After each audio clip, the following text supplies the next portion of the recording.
A Small Town Secret. Book 11, Love in Harmony Valley Series. By Melinda Curtis. Chapter 1. Tell me this isn't where we're going to live. What's wrong?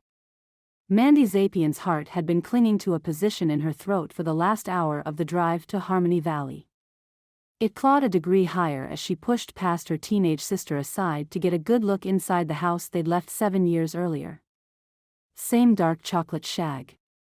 Same tan and navy plaid couch under the front picture window. Same oak side table with Grandma's sewing basket next to it and the fake ficus in a colorful plastic planter Mandy had bedazzled when she was 10. Nothing was new or out of place. I'm home. Mandy's heart slid back into her stress-strapped chest. The house is perfect. Just the way we left it after Grandma died. Their grandparents had raised them. Seriously? Olivia darted around Mandy, holding her cell phone and panning around the room, videotaping. I opened the door and there was a nuclear explosion of dust. Her yellow flip-flops snapped as she made her way into the kitchen. Her pale bare legs looked long because her jean shorts were too short. Mandy had considered asking Olivia to change this morning and throw away the shorts, or at the very least roll down the thin cuffs, but as the guardian of a 17-year-old, she had to pick her battles and not break eggs. Today, moving day, was not the time to upset her younger sister. Mandy went to the fireplace, pressing her hand against the solid red brick. It was as sturdy as their grandparents had once been. Would they approve of what she was doing? They didn't have a legal right to be here. I have good memories of this place. Really? I don't remember much. Olivia claimed not to recall the way the house looked or the tinsel-covered Christmas tree their grandparents put in the corner every year. Or the photos they'd staged of the two of them on the hearth on Christmas morning, wearing the annual holiday sweaters Grandma had knitted. The doctor had told them memory loss was normal after chemotherapy, that Olivia might never remember the happy times here. But Mandy had hoped. It doesn't matter. Mandy breathed deeply. They were here, in the house and in the town where Mandy had felt safe during her childhood. Her teenage sister had a clean bill of health. Mandy had a promotion and was reopening the post office. Things were looking up. Hey, the fridge is running, Olivia said from the kitchen. Is there? Mandy's heart crept back into her throat. Is there food inside? Has she been living here? Mandy hurried into the kitchen in time to see Olivia pry the sticky refrigerator door open. That's disgusting. Olivia stopped filming and covered her nose. Mandy peeked in. What once might have been a small basket of strawberries, based on the fermented smell, was now a glob of mold. That hadn't happened overnight. Mandy shut the door, more convinced than ever that their mother didn't call this home. With any luck, they'd be living elsewhere without her ever knowing they'd been here. All they needed was a few weeks to get back on their feet. Olivia and her flip-flops snapped their way down the hall toward the bedrooms. Hey, I recognize our room. She disappeared inside. Why did we leave the bunk beds here? Why? Mandy leaned against the door frame, smiling fondly. There were more good memories in this room, bedtime stories read to Olivia, dreams made as Mandy fell asleep. We left the bunk beds when we moved because I'd slept on top bunk for 10 years, and at 25 I wasn't going to do that anymore. Take whatever bunk you like. You're sleeping in here alone. She'd take her grandparents' room. I'm not arguing. Olivia actually smiled as she glanced around the room. This room has the feeling of familiarity, but your memories will come, Mandy reassured her, wishing it was a true statement. Olivia sighed. Do you remember this? Mandy closed the bedroom door, shutting them inside the room they'd once shared. They had time for a little reminiscing before the day's summer heat made it too hot to unload her truck. This is where Grandma tracked our height. There was a narrow, framed mirror mounted on this side of the door. Their heights were marked on the frame with indelible ink. Mandy's in pink. Olivia's in purple.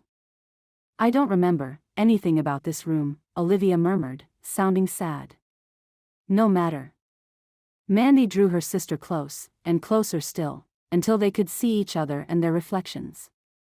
Mandy, the tallest of the pair, looked too thin and too young with her slight smile and thick dark hair in messy ponytails beneath her ears. Her red tank was as baggy as the circles under her eyes. She'd been worried about her new job, about the move, about the bills, the house, Olivia, about, well, everything. Olivia's frame was deceptively solid, a side effect of her cancer treatment. To anyone who didn't know her history, the teen looked as if she'd put on extra weight preparing for a growth spurt. Her soft brown hair had finally grown back in an inch. The short style made Olivia's brown eyes and wide mouth seem more prominent. "You were always taller than me." Olivia pointed out the two most recent pen marks on the mirror frame. "And you were always prettier." Mandy nudged her scoffing little sister aside and opened the door, leading the way to the master bedroom. "You should feel lucky you didn't get my height or my shoe size." Neither one of them opened the second bedroom door as they passed. That had been their mother's room. At least, she slept there on the rare occasions she'd visited. Why did Grandpa leave her this house? Mandy and Olivia stopped just inside the master bedroom. The full-size bed was made with a pink chenille bedspread. There was a layer of cobwebs from the cherry headboard to the pillows. No one had slept there in a long time. Grandma's wide dresser sat in front of a wall with maroon-striped velvet wallpaper. The solid cherry dresser had a white marble top and a large, framed mirror attached to the back. Grandpa's taller, narrower dresser was made from the same cherry with a matching white marble top. After Grandma died and the post office in Harmony Valley closed, we moved to Santa Rosa. Mandy opened a top drawer of her grandmother's dresser. It was filled with colorful polyester scarves. We didn't have the heart or the strength to go through Grandma's things and move the furniture. They'd furnished an apartment by shopping at thrift stores. "I remember this room," Oliva murmured, frowning. "I remember you, taking care of Grandma." "What else do you remember?" Mandy picked up a red, white, and blue scarf, shaking it out without really seeing it. "Do you remember Grandma's engagement ring?" "Only because you told me it was made of brass." Olivia opened the closet. "Her clothes are still here. They smell of lavender." She moved clothes across the rod, scraping wire hangers over wood. "I thought you said you left Grandma's clothes." "There aren't many in here." "That can't be." Dismay made a special delivery to Mandy's gut with a 1-2 punch. She quickly folded the scarf, returned it to the pile and closed the drawer. When they'd moved, Grandma's side of the closet had been jammed full of pants, blouses and dresses, many with the tags still on. But the clothes with price tags were gone. Mandy rummaged through the other dresser drawers. Except for Grandma's underthings, the other drawers were empty. An old memory lurched from Mandy past, like a zombie coming to life after a long and restless sleep. Grandma's voice, pitched low. "If you need money, Terry, ask. Don't go searching through my drawers. I was just admiring your scarves." Mandy's mother had slid the drawer closed, looking like a model in a short, clingy black cocktail dress and black heels more appropriate for a hotel bar than Harmony Valley. "They're so pretty." Neither one of them had acknowledged 8-year-old Mandy lingering in the doorway, holding on to the hope that Mom would look her way and smile. That she'd stay this time and love her the way mothers should. "Pretty?" Grandma scoffed. "Save those empty compliments for your father, Terry. You hate my scarves." Mandy hadn't recognized her grandmother's voice. It wasn't sweet or patient. It didn't comfort or express love, not the way it did when Grandma talked to Mandy. "Those scarves remind you of my cancer, Terry," Grandma went on. "They taunt you because I didn't die." Horrified, Mandy had stumbled back in the hallway and then ran into her room. It wasn't until the door was closed and she'd burrowed under the covers that she'd realized her mother had been laughing. "Do you think?" In the here and now, Olivia came to stand near Mandy, unable to complete her question. "That Mom was here?" Mandy asked. Olivia nodded. They both stared toward the bedroom they hadn't entered. "It's not my fault," the retired fireman repeated. Truman, aka the ginger-haired boy in the tree, grinned down at Ben in a way that made it hard to be annoyed at him. "Whichever kitten comes to me first is the one going home with me." His expression turned earnest. "Here, kitty cat. Here, boy." "Those kittens are girls," said a small, solemn voice at Ben's side. Ben smiled down at his godchild. Her fine blonde hair was windblown, and the ankles of her socks were dirt-rimmed. "What are you doing here, hon?" Hannah didn't take her bespectacled blue eyes from the felines in the tree. "Granny Vanessa was cleaning, so I went for a bike ride." "Please tell me you left Granny a note." Or Ben's mother was going to be calling him any minute, frantic with worry over where her small charge had gone to this time. "True, come down." A petite redhead used her mom voice and pointed to the ground. Several spectators chuckled. "But, Mom." Truman's wide grin was on a first-name basis with mischief. "I don't have a kitten yet." Truman, immune to the boy's charm, his mother was cranking up for a good lecture.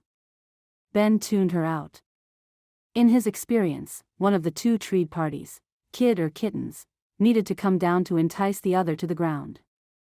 Seeing as how Truman wasn't budging, that left two felines to convince. Hannah had come to the same conclusion. She pushed her glasses firmly in place, opened a can of cat food on Granddad's table and called, "Here, kitty kitty kitty." Two small noses twitched. Two furry tails swished. Two pairs of innocent green eyes turned calculating. "We need to ensure capture." Ben put the can of food Hannah had opened inside, and backed away.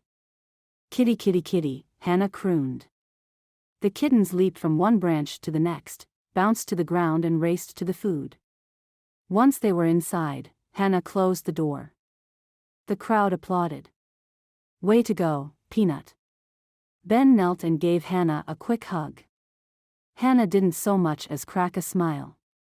She was a quiet child by nature, but since her firefighting mother, Ben's best friend Erica, had died 3 months ago and Ben had become the temporary guardian to Hannah, her smile had been as AWOL as the man listed as father on her birth certificate. Ben hoped she'd smile freely when he found the man. He hoped by the time his own father retired that Hannah would be settled with her biological dad and Ben would be free to pursue a career in fire investigation. "Well, now I don't know which one to pick." Truman reclined on his stomach on the thick branch, arms and legs hanging down as if he was a lion readying for a nap. "We'll have to take both." Before Granddad could do more than perk up his silver eyebrows in glee, Truman's mother put the kibosh on that idea. "I don't think Ghost would appreciate you bringing home one kitten, let alone 2. Old cats don't like to share their turf with other cats. Time to come down." "Okay." Truman sounded disappointed, but he did as his mother asked. And he did a good job of it, too, moving quickly and with confidence. Until his sneakers slipped and he fell, tumbling through the air in a slow-motion cartwheel that sent the crowd gasping. Ben was ready. Arms outstretched, he was in the perfect position to catch the boy. And a sneaker to the mouth.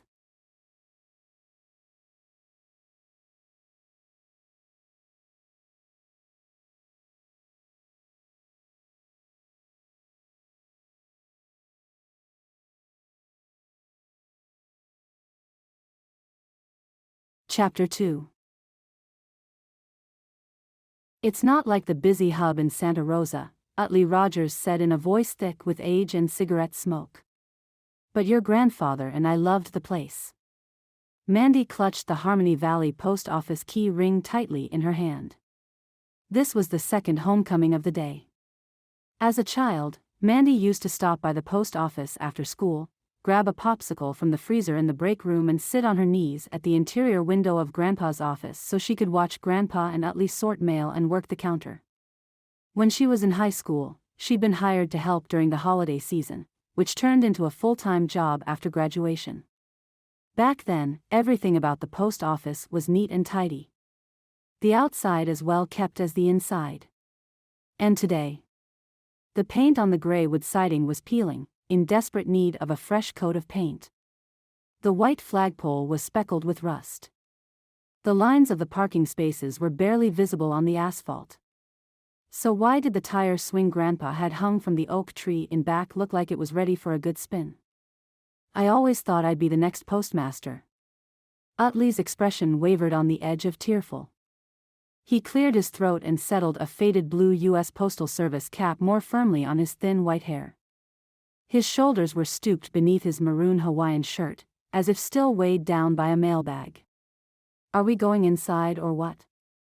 Mandy forced herself to smile as she shook the key ring, trying to shake off the feeling that her life was being shaped by her past.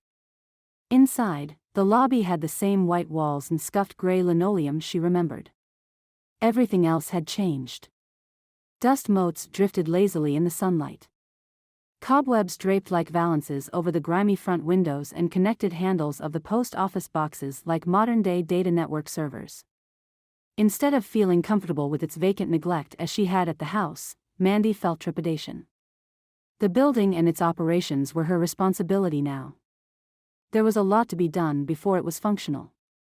Utley rang the bell on the counter, but he didn't hit it squarely and the sound was off-key, jangling Mandy's already raw emotions. After Grandma died and the post office closed, Grandpa had been offered a postmaster job in Santa Rosa, and he'd found a position for Mandy there, as well. For several years, they'd been happy. Maybe Grandpa was a bit grumpier and a bit more forgetful than when Grandma had been alive, and maybe when Olivia became a teenager her angst was drama-laden, and maybe Mandy had to sacrifice a social life and take on a bit more to keep their family together, but they had enough money to keep a roof over their heads and food on the table. And then complications from Grandpa's diabetes forced him to retire. And the forgetfulness Mandy had once thought was endearing intensified until no one could deny he had dementia. It had all been downhill from there. They'd buried Grandpa 18 months ago. And during his last few weeks in hospice care, the former Santa Rosa postmaster had received visits from many work colleagues. He'd made it clear, in the moments when dementia allowed him to be clear, that his last wish was for Mandy to be postmaster in Harmony Valley. And every time he expressed the request, Mandy had smiled and patted his hand, certain it wasn't possible, certain no one would take his request seriously, certain she'd never return to Harmony Valley. And yet, here she was. Mandy unlocked the door to the back room, took in the state of things and sagged against the door frame. I'm supposed to have this running in a week. It would take at least 2. She'd expected the post office to be outdated, without a single modern feature or machine. She hadn't expected infestation. The place smelled musty, tinged with the aroma of dead things. The sides of the canvas mail carts had holes eaten through them on the bottom and would have to be replaced. Animal footprints, possum, raccoon, ran across the long sorting counter. Something scuttled in the corner and squeaked. The sound had Utley lurching against the wall and Mandy shrieking. This isn't my finest hour, she said when she'd caught her breath. Ditto, Utley replied. Responsibilities and deadlines loomed over Mandy like stacks of full mailbags the week before Christmas. Too many people had been passed over for this assignment. Mandy had a target on her back wider than a turkey platter. It can't be like this everywhere. Utley led Mandy to the back with shuffling steps that spoke of 2 knee surgeries without proper recovery. His leather sandals left footprints in the dust. Let's give the postmaster's office a look-see. Mandy didn't want to upset whatever beastie was living in the post office anymore, but Utley left her no choice. She couldn't let him go it alone. Grandpa's office was next to the bathroom. It was impossible not to glance at the lavatory and gasp. Hard water had made dark rings around the toilet bowl. A tiny frog croaked and disappeared into the drain of the sink. The mirror had a jagged crack that split her reflection crosswise. She'd been torn like that as a child. Heart ripped apart by a divorce that left her estranged from her father and with a mother who disappeared for months, or years, at a time. And those rare occasions when Mom had returned? Mandy had been torn between wanting to earn her mother's love and wanting to be loyal to her grandparents. Utley entered Grandpa's office and pulled the chair from behind the desk. It was George's proudest achievement, earning the title of postmaster. He brushed the dust and cobwebs from the chair, hesitating for a moment. And then sat down. I look good here, don't I? Mandy let the slight pass, picturing her grandfather's round, patient face, remembered him sitting in that chair behind the metal desk with postmarks stamped on blotter. His booming laughter used to fill the air. Nearly every day, he'd tell Mandy that she was a big help to him, whether she was changing the date on the postmark stamp when she was 10 or changing his adult diapers when she was 30. Mandy heaved a sigh, trying to feel proud for having earned a postmaster position before she turned 35, trying not to think about what failure would mean. A demotion. A pay cut. Angrier debt collectors wanting her to make good on Olivia's medical bills. Utley spun the chair from side to side. When does the cleaning crew arrive? She's already here. Mandy would need to add specific repairs to her to-do list. Dave, her superior in Santa Rosa, wasn't going to be pleased. He'd made it clear that reopening the office didn't mean it would stay open. She had to prove its profitability. You always were a hard worker. Utley opened drawers in the desk, poking around at their contents. I can't wait to see how your newfangled equipment works. You know, I have a portable phone. He stopped rummaging in drawers and produced an old-fashioned flip phone from his maroon Hawaiian shirt pocket. Now I understand why people send fewer letters. I can send mail from this here thing. Mandy blinked. You mean texts? Utley blinked back. Aren't texts and electronic mails the same? He tucked his phone away, shrugging. I never thought I'd see portable phones in my lifetime, much less all the fancy stuff I expect you'll be bringing in here. A lot has changed since I retired. Equipment and supplies are coming next week. A credit card reader. A computer and scale to calculate postage. Stamps, shipping boxes, envelopes. The bare minimum to get the town's services up and running. Utley gave Mandy a smile with wrinkles so like Grandpa's, she had to look away so she wouldn't cry. They didn't call me out of retirement to run this place, Utley said. You must have done something impressive to have been given the keys. Mandy hadn't done anything impressive. But Grandpa expected her to. Cheapest way to fight fires is to prevent fires. Winded and wheezy, Dad stood outside the Harmony Valley post office in his navy blue uniform, one sunspotted hand on the wall. Cheapest way, he repeated absently. Ben didn't care about budgets. He cared about safety. He stopped next to his father, scoping the post office like a burglar about to do business. The town council should have approved funding for a 4-man crew. Imagine the two of us on scene for a fully committed blaze. Disastrous.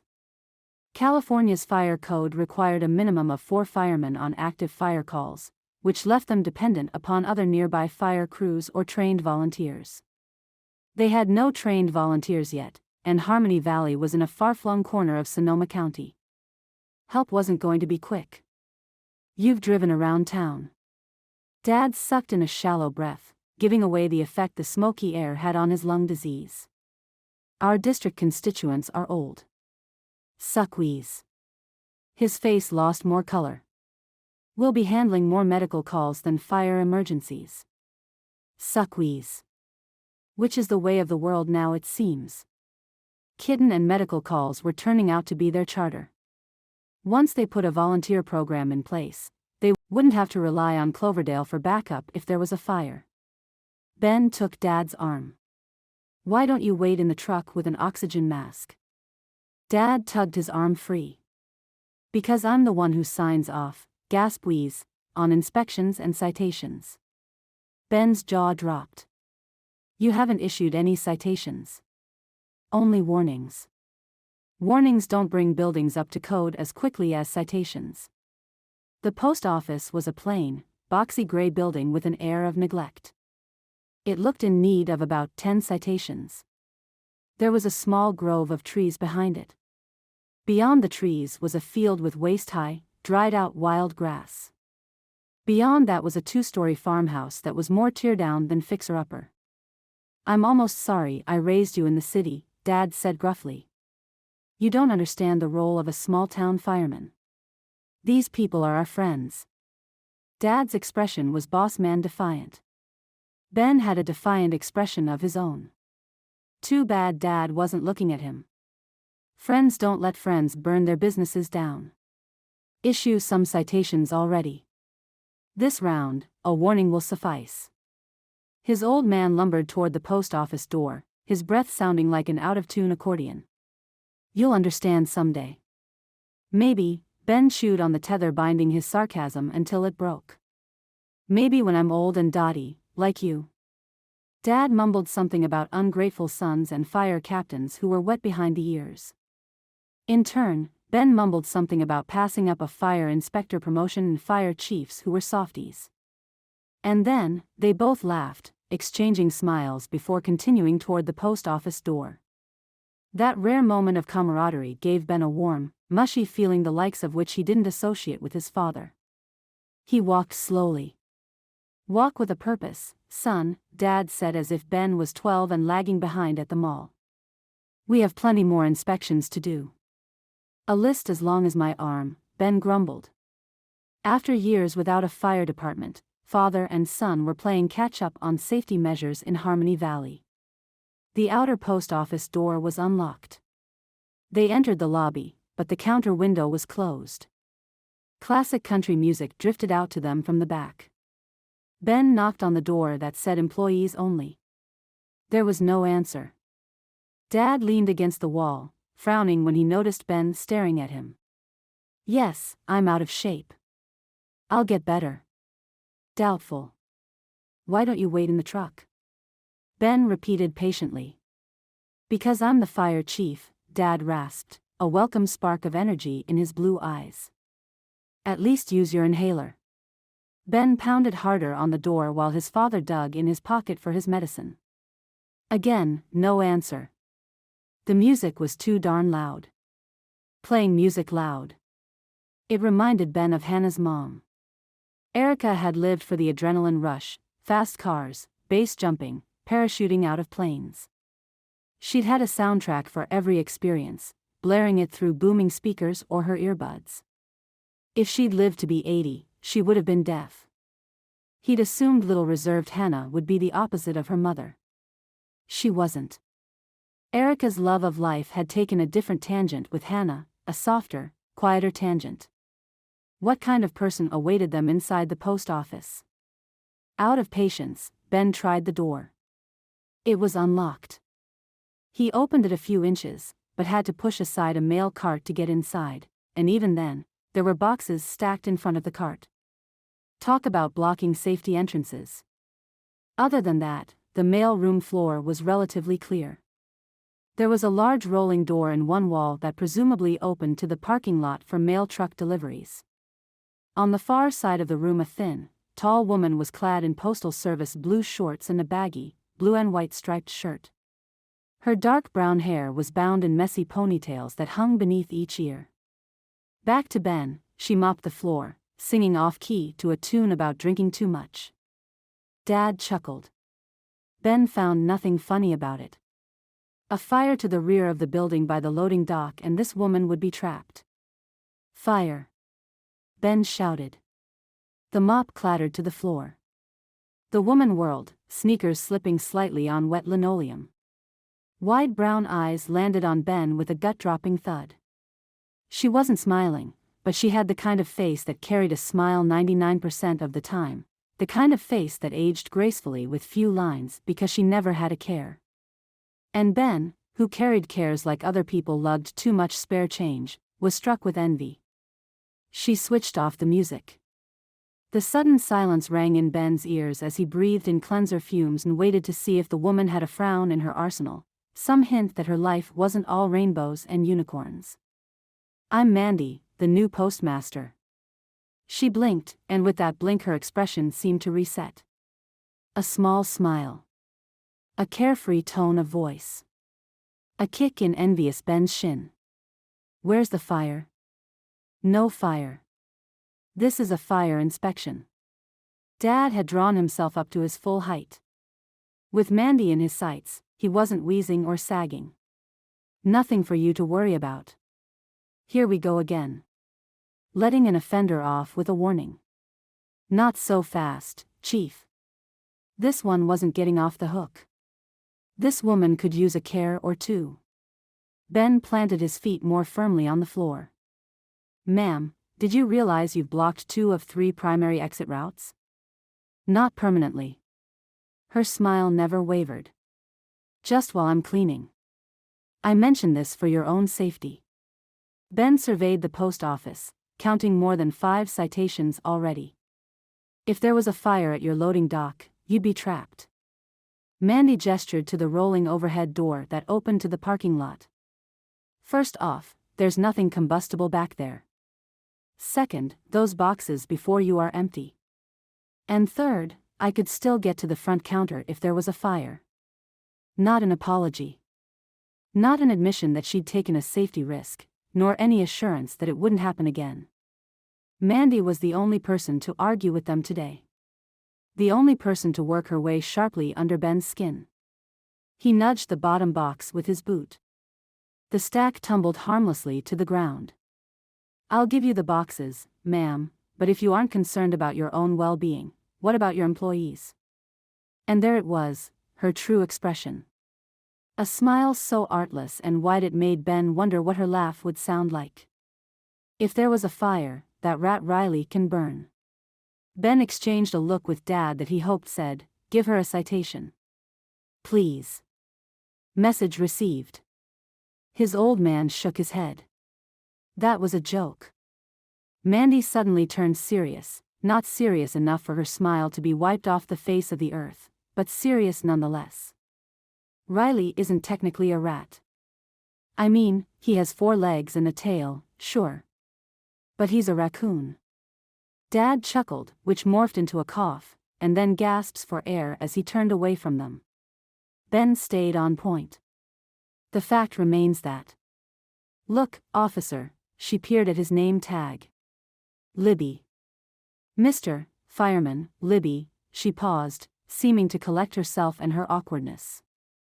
Are you related to Felix Libby? We are. It would be just his luck that she'd fostered a kitten from Granddad and was in his grandfather's good graces. I'm Ben, his grandson. And this is my dad, Keith. Oh. I can see the resemblance in your face. She waved her hand in a circle around her features. If you come back in 30 minutes, Mandy rushed on with her Mona Lisa smile, the doorway will be clear and the roll-top counter open. No harm, no foul, right? Look, I'll even open the loading bay. It was a good compromise. Too bad it had come too late. His pledge to safeguard the public made it hard to back off and apologize. Not that Ben wanted to back off or go soft on her. He was a firm believer in beginning as he meant to go on. Fire safety was important. Honesty was important. Mandy pushed the button to open the rolling door. There was a spark, a flash, and then the sharp tang of electrical smoke. Chapter 3. Fire. That's a fire, Mandy said in disbelief at the same time that the seriously hunky fireman demanded, where's the fire extinguisher?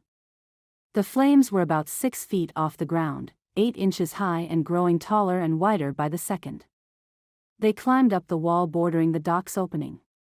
This is going to put me behind schedule. It had taken Mandy days to clear away the trash and outdated equipment enough to clean. And for what? A fire to turn her hard work to ash? Where, large hands took hold of Mandy's shoulders. Is the fire extinguisher? In the face of his demand, Mandy had no time to register the strength of Ben's grip, the odd quirk to his mouth or the intensity of his blue eyes. Where had she seen the fire extinguisher? Her mind flitted through a jumble of images, landing on one. The bathroom. Ben disappeared, leaving Mandy mesmerized by the ever-increasing flames. This was it. The end of her short stint as postmaster. Finding a territorial raccoon in the post office was inconvenient. Burning the place down was a firing offense. She'd be stuck in Harmony Valley without a job.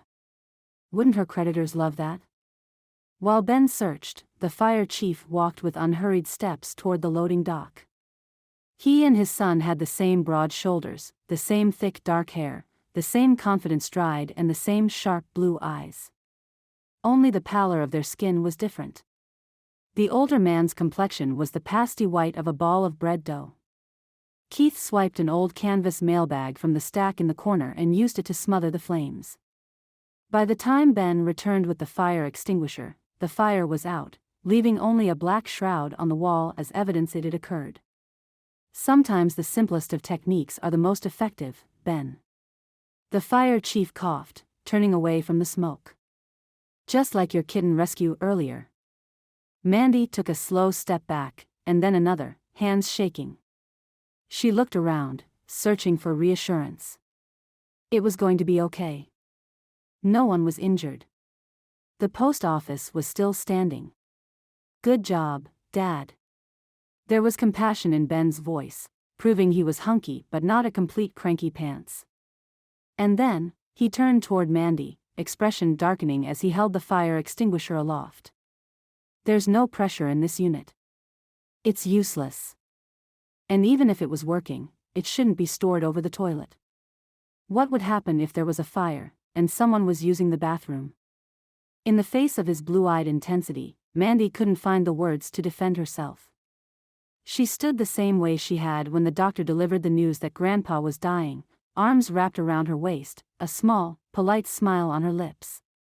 The same position she'd taken when the doctor told her Olivia had cancer. Her reticence seemed to upset Ben all the more. He curled that odd-shaped lip of his. A fat lip, she realized. Was this the man who'd rescued kittens and caught a falling child?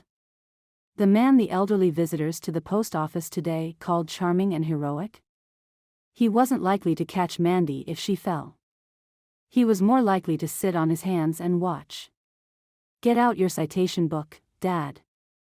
We're going over this place inch by inch. Ben peered at the burnt, melted wires. That wire was cut. Mandy gasped, rushing forward for a better look. How could that be? Now, Ben, Keith said with the gravitas of an elder statesman. A raccoon's been living here. Rodents and pests like snacking on wires. If we're not issuing citations, Dad, tell me what we are doing. Ben's voice was as hard as the look in his eyes. Intense. Intensely serious. Intensely handsome. Intensely annoyed at everyone in the room. Not my type at all. Mandy rolled her shoulders back. She didn't have time to have a type. And Ben didn't seem to see anything in her but a fire hazard. Dad, do you want to make a list and document the danger now? Or battle more flames with me when this place goes up in smoke because we went easy on her? Mandy's stomach turned. She raised her hand. I vote for list making. It's been more than a decade since this station was in service. If I promise to take care of things by, say, next week? Can we avoid citations? It didn't matter that none of this was Mandy's fault. Excessive paper trails would get her fired and the office closed. Why couldn't Grandpa have wanted me to be the postmaster in Cloverdale? Mr. Intensity stared at Mandy with angry eyes. When she'd first seen him, that anger had been like banked coals. That anger had been accented by the rigid set to his shoulders, the stiffness of his back, the determined set to his strong chin. Here was a man who was serious about his job and protecting others. He'd always fight for what he believed in. Passionately. In a loud voice. And with a fierce scowl. She approached conflict the opposite way, calmly, softly, with a smile, because she'd learned nothing was solved with loud voices and lines of tears. Ben, his father said in a voice that soothed. Ben's intensity faded. His fire banked. To a degree. His jaw worked as he turned back to Mandy. What's that noise? She glanced around, looking for a scuttling rat or raccoon. I don't hear anything. Exactly. No fire alarm. Ben pointed to the ceiling in a round, age-yellowed fire alarm. It should have gone off. He dragged a stool to the sorting counter. Dad, sit down over here and get out your pen. We're making a list. Mandy couldn't thank them quickly enough. No wedding ring, Keith noted, passing Mandy to sit on the stool. No husband, she replied without thinking. What's this? Ben tilted the coffee tin on the counter, the one filled with matches. The guys who used to work here were heavy smokers. Utley and her grandfather. I've been collecting their matchbooks for days so I can throw them out all at once. Filling the tin gave her a sense of accomplishment, something she needed given the overwhelming amount of work ahead of her. I'd feel better if we trashed them now. Ben arched a dark brow. His wasn't a suggestion. Fine. After this, she'd never get annoyed over Olivia's teenage drama episodes again. Or at least, I'll think twice before letting my annoyance show. Don't let Ben rattle you. Keith settled on the stool. My son is all about the unvarnished truth. It's why he's still single. But he's raising his godchild, which proves he has parenting potential. Thank you, oh, wise papa, Ben quipped. And then, his lips curled up in a lopsided, rueful smile that implied he'd be irresistible if he had a sense of humor and a heart. He and my mother never let a chance with an attractive, single woman pass without letting her know that I'm single.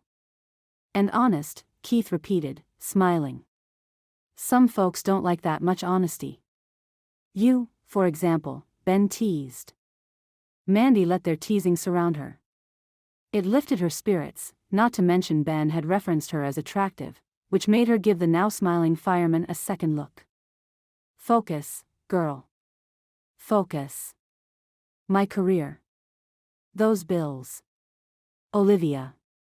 Mandy didn't have time to create a picture that smoothed over the faults of one too blunt and tightly wound fireman. For the next 15 minutes, Ben pointed out what needed fixing to bring the station up to code and why. New lighted exit signs. New fire alarms. New extinguishers. New. As if the cost wasn't a consideration. Mandy's head hurt. Ben was so sure of himself. If Mandy was to succeed here, she'd need some of his confidence. The fire control panel should be outside.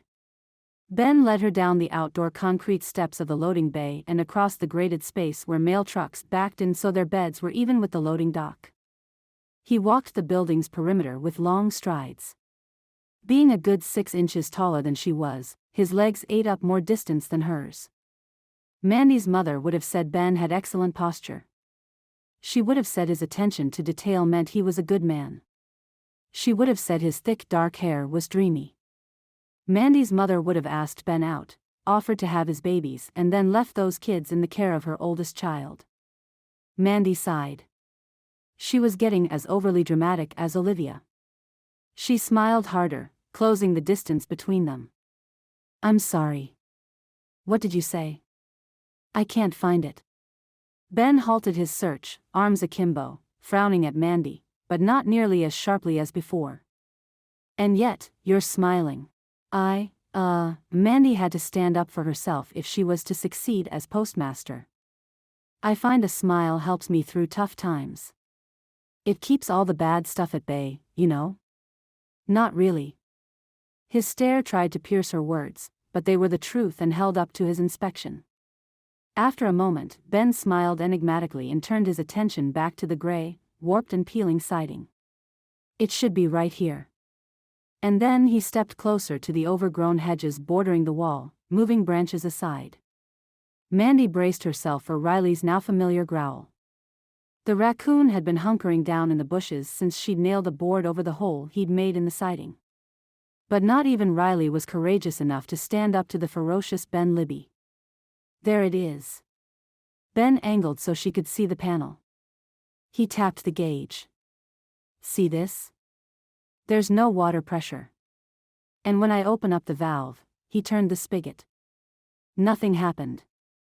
Ben's gaze connected with hers the way a teacher's did to a student's when waiting for an answer to an easy question. I'm assuming there's supposed to be water flowing somewhere, she said tentatively. And an alarm going off. Ben shut the valve. This needs to be fixed before you open. Priority 1. Such a long list. Mandy nodded numbly.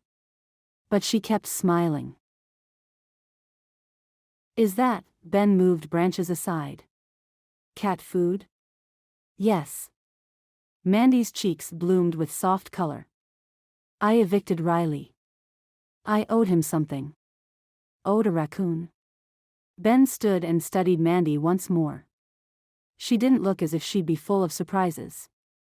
This close, he could see the fabric of her striped postal shirt was worn at the collar, the thickness of her lashes, the weariness in her brown eyes. And yet, despite her fatigue and her smile, there was a determination to the set of her shoulders. She was a surprise, all right. Won't free food keep him coming back? That smile of hers wavered, and she stared into his eyes as if he confounded her as much as she did him. Have you ever wondered where you'll live? No, his answer came too quickly. Well, yes. Recently. After Erica died, he'd realized raising a little girl wouldn't work in his studio apartment. He'd sublet his unit and moved in with his parents. It was unsettling. Then you understand, she said in a voice that said volumes about the uncertainties she'd faced in life. Change is hard, even for a raccoon. He owed her a smile. How could he not? They'd both ended up with more than they'd bargained for by coming to Harmony Valley. Suddenly, he was glad they weren't writing her citations. My grandfather would approve of you. He rescues stray cats. Felix. I doubt he'd approve of me. She blinked, adding quickly, I mean, who would? I would. I do. The words spilled out, past the long list of safety regulations she was breaking and his professional standards. He wasn't here looking for her phone number.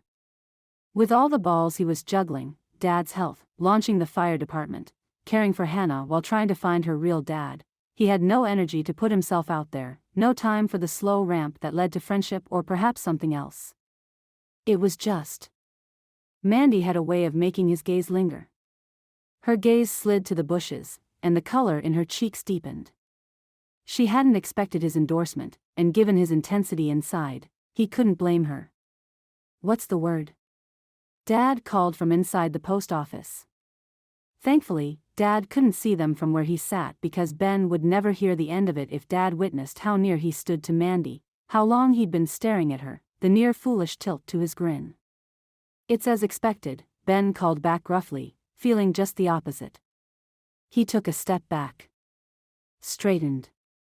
Cleared his throat. The fire panel is offline. Offline. It was where he needed to store his unexpected fascination with Mandy. That night, Mandy was too tired to cook. Good thing it was Olivia's day to cook and do the dishes. Mandy dropped her purse and shoes in the middle of the living room floor and collapsed into the recliner. She stared at the black screen of the small TV, too tired to get back up and look for the remote. Although perhaps not too tired to indulge in a brief fantasy where a well-built, blunt-speaking fireman retrieved it for her. And, despite the hunky fireman of her dreams bearing some resemblance to Ben, the fireman in her imagination didn't lecture. He just smiled and looked gorgeous, as Ben had when they'd talked about her feeding Riley cat food. For a few minutes, she'd felt as if they were as comfortable with each other as a pair of well-worn sneakers. And a moment later, she'd felt as if she'd been caught wearing those sneakers on prom night when everyone else was in new, sparkly heels. I'm home, she called out for Olivia's benefit, spotting the remote across the room next to Grandma's sewing basket. I heard.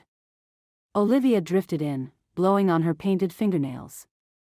Except for her manicure, everything about Olivia was minimal: light makeup, bare feet, lemon-colored spaghetti strap blouse and those dreadful short shorts.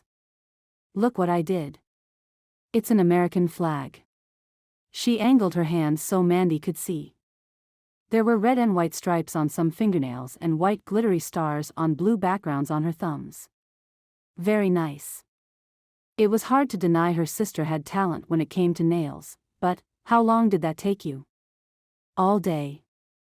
Olivia flopped onto the blue plaid couch. It said something to their cleaning skills that no dust billowed. I thought we agreed that you'd apply for work today, Mandy said carefully.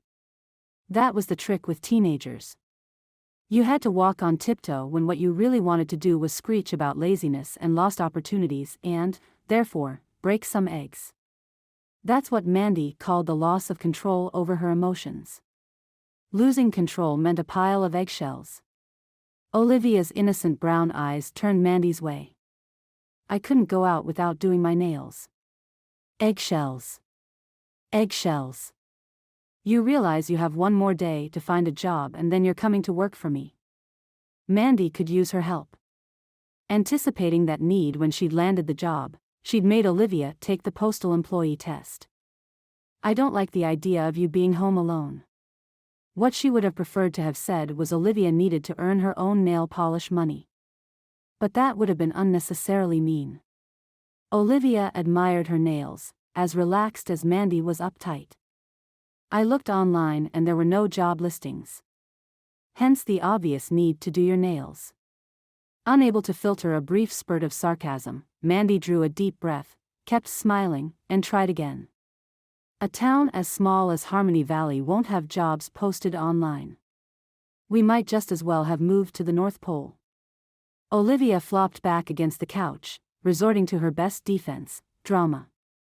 We're in the middle of nowhere. There's no mall or movie theater. What if there's an emergency? What if I get sick? She was winding up like a pitcher about to throw a third strike. What if? We've been over this. Mandy was afraid her smile was slipping. The nearest hospital is 30 minutes away. Plenty of time to seek care. Olivia changed tactics as swiftly as a guppy changed course in a fishbowl. I didn't want to move here. Harmony Valley isn't so bad. Mandy stared longingly at the remote, wondering how much longer her sister's energy for an argument would last. Mandy. Olivia said her name as if Mandy was the one being unreasonable. What? Mandy's battered patience felt as brittle and treacherous as a thin layer of ice on a blind curve. I told you. We have bills. From Olivia's follow-up medical care, the extras Mandy's insurance hadn't covered. And we need 2 months' rent saved to get a house. The town had only a few apartments available, and those were mostly studios above the old shops on Main Street. The size of a place was a moot point. They didn't have the cash. End of story. We're squatting, Mandy, Olivia said in a judgy tone, sitting up. Are postal workers supposed to break the law? No one is supposed to break the law, Mandy said as stiffly as Ben had given his safety lecture earlier. I'm the trustee of Grandpa's estate. I pay the bills that keep the lights on in this house. We can stay here temporarily. She should have stopped there. Instead, she added, Mom won't mind. Hey, lightning didn't strike. Olivia's chin jutted at the mention of their wanderlusting mother. If you wouldn't argue with Mom, she'd come by and see us. Mandy refrained from asking where Mom had been during Olivia's long bout with cancer. She refrained from raising her voice or rolling her eyes or giving in to the urge to cry. She'd become quite good at soldiering on. So, she swallowed annoyance, gulped back uncertainty and washed it all down with despair, dredging up her most chipper voice. Do you remember how Grandma and Grandpa danced in the kitchen on New Year's Eve? Remembering the good times was often the only thing that held Mandy and her smile together. No, Olivia sniffed and slid her thumbnail along her cuticle. I don't remember stuff like that. I've got chemo brain. Or she just didn't want to admit she remembered. Someday Mandy was going to find a memory her sister recalled. And then they'd sit together fondly reminiscing over the best of times. Did you remember to cook dinner? Mandy asked, knowing the answer because the house lacked the enticing smell of food in the oven. I was busy. Olivia hadn't taken her eyes off her nails. Brat. Mandy removed a band from one of her ponytails and shot it at her sister. It bounced harmlessly off her shoulder and to the brown shag carpet. Jailer. Olivia's lips twitched. Baby. Mandy's smile felt more real now. Olivia grinned. Old maid. Before they could get in another round of good-natured insults, someone knocked on the door. They stared at each other with wide eyes. Mom always knocked. Although per Grandpa's will, this was their mother's house. Not that it would be much longer. Grandpa's money was running out. And their mother couldn't or wouldn't pay for property taxes, insurance, and utilities for this place. Mandy's lips stuck over her dry teeth in what was most certainly more grimace than smile. She wanted to ignore the summons and pretend they weren't home. Or better yet, escape out the back. Responsible people don't run. That's what Grandpa used to say. Clearly, they didn't always rise to the occasion either, because Mandy didn't move from her seat. Whoever was at the front door knocked again. Do you think it's the pizza delivery man? Olivia stood, holding out a hand to help Mandy stand. I was just wishing for a pizza. Mandy couldn't be a coward in the face of her younger sister's bravery. Besides, for all Olivia's talk about wanting to see their mother, she wasn't rushing to the door to greet her. She accepted Olivia's help to stand. I think it's the man of my dreams, coming to take me away to his castle. And pay off her mountain of debt. Olivia rolled her eyes and then reached over to remove Mandy's other ponytail band. Mandy fluffed her hair, which she knew did little good to make her look presentable. Her hair fell like two stiff handlebars over her shoulders. It's probably the neighbors. The house on one side was vacant, but the house on the corner next to them had lights on last night. Mandy opened the door. It wasn't the pizza delivery man or Prince Charming or their mother. 3 older women stood on the front stoop. Welcome to Harmony Valley. The first old woman at the door was pint-sized with a pixie-cut hairstyle more silver than gray. I'm Agnes. We brought broccoli casserole. The willowy woman behind Agnes had a ballerina's posture and a snow-white chignon. She held a square casserole dish. I'm Rose. I brought cookies. A woman with white fluffy curls peered at Mandy through thick lenses. She pushed her walker forward, clutching a plastic bag full of chocolate chip cookies. I'm Mildred. Oh, you shouldn't have. Mandy's stomach growled. That's not pizza. Behind Mandy, Olivia drew a deep breath. But I'm not complaining. Mandy's stomach growled again. She opened the door wider and stepped aside to let the welcome committee in. Ballerina Rose glided past and delivered the casserole to the kitchen. Oh, she said upon reaching the cluttered sink. She set the casserole on the counter and began to wash their dirty dishes. Mandy hurried into the kitchen, hoping no one ventured into her bedroom and noticed the clothes she'd worn yesterday in a pile on the floor. You don't have to do that, Rose. I should have broken some eggshells. Maybe then Olivia would have completed her chores. I don't mind, Rose kindly said. You look like doing dishes would do you in. Rose is right. Agnes drew Mandy back to the living room. Sit down and have one of Mildred's cookies. Cookies. Mandy's stomach growled a third time. She sat like a well-trained dog awaiting a deserved treat. Olivia did the same. In their love of chocolate, the sisters were united. Mildred positioned her walker next to Mandy, flipped the seat down and sat on it. She handed Mandy the cookie bag. Agnes, do you think these girls have low blood sugar? Diabetes ran in the Zapien family, and they look pale. Olivia managed to bite her lip and frown at the same time. No. They're clear-eyed. Agnes pushed the top of Mandy's chair back, sending her into recline. More likely they're just tired. Can you imagine moving here, and then cleaning out George and Utley's mess at the post office? I can. Mildred patted Mandy's arm. I've seen Utley's living room. You take it easy tonight, honey. Mandy couldn't remember the last time someone had taken care of her. It gave her a warm feeling. She grabbed a cookie and took a big bite. Hey, Olivia protested, scurrying over to get one. That's it. Agnes patted Mandy's crown. We need milk, Rose. Luckily, they had some. Unluckily, to find it Rose had to open the refrigerator.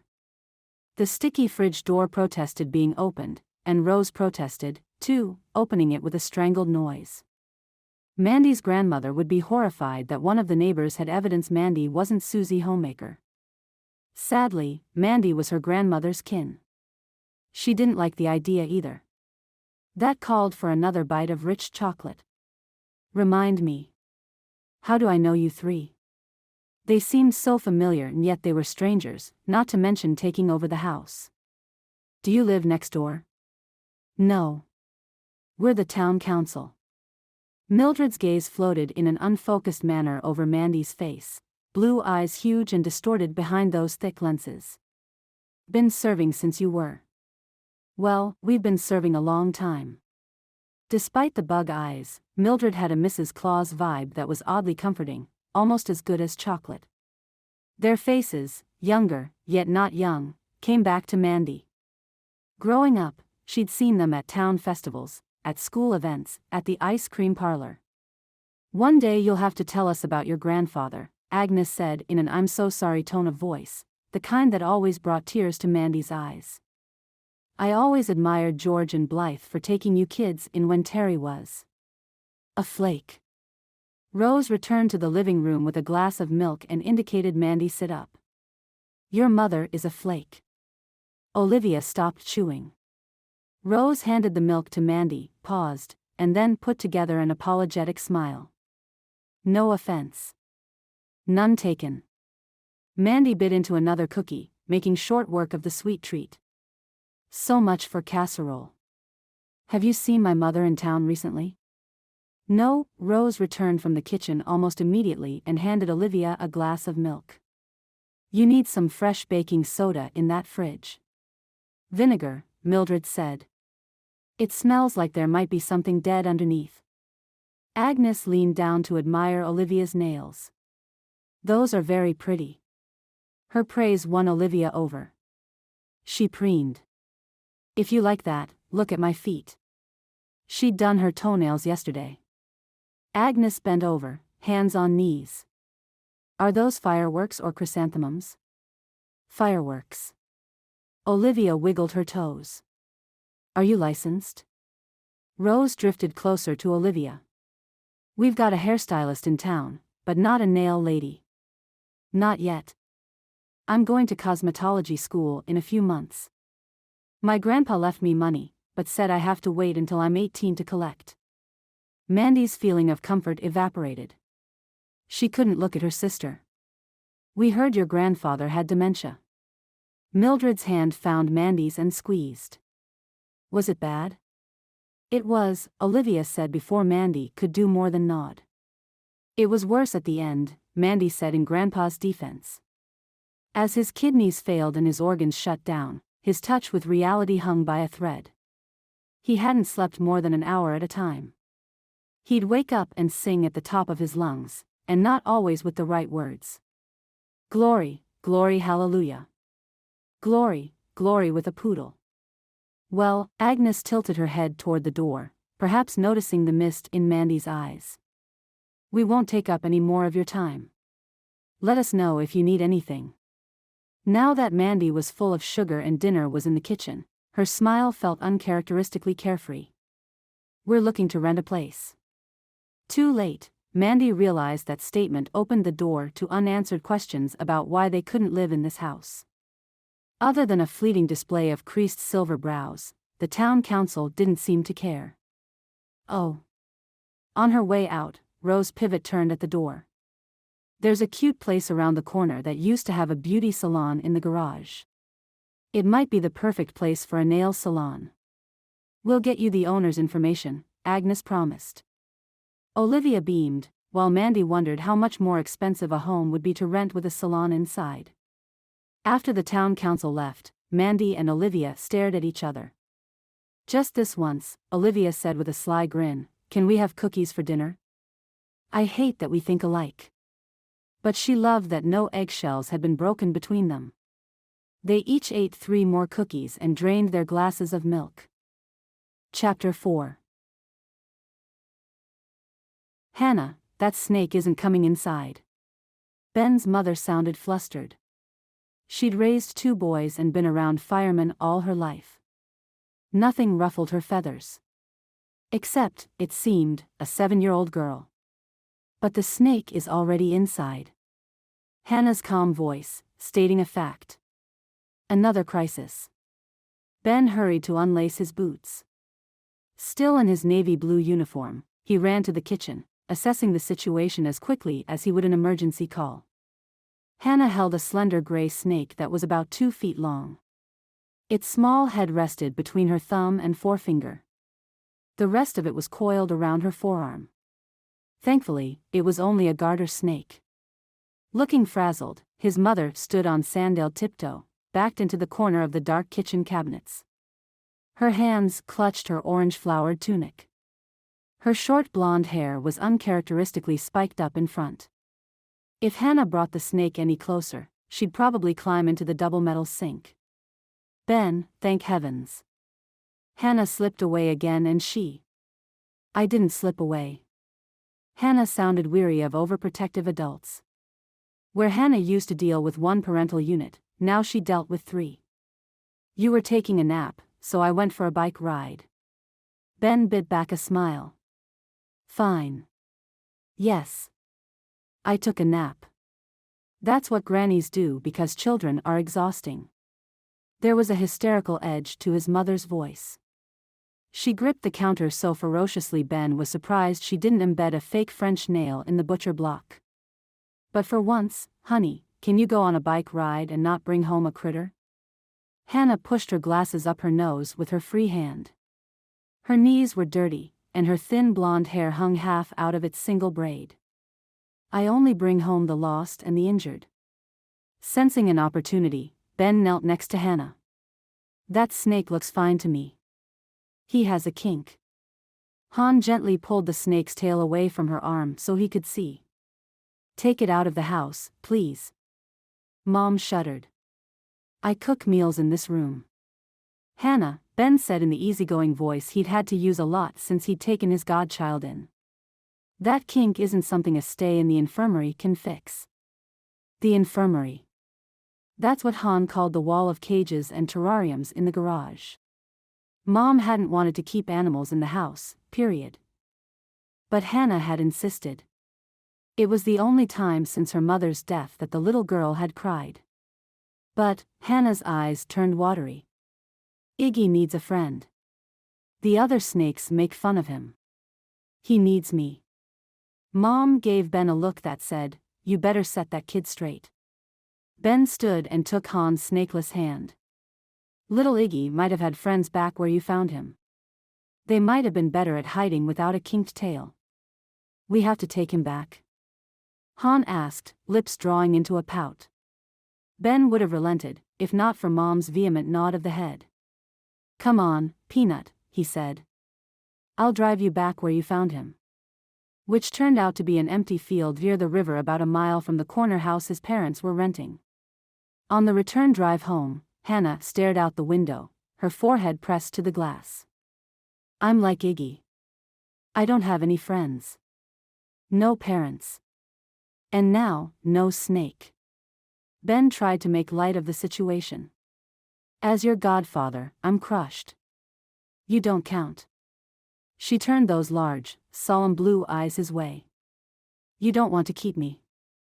Her voice was thin, but not whiny or accusatory. Just factual. That's not true.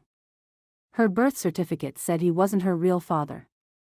His dedication to his profession said he wasn't the right person to raise her. He wanted to be a fire investigator.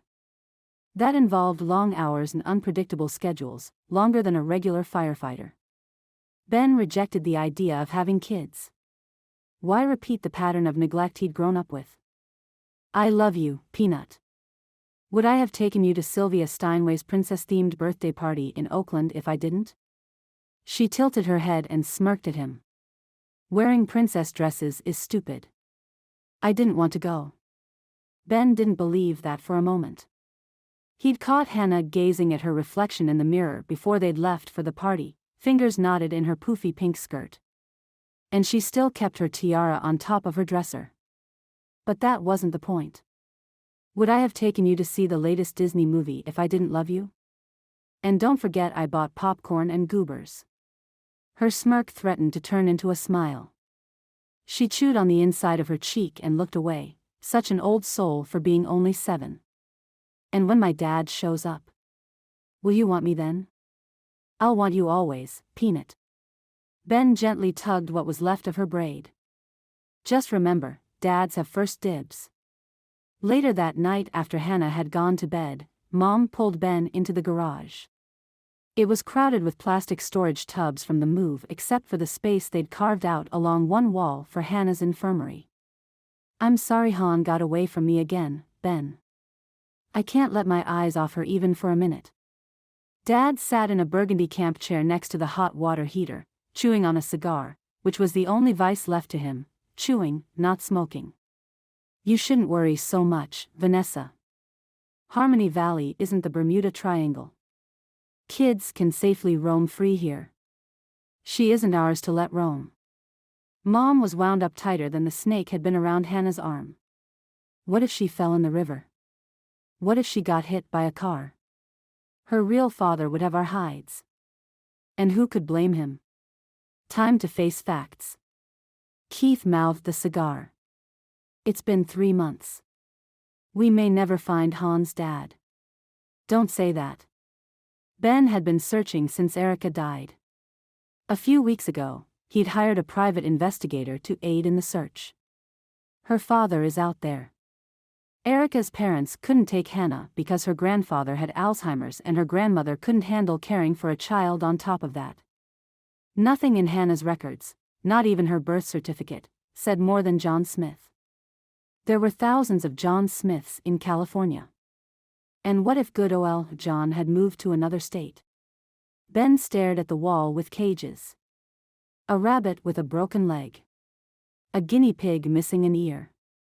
A bird with a broken wing. A baby possum that required bottle feedings. Hannah was a magnet for animals, especially those in need. Would her biological dad appreciate that? What Han needs are friends. It was too bad it was summer and school was out. Let's ask around and see if we can't get her some playdates. Ones without princess dresses, at least at first. Fine. Mom slipped her arm around Ben's waist, smelling of the garlic she used in nearly everything she cooked. But we need to start thinking about what we'll do with Hannah if you can't find her father. She's always got a home with the Libbys.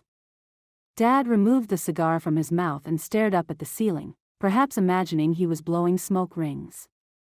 Mom frowned. Ben's lungs felt as if he was fighting a fully engaged house fire from the inside and had run out of oxygen in his tank. It was unfair to ask his mother to raise a child when she'd already raised 2 of her own. And firefighter hours? He couldn't walk away from a raging house fire if his shift was over. His father was the perfect example of absentee parenthood, gone for days at a time, never home when he promised, always rushing to pick up an extra shift or attend a union meeting. When other kids had dads in the stands for Little League or end-of-the-year school awards, Ben had had none. Those crazy hours? It was why Ben had been staying with his parents since Erica's death. It was why he'd moved in with them in Harmony Valley. All I'm asking is we think about it. Mom's frown disappeared. She gave him another squeeze. You'll do the right thing, Ben. You always do. Ben was doing the right thing. He was caring for another man's child. It blew his mind that he'd never met and couldn't find John Smith. He'd formed many friendships at the Fire Academy, but none stuck like the connection between himself, Stephen and Erica. They shared the same family lineage of firefighters and a drive to succeed. They'd all been hired by the Oakland Fire Department and assigned to the same busy, downtown station.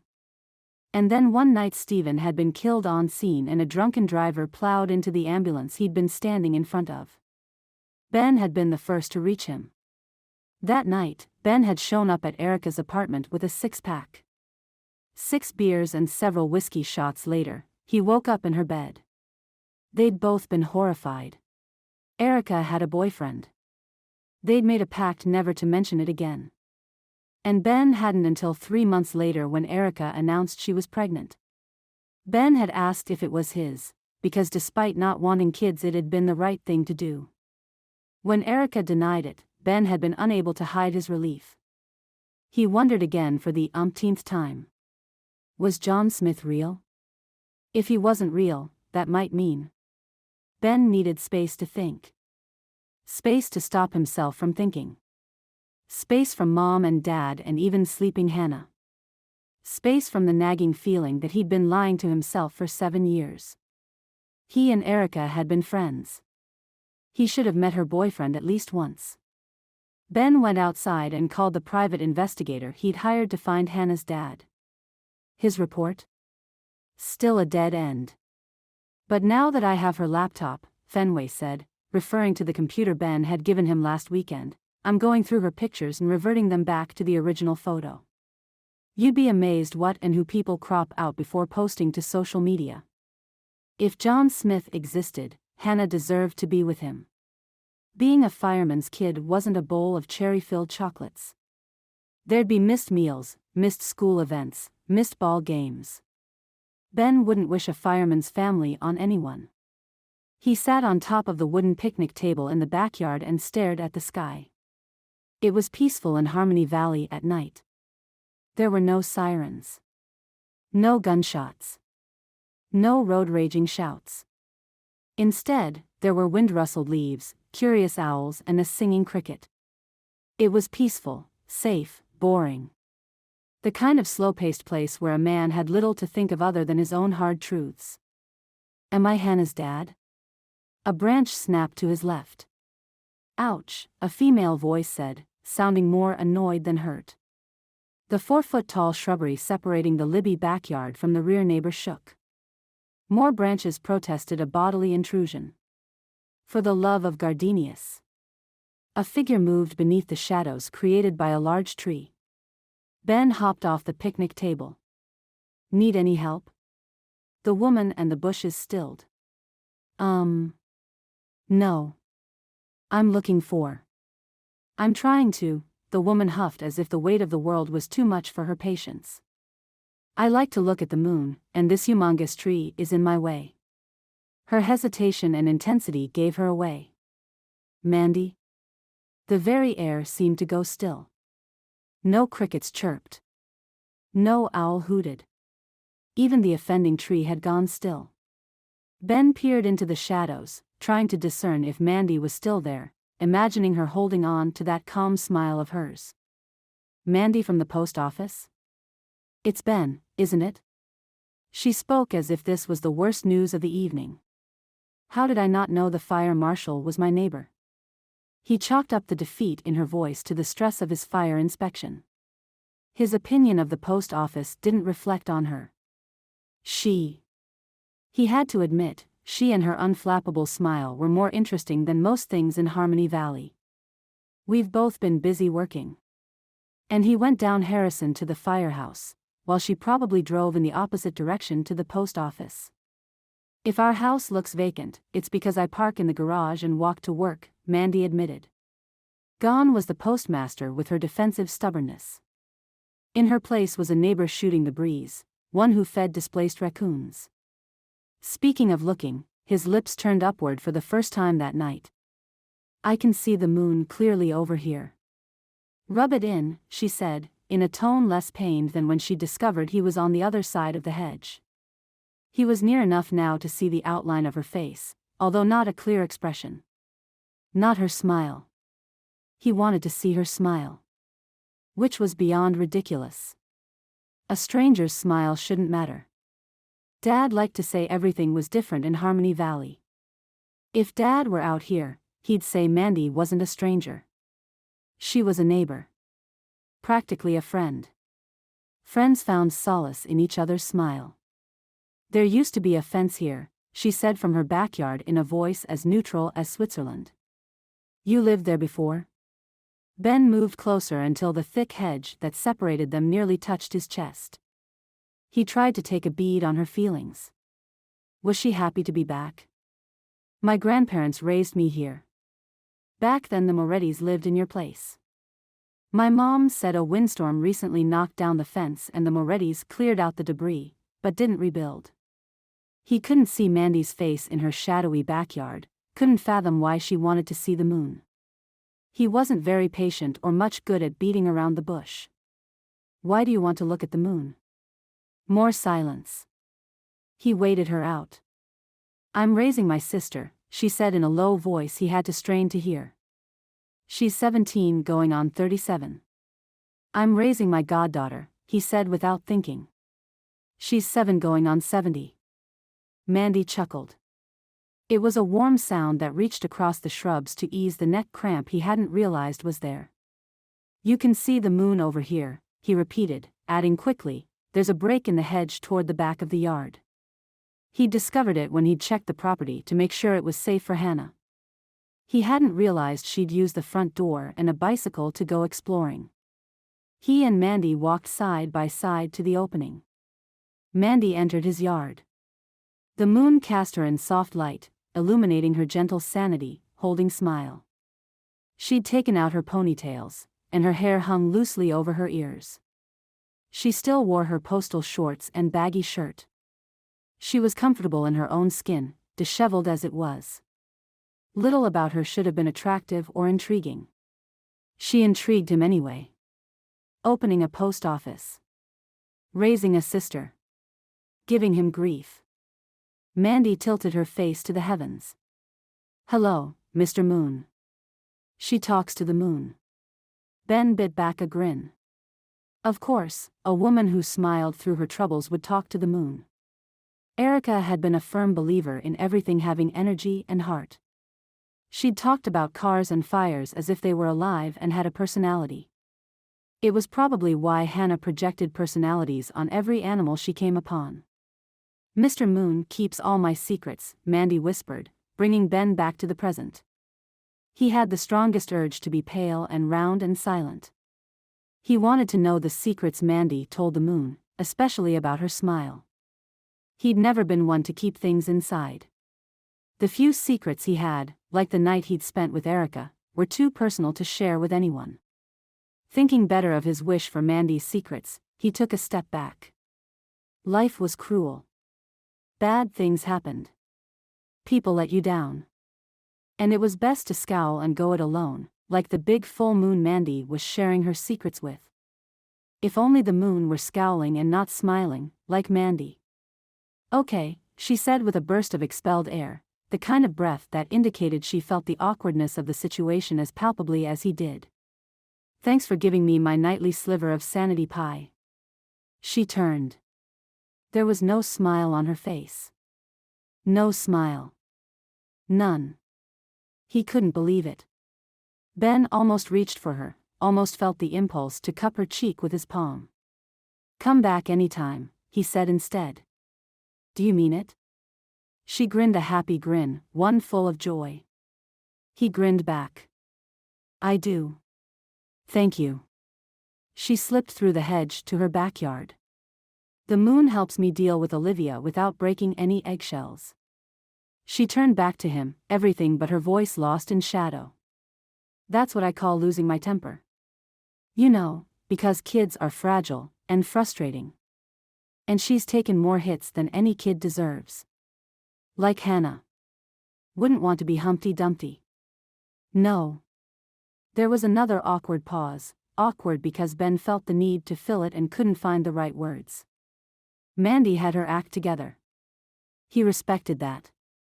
She had a way to deal with stress. He respected that.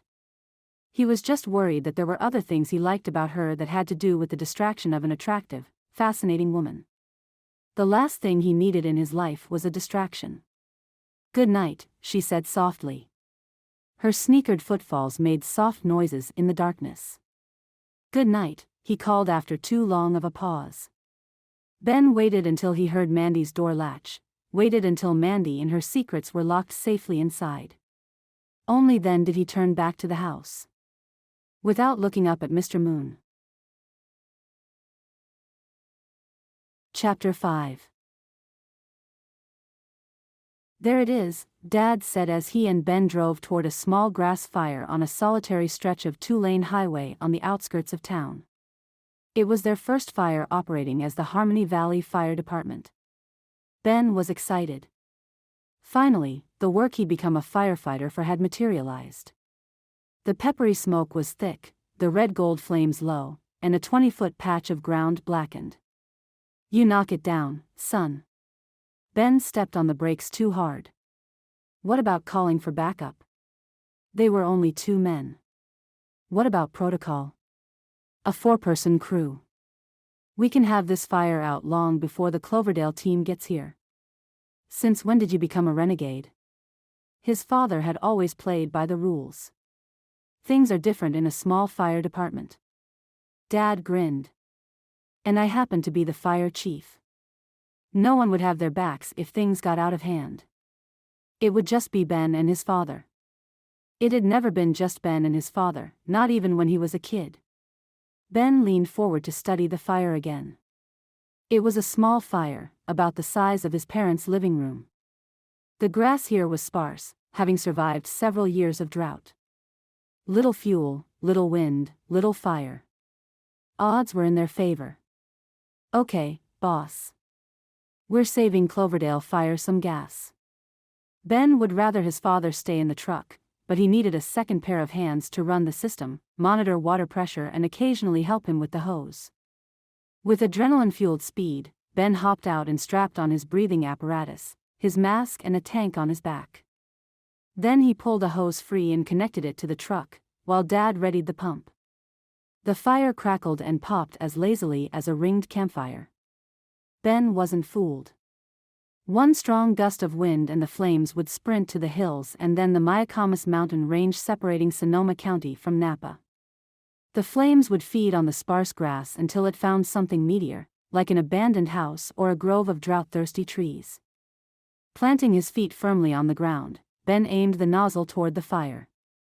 "Let's do this." Dad gave him juice, and soon water doused flames. The resulting steam sent a wave of heat rolling over Ben.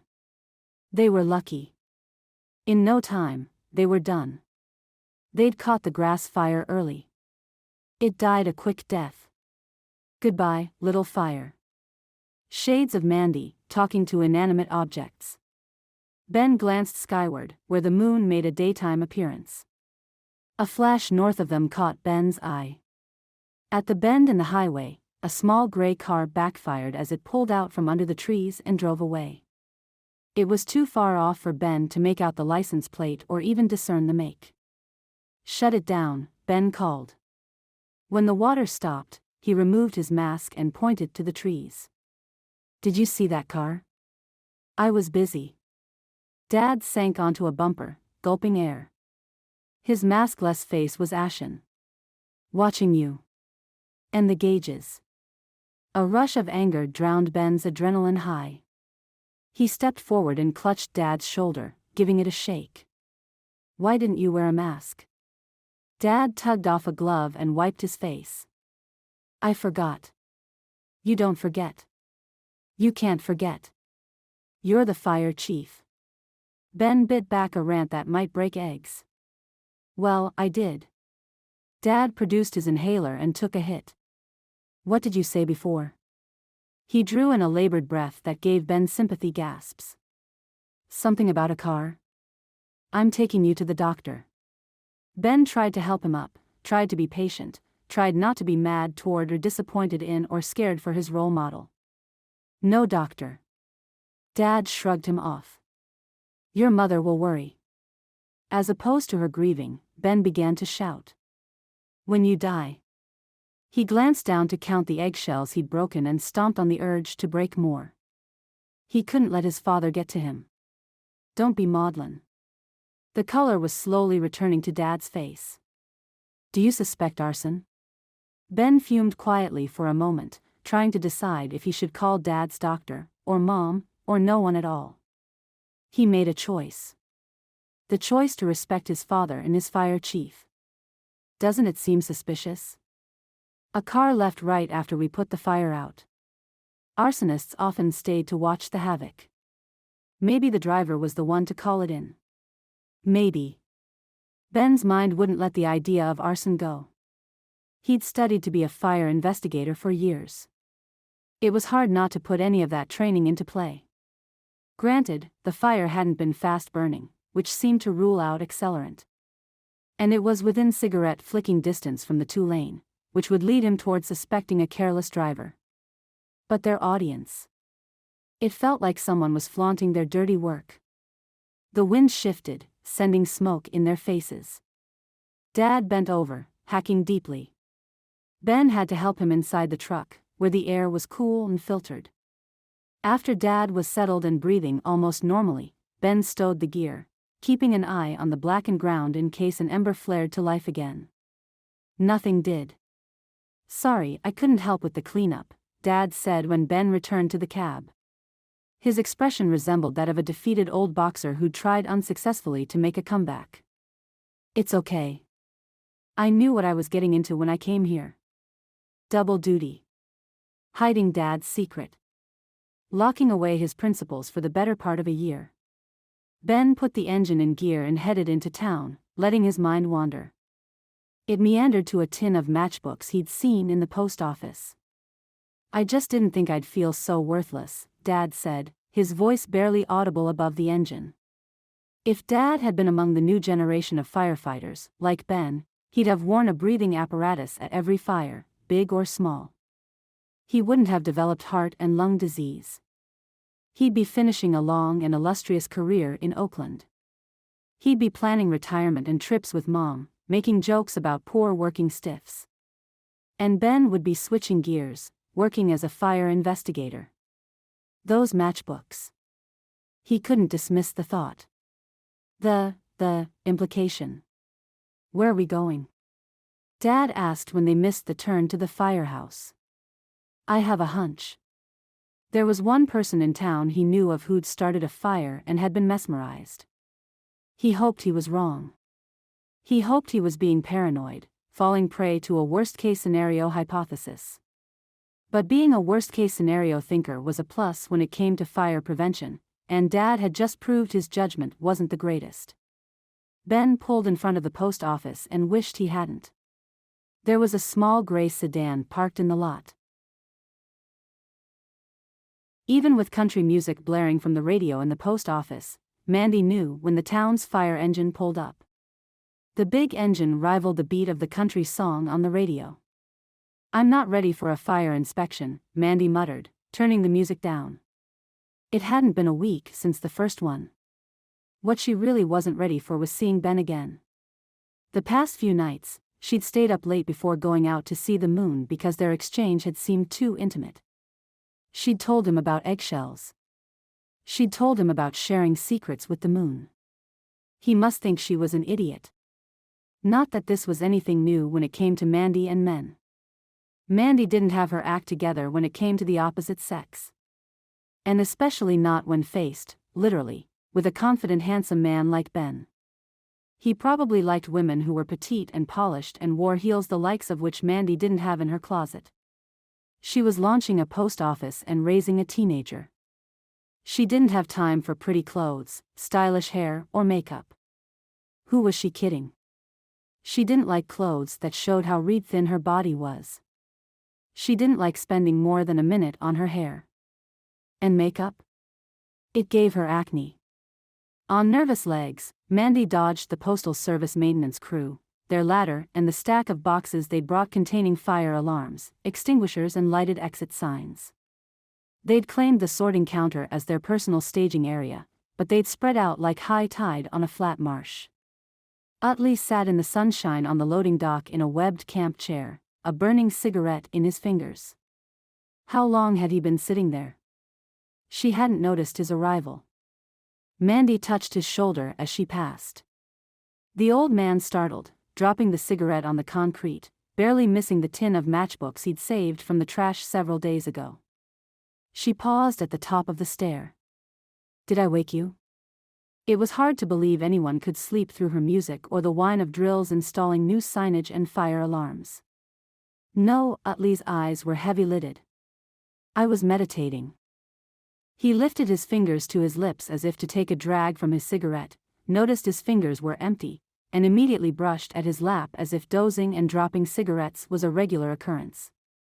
"It's on the ground," Mandy told him, hurrying down the concrete steps to meet Ben. "Don't light another." She'd already told him twice he couldn't smoke on the premises.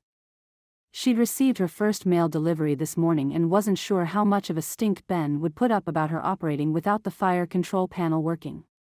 She didn't want to admit all her safety measures weren't in place, but she didn't want to disappoint her supervisor and delay mail delivery either. She reached Ben in the middle of the parking lot. He wore his turnout gear and smelled pleasantly like the wood fires her grandfather used to make when they went camping. She'd wondered about their next meeting. Would he be the rigid fireman or the compassionate neighbor? Question answered. Ben wore his intimidating scowl, as if they'd never spoken in the darkness about eggshells or the moon. The post office phone rang. Mandy yelled to Olivia to take a message before turning to Ben with a smile she hoped didn't betray how nervous he made her feel. "Has it been a week already? It's been a challenge to pull work crews out here. But they're here today." She was babbling faster than a political talk show host. "And I'm checking things off my list." If she sounded any perkier, she might puke. Ben stared at her as if he'd sat down at a poker table with people he suspected of cheating. And then his glance moved over the cars and trucks in the parking lot. "Have you been here long?" "All morning. I just finished sanding the flagpole." She held up her red, raw hands, waving to Keith in the fire truck. The fact that the fire chief wasn't getting out had to mean this wasn't a fire inspection, she hoped. "I only went up about 8 feet. I'm not very good on a ladder. I get vertigo." "The flagpole out front?" Ben walked backward a few feet, every step magnetically drawing Mandy, too. He stopped where they could both see the front of the post office. Yes, the one and only flagpole. She'd left the ladder and supplies at its base. "Was that a fire hazard? Are you here for my inspection? Or just to torture her?" "No one inside can see or hear you when you're out there," Ben noted, poker-faced. His lip was no longer fat, making the hard line of his mouth that much harder. "It's a two-way street. I can't see or hear anyone inside either." Which was a blessing when Olivia was in drama mode. "Is there something wrong? I mean, I didn't dance naked out here. I was just sanding. It's hard work getting this place in shape." Utley shuffled up to them, adjusting his blue postal cap to shield his eyes from the sun. He always looked like he was on a tropical vacation. Today he wore a green Hawaiian shirt with white flowers over his khaki shorts. "Glad I could help."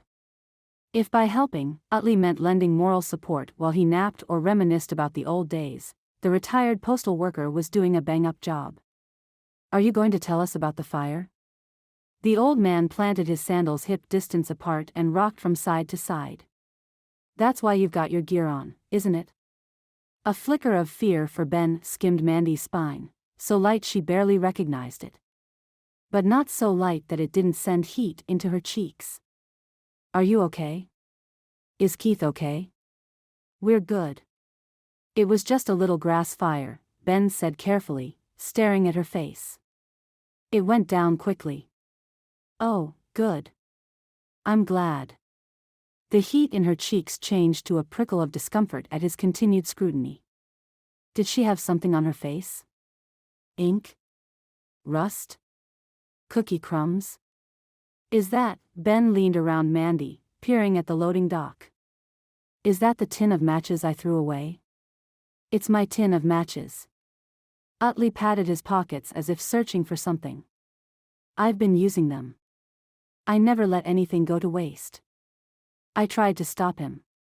Mandy brushed her fingers over her cheeks, wishing she could brush away her blush. "You should have tried harder, Mandy." Ben and his hard-lining, coded hearing, firefighter voice added to the way he seemed larger than life in his uniform and, well, I don't want to disappoint him. But she was. No two ways about it. Mandy glanced down at her tennis shoes and her blue work shorts and sighed. Honestly, Ben was right about the matches. She was the postmaster. She shouldn't have let Utley keep the matches after the fire department wanted them removed. At the very least, she shouldn't have let Utley keep them here. Utley's having a hard time adjusting to me in charge. She continued to explain her case to Ben in a voice below Utley's hearing aid range. He thought he'd be the next postmaster, and he's heartbroken. So, he nags, and he criticizes, but it doesn't mean much. The matches were a compromise. A crease strobed between Ben's brows, and his lips twitched downward. She'd probably ruined her credibility by admitting she talked to the moon. She had to re-establish herself. Utley. Mandy turned to her grandfather's friend and co-worker. The matches will have to go home with you. Utley stopped patting pockets and reached in one, most likely for a pack of cigarettes. She laid her hand over Utley's arm, preventing him from taking whatever he'd been searching for out. And you'll have to respect the no-smoking rule at this facility. So, that's how it is. Utley worked his wrinkles into a deeply lined frown that no longer reminded Mandy of her grandfather and happier times. All those years of service, and now I'm like a stack of unclaimed mail. Well, we never throw unclaimed mail away, Mandy said, trying to lighten the mood. It's not right. Utley turned and shuffled back toward the loading dock. About the cars back here, Ben began. Wait. Mandy snapped her fingers. I almost forgot. I got a special shipment today. Keith has a package. She hurried past Utley and up the stairs. It must have broken open during transit. Someone along the way resealed it. She picked up the white plastic bag, but something fell out. Shoot. They hadn't resealed it very well. A pill bottle rolled across the floor toward where Ben stood on the loading dock. Mandy swooped it up and checked the name on the prescription to the address label. Satisfied they matched, she handed both the bag with several other prescriptions and the escaped pill bottle to Ben. You might want to check the shipping manifest to make sure all the meds he needs are in there. Ben stared at the bottles and then back at her. What was he waiting for her to say? I hope to be ready for inspection in a day or two. Shall we say Friday? You want? Ben moved out of the way of Utley, who was headed toward his chair and the tin of matches. That's all you want? An inspection date? Well, clearly, I want to pass. She forced out a laugh. We'll see. Ben left. It was hard to tell beneath his fireproof jacket, but Mandy felt as if she'd been given the cold shoulder. Mandy glanced over to the maintenance crew in case they'd been doing something a fireman wouldn't approve of, but there was nothing suspect about them. 3 were opening boxes and 1 was reading instructions. I'm tired of putting supplies away. Olivia wore blue jeans and one of Mandy's postal shirts. Chapter 6. What was the rush to get to the post office? Dad asked when Ben had the fire engine headed to the station. Only Ben turned down a back road instead, needing time to think. And he thought best when he was in the shower or driving. Spit it out, son, Dad said impatiently. There've been no fires in Harmony Valley, not even a brush fire by the highway, for more than 5 years. New people come to town and now there's a fire? I'm glad you didn't pursue a career as an investigative reporter, Dad deadpanned. This is a non-story. Did you see the gray sedan in the post office parking lot? Yes. And I saw another one on the last corner. Don't jump to conclusions. If you're going to drive around, drive me to Martin's Bakery. I hear the coffee is outstanding. Dad had definitely recovered from the smoke he'd inhaled earlier. His feistiness had returned. Do you remember the way Mandy was enthralled by the electrical fire? She's new to town. And that car. You suspect Mandy of setting the grass fire? Dad guffawed, which caused a severe shortage of air in his lungs. Maybe you're right. Ben turned on a road that paralleled the Harmony Valley River, recalling Mandy's face as she gazed at the moon. She didn't fit the profile of an arsonist. She didn't feel like an arsonist. But she did feel like a woman with secrets. I don't know what kind of car she drives. Plus she said she walks to work. Common sense, Dad choked out. Good. But she might not have done so this morning. But she didn't want me going inside the post office today. She'd hurried outside to greet him. And she gave me your medicine along with a request for a date to reinspect the post office. Those are your suspicions? Dad sounded like a gunshot pipe organ, winded and off-key. Were you really in the running for a fire inspector position? Because you're missing one thing. What's that? Proof. Dad drank from a water bottle. His voice strengthened. Something that's enough for a jury to convict. You've got nothing. She knows what meds you're taking, Ben said, unable to put his finger on what about Mandy didn't feel right. She could tell everyone in town. You'd have to step down and there'd be no second chance at making full retirement. No reprieve for Ben either. I'm just trying to figure her out. I'd say that sounds less like suspicion and more like attraction.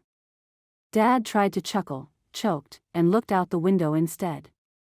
Attraction? Ben scoffed. Listen to yourself. Is it any wonder you need someone to watch your back? Dad sat up and put both hands on the window. Slow down. I want to keep my eye on her, Ben said. Purely for reasons associated with fire. Why didn't his words sound convincing? No, I mean literally. Slow down. I'm only going 35. They had the country road to themselves, and the trees were far enough back from the pavement that the engine was clear of branches.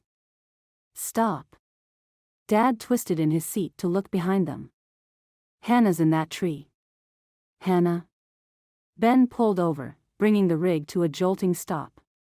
They were near where Hannah had found Iggy. She's this far from home?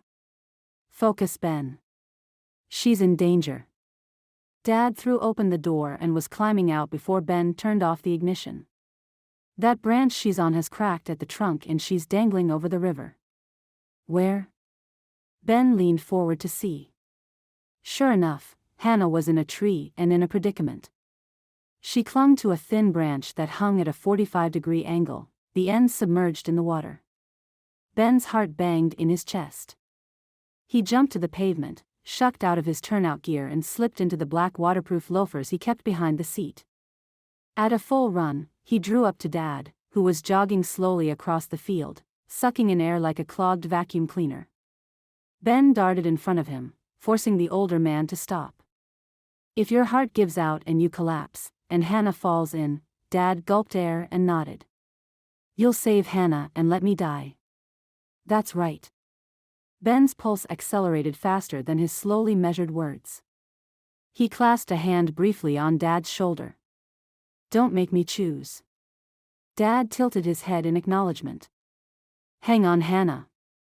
Ben shouted, spinning around and racing to the river. Hannah let out a frail wail as if she was afraid anything louder would send her tumbling into the river.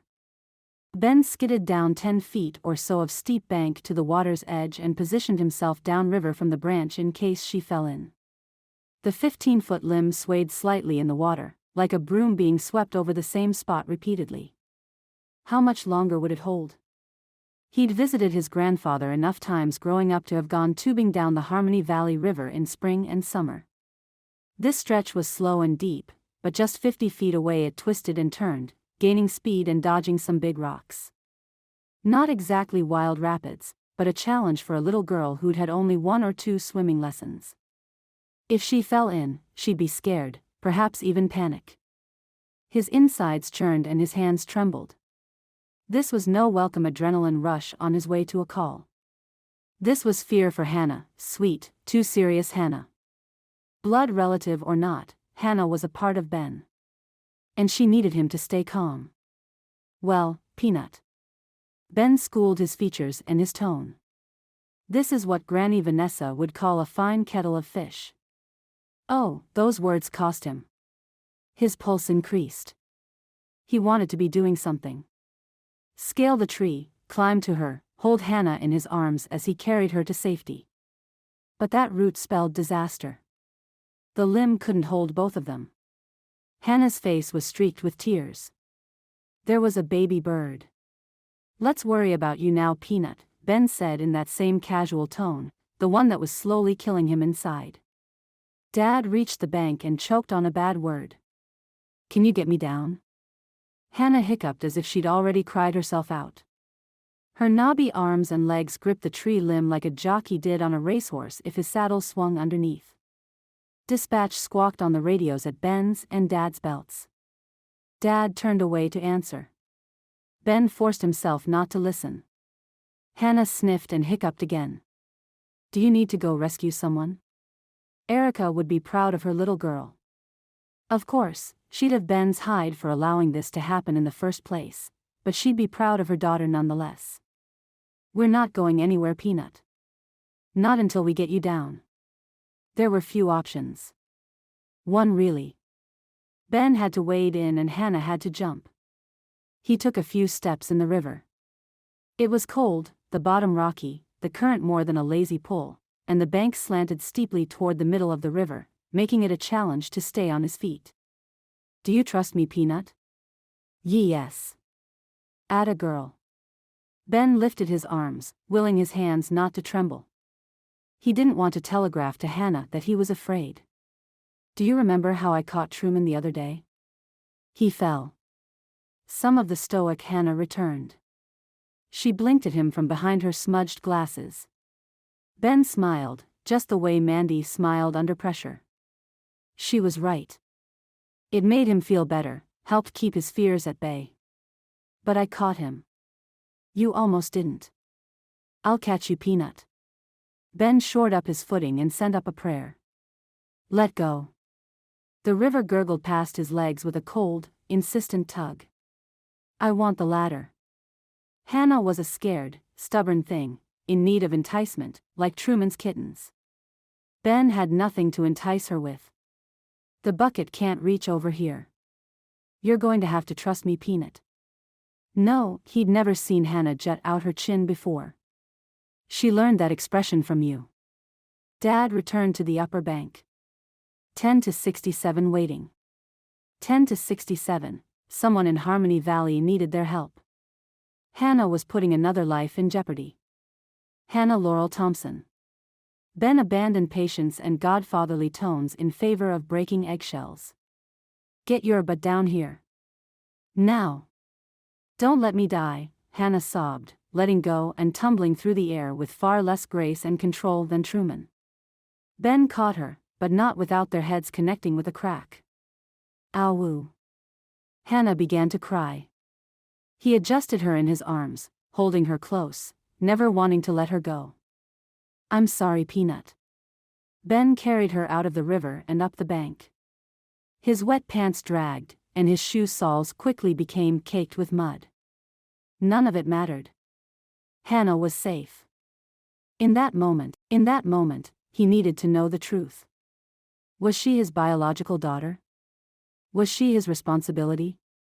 The weight of not knowing was greater than the weight of Hannah in his arms. It pressed the air from his lungs. It made his steps cumbersome. His purchase on the slope precarious. Was she a Libby? He vowed to find out. Dad reached down, grabbed Ben's arm and pulled him the last few feet to the top. "You hit my head." Hannah was as out of breath as Dad normally was. Her palms covered her face. "Let me see." Dad pried her hands away, revealing a red bump rising above her black glasses. "An ice pack will fix that right up." "It won't." She buried her face in Ben's chest, glasses and all. "It will." Ben's head throbbed, but he didn't care. He marched back across the grassy field. "Now, here's what we need to do, Peanut. We're going to put you in the back seat with an ice pack and drive to our next call, where Granny Vanessa is going to meet us and take you home." "You're punishing me." Dad chuckled, reaching the truck first. He dug in the first aid kit, found an instant ice pack and activated it. "That's not funny, Grandpa," she said into Ben's shoulder.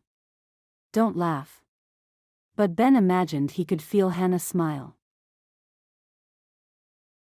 I hear the siren, Elvira. Mandy held the older woman's cold hand. She'd heard Elvira's cries for help on the first street she'd tried to deliver mail to.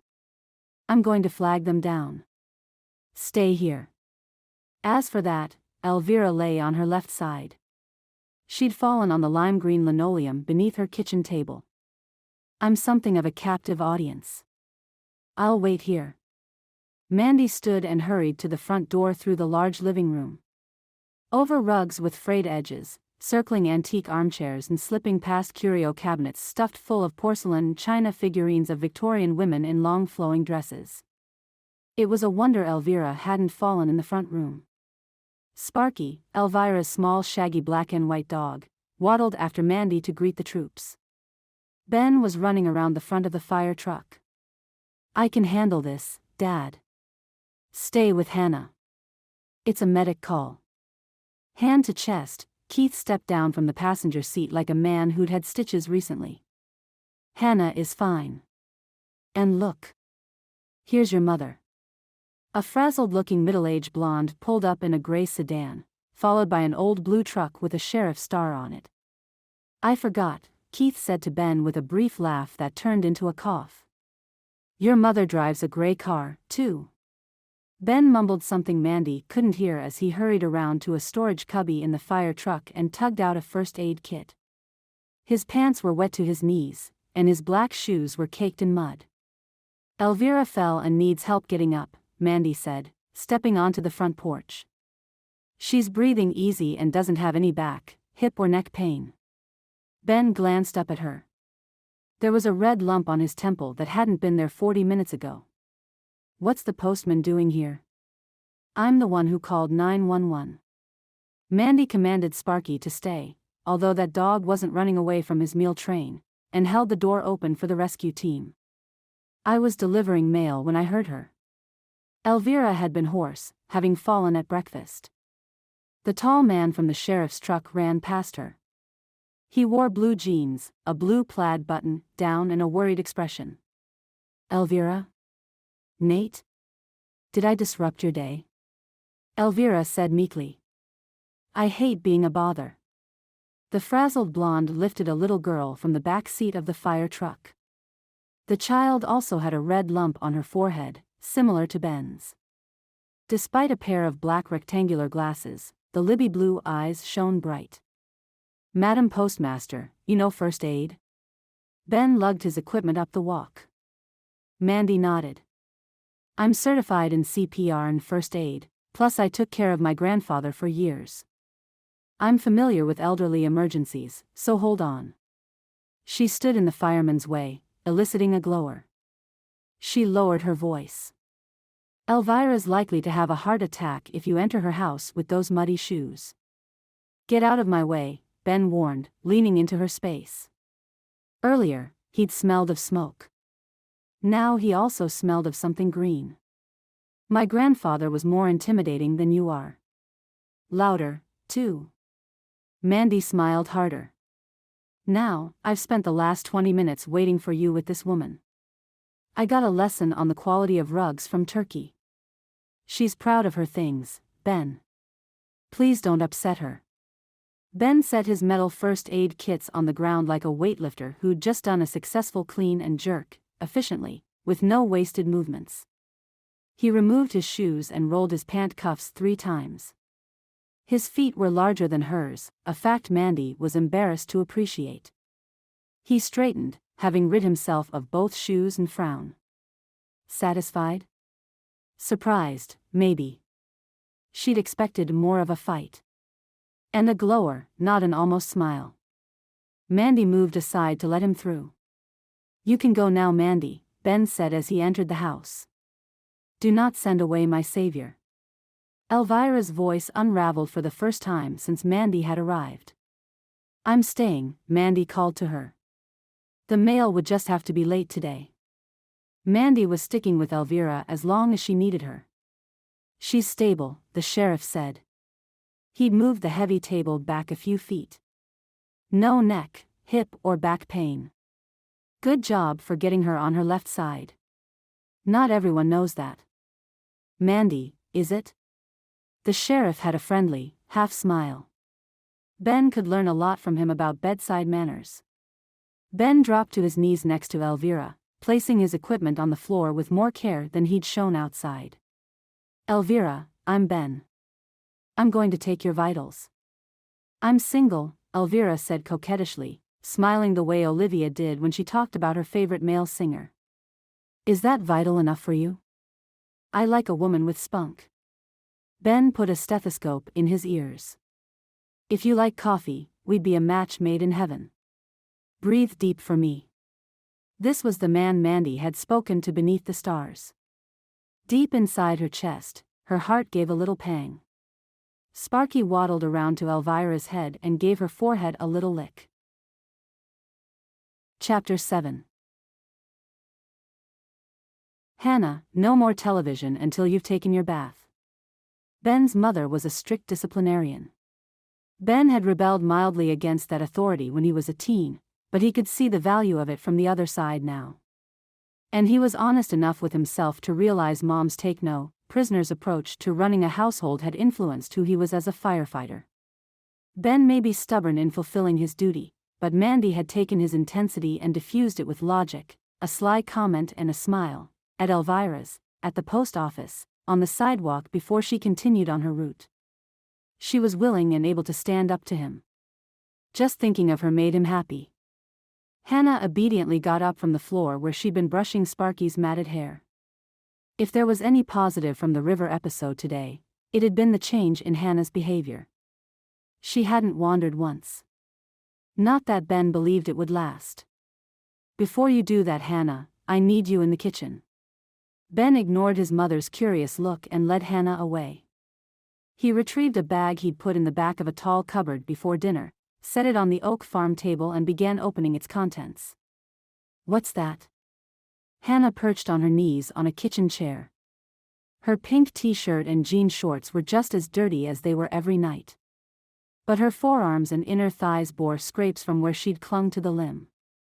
Something I picked up this afternoon.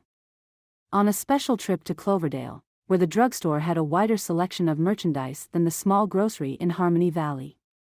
We're going to play mad scientist. Do we need goggles and a white jacket? Han sounded interested, but she kept her eye on Sparky, who flopped beneath her chair. What's that? Mom carried her water glass to the sink. Ben hesitated for a long moment, and then told her the truth. It's a DNA kit. Since rescuing Hannah, he'd been unable to think of much else but the question of her parentage. Benjamin Edward Libby. Mom sank into a chair across from Hannah. I thought you said, she glanced at Hannah and started again. I would have expected something like this from Mike. Mike has been happily married for years now. His younger brother was a fireman in Sacramento. Settled and nothing like the party animal of his youth. But you. This is not you, Mom said. Ben knew what she meant. He'd been the careful child. The straightforward child. The child most likely to do his chores before being asked a second time. The exact opposite of his brother, Mike. There's a one-time chance, Mom. I have to know. I'm glad your father is in his man cave. Meaning the garage. Mom turned her attention to Hannah, who'd been listening to their exchange with a curious tilt to her head. What's the report from the infirmary? Any patients ready to be released? While Hannah talked about animals on the mend, Ben read the kit's instructions. He had to reread them 3 times, and the process wasn't that complicated. But the feelings inside him were. The word father had been echoing in his head since he'd rescued Hannah from that tree. What's the holdup? Mom's hands were clasped on the oak table, her knuckles white. I just want to get it right. If only Ben knew what right was. He should have asked Erica more questions when she made Hannah his godchild. He should have asked about John Smith. You mean you want to win? Isn't it a game? Hannah asked, peering at him with an inquisitive expression reminiscent of her mother. It's more like playing doctor. There are no winners or losers. What a lie that was. If Hannah wasn't his, he'd feel like he lost. Ben held a swab up. First me, then you. He swept the inside of his mouth and then sealed the sample. Let me do it. Hannah practically brushed her teeth with the swab before handing the stick back to Ben. Now what? Now we wait. Ben sealed her sample and then packaged the 2 swabs for shipping. No one would suspect the plain envelope held the balance of his life inside. Except Mandy. She'd probably seen it all. Now we take a bath, Mom said, sounding confident of the order of things: dinner, bath, bed, which was a more comforting progression than Ben's order: kid, proof, fatherhood. Let's roll. When the bath was running and Han in the tub, Mom returned to the kitchen. She's 7, Ben. What's brought this on all of a sudden? The fact that John Smith can't be found and might not exist. Oh, Ben. Mom hugged him. If she's yours, what about your career dreams? You've always said you'd choose your career over the welfare of children. You didn't seem to worry about my dreams when you asked me to come here. Ben kept his tone in a place that didn't break eggs. He stuffed the empty DNA box back in the shopping bag and then shoved the shopping bag in the kitchen trash. And you didn't tell me the truth. Your own mother. Unexpectedly, she hugged Ben again. She smelled of flowers and garlic and acceptance. No matter what happened, no matter what the result, she'd love him. What if she's ours? I'd feel like the wicked queen in an animated movie. Grandmothers are supposed to spoil grandkids, and all I've done is loved her. Ben placed his hands on his mother's shoulders and set her far enough away that he could look her in the eye. You should feel like Hannah's fairy godmother. She needs a steady hand right now. You can spoil her when she's older. I always wanted a little girl. Mom's voice was wistful, a rare glimpse of her own dreams. She drifted toward the hallway. I hope that test gives you the answer you're looking for, honey. That's just the trouble, Ben said morosely. I don't know which answer would be best for Hannah. Dinner was a frozen pan of lasagna Olivia had baked. She'd microwaved frozen broccoli with cheese sauce and buttered plain bread slices. Mandy told herself she didn't care about carbs or salt. It was dinner and she hadn't had to make it. Yep, she was still stung by Ben's flattery comment. What's wrong with me that Ben rejects the spark between us? I downloaded applications for cosmetology school today. Olivia picked up her plate and brought it to the sink where, stop the presses, she washed it. The one I want to go to is the most expensive. Mandy made a noncommittal noise. They use the high-end brands, Olivia went on, spooning the rest of the lasagna into a plastic storage container. I thought all nail tech schools were the same. Mandy mashed her broccoli flowerets with her fork. Everyone teaches the basics, but my favorite uses the latest techniques and has an extra 2 weeks focusing on small business accounting. Knowing how to handle money is important. Especially given Olivia couldn't manage her monthly allowance. Of course, the topic of money only made Mandy more exhausted. But she was as doggedly determined to find a shared memory of the past with Olivia, just as determined as Ben was to make the post office safe. Do you remember how Grandma laughed every time she told the story about when Grandpa proposed? Olivia turned up her nose. I don't care what you say, if a guy proposed to me with a brass ring, I'd turn him down. It was true love. And Grandpa had no money. Mandy's broccoli was mush, much like the mess Grandpa had left her in, legally bound to carry out his wishes. I'm not going to marry anyone who's poor either.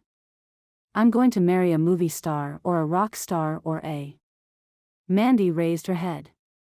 What was that last one? Nothing. Olivia ran the garbage disposal. Mandy must be dreaming. Olivia never ran the garbage disposal. Come on, brat.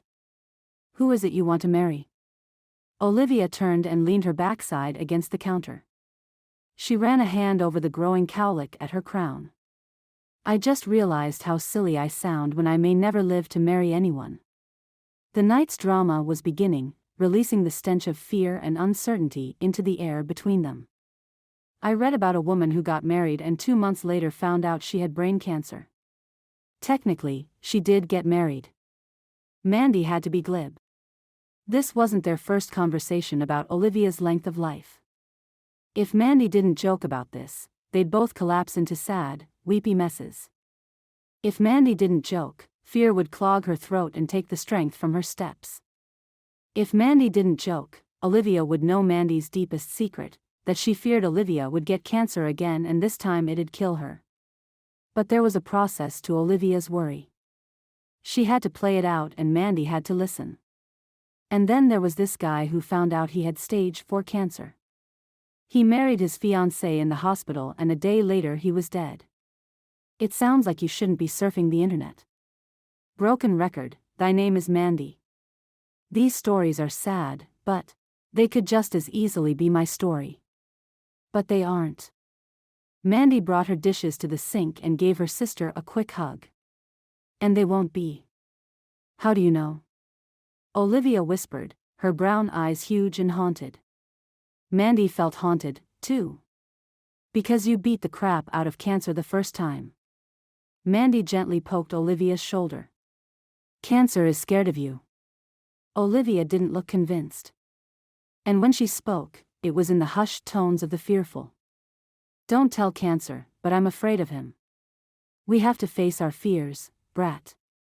Mandy glanced out the window toward the tree that blocked her view of the moon, willing fear to dissipate. Fear ignored Mandy. It crowded her chest and made it hard to breathe. Do you know what I'm afraid of?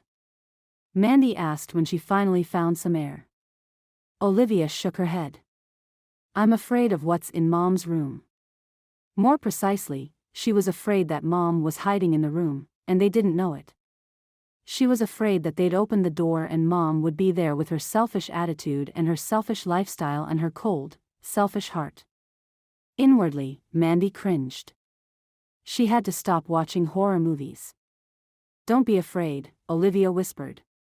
She twined her fingers with Mandy's. Their hands were hospital cold. We could go in there together. Mom would never hurt us. That's right, Mandy said, not wanting to go in at all. Not wanting to hear Olivia talk about mending fences with their mother even more. Because we battled back cancer together. We're invincible. Who cared if invincibility was a lie? It was the right note to end on. Drama done. A nightly session of mindless TV was called for. But Olivia had other ideas. Without letting go, she tugged Mandy from the kitchen. If we can face cancer, we can do anything. She turned down the hall, heading toward that closed door. Anything, Mandy echoed, her mouth dry. She'd rather talk about Grandma's ring or Olivia's inheritance than do this, than face this. We aren't going to find Mom in there. Olivia stopped in front of Mom's bedroom door and stared up at Mandy, suddenly uncertain. Are we? No, but Mandy was certain there was something unsettling inside that room. She could tell by the way her skin prickled and her legs twitched with the urge to bolt. Neither one of them spoke. Neither one of them moved. Neither one of them wanted to admit that Mom scared them more than cancer. Because cancer was about hate. It hurt and you had carte blanche to hate it back. You had methods to deal with it. You had options and support groups and people who knew what you'd gone through. But Mom. You were supposed to love your mom and moms were supposed to love you back. When they didn't, you had no options. You had no standard methods to deal. No pad emotions to reach for. A mom like theirs was like a California earthquake. She swooped in for unexpected visits. She shook things up. She left. And then you picked up what was broken, mostly your heart, and hoped to God it didn't happen again. But you knew you were kidding yourself. She'd be back. And you'd have to deal with her. At least, Mandy had to deal with her, because that's what Grandpa wanted. But Olivia, dear, sweet Olivia, shouldn't have to worry about mom quakes. She shouldn't have to worry about cancer quakes. She should be allowed to live her life and plan her future as if the worst of life was behind her. But the only way Olivia could do that was if Mandy took the punches meant for her. I hate being a wuss. Mandy opened the door and flicked on the light. Shoot. She hated being right. There was an envelope on the bed. The words printed on it were easy to read. Black lettering. Block print. For Olivia. Mandy waited until it was very late to slip into the backyard and into the night. She wanted to have a discussion with Mr. Moon, and she didn't want an audience. Mr. Moon was still low in the sky. She'd tried walking around several blocks in the neighborhood, but the trees were either too large and blocked her view or she had to stand in the middle of the street to see him. She'd stood in the middle of Kennedy Avenue, and a nice little old man had come out on his porch and asked her if she was okay. "I'm not okay." The note inside the envelope was chillingly brief. "If you stop by, sweet thing, wait for me." Olivia had been clutching Mandy's arm when she read the words aloud. And then, she'd laughed the way you did when something you'd long hoped for happened. Mandy had wanted to pack up and leave. If not Harmony Valley, at least, this house. "We can't leave." Oh, that was a lie. Olivia could leave if she could support herself, but Mandy was stuck here. The debt she carried as Olivia's medical guardian was immense. Monthly house payment immense. Break your back immense. Make you stay and face your inner demons immense. Together, they'd been strong through the cancer. Mandy had refused to let worry over the cost to save Olivia's life drown her. Mandy had to refuse to let worry over what her mother would do if she showed up wash their futures away. So what if Mom knocked on the door? What was the worst thing that could happen? "I need to tell Olivia the truth about her inheritance." Mandy broke out in a sweat at the thought. She opened and closed the slider as quietly as possible and made her way across the grass to the break in the hedges at the back neighbor's fence. The moment she crossed into the Libby's yard, something cold touched her ankle. Mandy yelped and leaped back, tumbling into the bushes. Strong hands closed on her arms and righted her. "I had no idea Sparky was such a good watchdog," Ben said, smelling of clean clothes, clean man and control. Mandy resented his control and his normalcy. He'd probably had a regular childhood with a stereotypical suburban soccer mom. He didn't need to sneak around and commune with the moon to settle the churn in his gut and the ragged rhythm of his breathing. "Sparky caught me?" Mandy glanced down at Elvira's fur baby. Hands still on her arms, Ben laughed. Yes, he of the flattered, turned down was laughing. It was the wrong time for laughter. "Flattered? I'll give you flattered." Mandy shrugged off his hold and his mirth. "Were you waiting for me? If I say yes, I'll report you to the sheriff." Who seemed like a reasonable, even-tempered man, one who'd lock up stalkers. Then it was purely coincidence. Ben remained close enough to grab hold if Mandy fell into a gopher hole or fainted. "Sparky wanted out and I heard you skulking in the next yard." "I don't skulk." Mandy turned her back on him and took a couple of steps forward, lifting her gaze to the sky. "I'll just be a minute." She needed a moment of peace. A small silent ritual. Was that too much to ask? "You're still in uniform."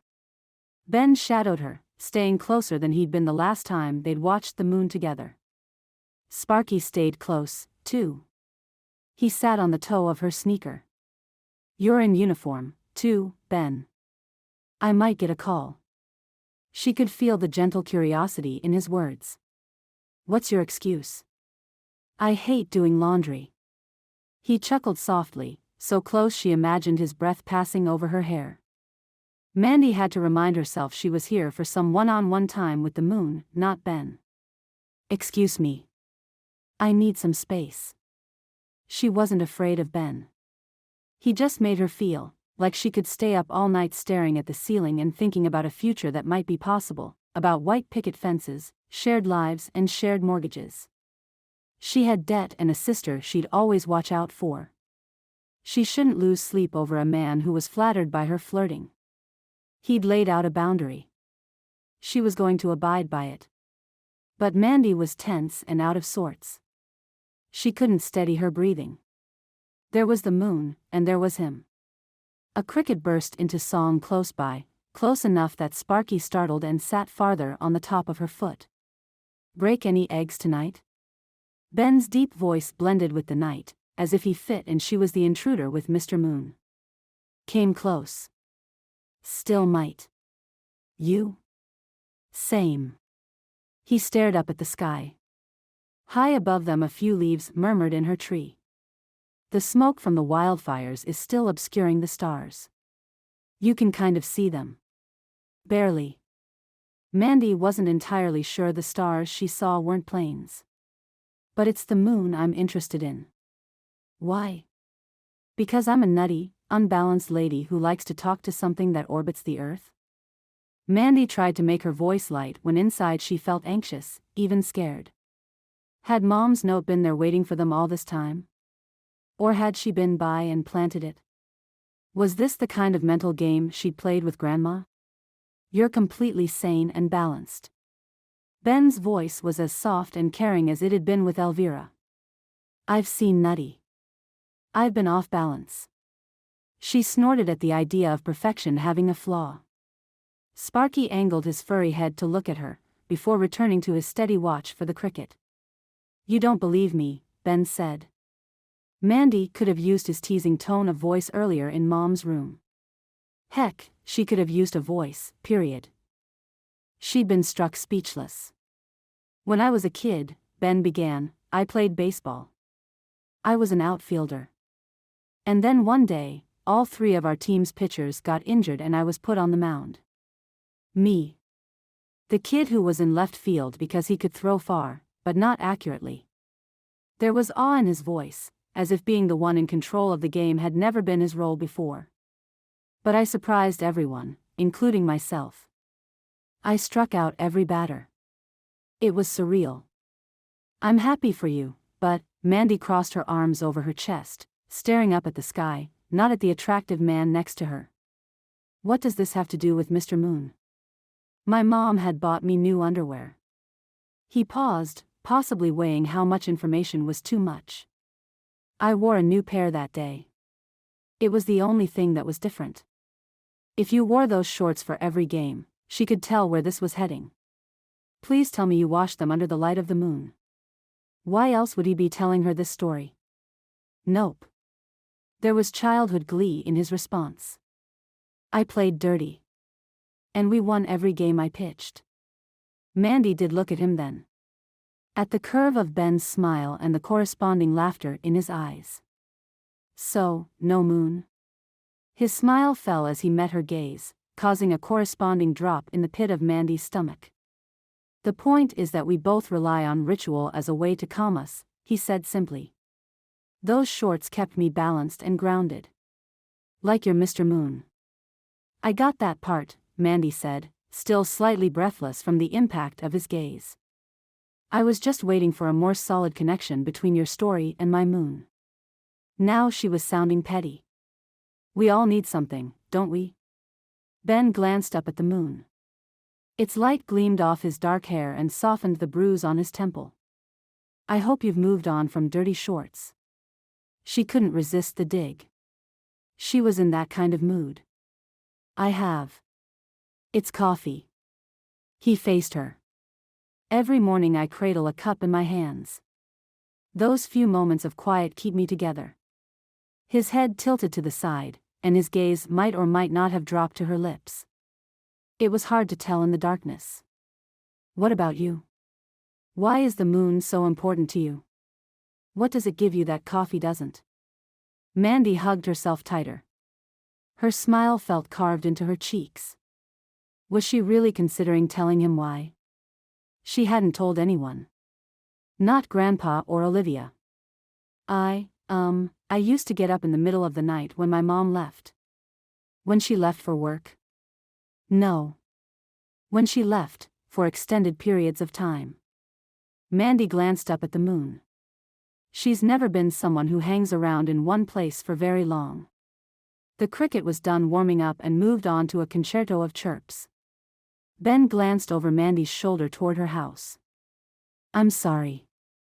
I'm not telling you because, she stopped that train to avoid breaking eggs. You were asking about Mr. Moon. And I'm waiting patiently for an answer. Mandy paused, testing his words for too much sympathy or too much sarcasm. Finding none, she continued. I couldn't see her leave from my bedroom, but I could hear doors open and close. I used to look out my window and imagine she was coming around the back to say goodbye. As if Mom knew Mandy was waiting and watching. As if Mom cared to say things like goodbye, take care, or I love you. And while she was gone, every night before I went to bed, I'd look out my window and ask the moon to watch out for her. She gestured to the tree in her backyard. That was before this tree grew into a behemoth. Do you still want the moon to watch out for your mother? No, Mandy tensed. I tell him my worries. I ask him to watch over Olivia. She drew a deep breath. I feel less alone imagining someone is listening to me. Mr. Moon is a lucky guy. Ben's voice was much how she'd imagined Mr. Moon's, strong yet kind, patient yet able to see the little joys in life. Still on her foot, Sparky belched, interrupting the cricket for only a bar or two. Ben laughed. Mandy wasn't sure who or what he was laughing at. Are you making fun of me? No, Ben knelt to rub Sparky's ears. His bare arm brushed Mandy's bare leg. She refrained from jumping back. She refrained from fainting. She even refrained from kneeling next to Ben and petting Sparky along with him. You're not quite what I expected after my fire inspection. I realize I can be intense. Ben shrugged, standing. Standing too close. Their shoulders nearly touched. But I want this town to be a safe place. He peered at her with a quirk in his dark brow. That fire today, the grass fire? He nodded. I think someone said it deliberately. Mandy gasped. Who would do such a thing? He was quiet for too long. Then he raised his eyebrows. A sickening suspicion took over her stomach. She did backpedal then, appending Sparky. You think I'm an arsonist? Someone had cranked up the volume on her voice. It boomed into the night loud enough to silence the cricket. Not really, Ben said casually. Not really? Mandy's lungs expelled oxygen as if she'd been sucker punched. Not really? Did suspects on an arson list with "not really" next to their name get hauled in for questioning? Arrested? Ruined? I suspect there's an arsonist, Ben continued as if unaware he'd not only pulled the rug out from under her but parked his fire engine on her chest for good measure. Someone with a gray car. I drive a white pickup. Mandy sucked in air like a sprinter about to cross the finish line. Thank goodness she was in the clear. Someone at the post office today drove a gray car. I have no idea who. But the work is finished. They aren't coming back. The cricket had resumed its chirp. Sparky yawned and waddled toward Ben's back door. Ben wasn't ready to leave, not her or the subject of arson. Why did you stare at the flames the day we met? It was almost as if you were mesmerized. I was thinking, she laughed self-consciously. I was trying to figure out how long a fire would delay the opening of the post office, worried about the trouble it would cause me. Clearly, I think too much. Me, too. Ben took a lock of Mandy's hair and moved it over her shoulder, and then froze, as if he hadn't realized he'd touched her so intimately. You didn't want me coming inside the post office today. You didn't want me coming inside Elvira's house either, she countered. I was protecting a patient's privacy. I thought you might get upset at how little progress I'd made on your fix-it list. That scowl of yours is like a weapon, and I didn't want it aimed at me. Mandy wished she hadn't admitted so much. She wished he hadn't admitted so much either. How will you find this arsonist? Well, there's the car and there are indicators. He ticked them off on his fingers. Isolated. Stressed out. Angry. In need of an outlet. That describes half the freeway commuters I've met. No joke. And then there's opportunity. Ben stepped into her space, placed his fingers beneath her chin and tilted her face to the moon. You're always smiling, Ben said, awe in his voice. How do you keep it up? Am I still smiling? She was. It was easy talking to Ben in the darkness, easy to overshare. But he'd half thought she was an arsonist. He'd been flattered she'd leave out a bowl of food for him. She wanted to give him a generic answer. Instead, she blurted, "My smile. It's my only defense." "You're incredibly honest." "I'm not. I have very little to hide. Only her feelings and her debt and the fact that she'd lied to Olivia about her inheritance and the reason their mother stayed away. I doubt that. Everyone has layers of secrets." Ben's head bent toward hers, almost as if he was going to kiss her. And then he pulled back, cocking his head to the side as if offering his ear for a whispered confidence. The kiss impression was totally the moon's fault. The moon was waning, appearing to turn half his face away and wink. Stupid moon. This was Mr. Moon's payback for not spending more time alone with him. Back in Santa Rosa, their apartment had a south-facing balcony. Visiting the moon had been as easy as opening the curtains. Ben hadn't moved. Was he asking Mandy to bare her soul? No one wanted to hear about the bitter disappointment that was her childhood. Or the hardships she'd carried these last few years. It was almost as bad as telling someone woeful stories about your ex. "I better go. I've got to be at the post office early." And the very act of standing this close to Ben made her feel like a romantic fool, waiting for a kiss and a ride on a white horse. Ben backed up a step, staring after Sparky. "I hear the bakery opens at 4:30 and has good coffee. Dad says they have a French press. Thanks for the tip." With one last glance at the moon, Mandy headed toward the break in the hedge. "Don't forget about the other things." She scooched through the hedge and turned toward home. "What other things?" "My advice." He walked next to her on the other side of the shrubbery. "Never be ashamed of needing something, because we all do. And underwear. Dirty sometimes works. Especially if you don't like doing laundry." She grinned. Unbelievable. Ben was infuriating and complicated and made her grin. "You should remember something, too. Next time a woman asks if you think she's an arsonist, don't say not really." There was something wrong with Ben. He stood staring at the moon, the orb more visible tonight since the fire on the other side of the mountain had been contained. He didn't pursue women with flowery words and poetry. He wasn't the master of smooth lines or smooth moves. But he'd stood talking to Mandy in the moonlight about his lucky baseball talisman and the sensitivity of the moon. He'd looked into Mandy's eyes and wanted to kiss her. Kiss her. Harmony Valley was chipping away at his sanity. It had to be because Ben was worried about being a dad. Or not being a dad. And worried about Hannah. And his own father. He was isolated, stressed out, occasionally angry and in need of an outlet. Shoot. When I described myself like that, I could be the arsonist. The screen door behind him slid open. "I'm worried about your father." His mother came to sit on the picnic bench. Ben took a seat across from her. "Dad keeps saying he's fine. We both know that's a lie." Mom pulled up the collar of her bathrobe against the evening chill and glanced up at Mandy's moon.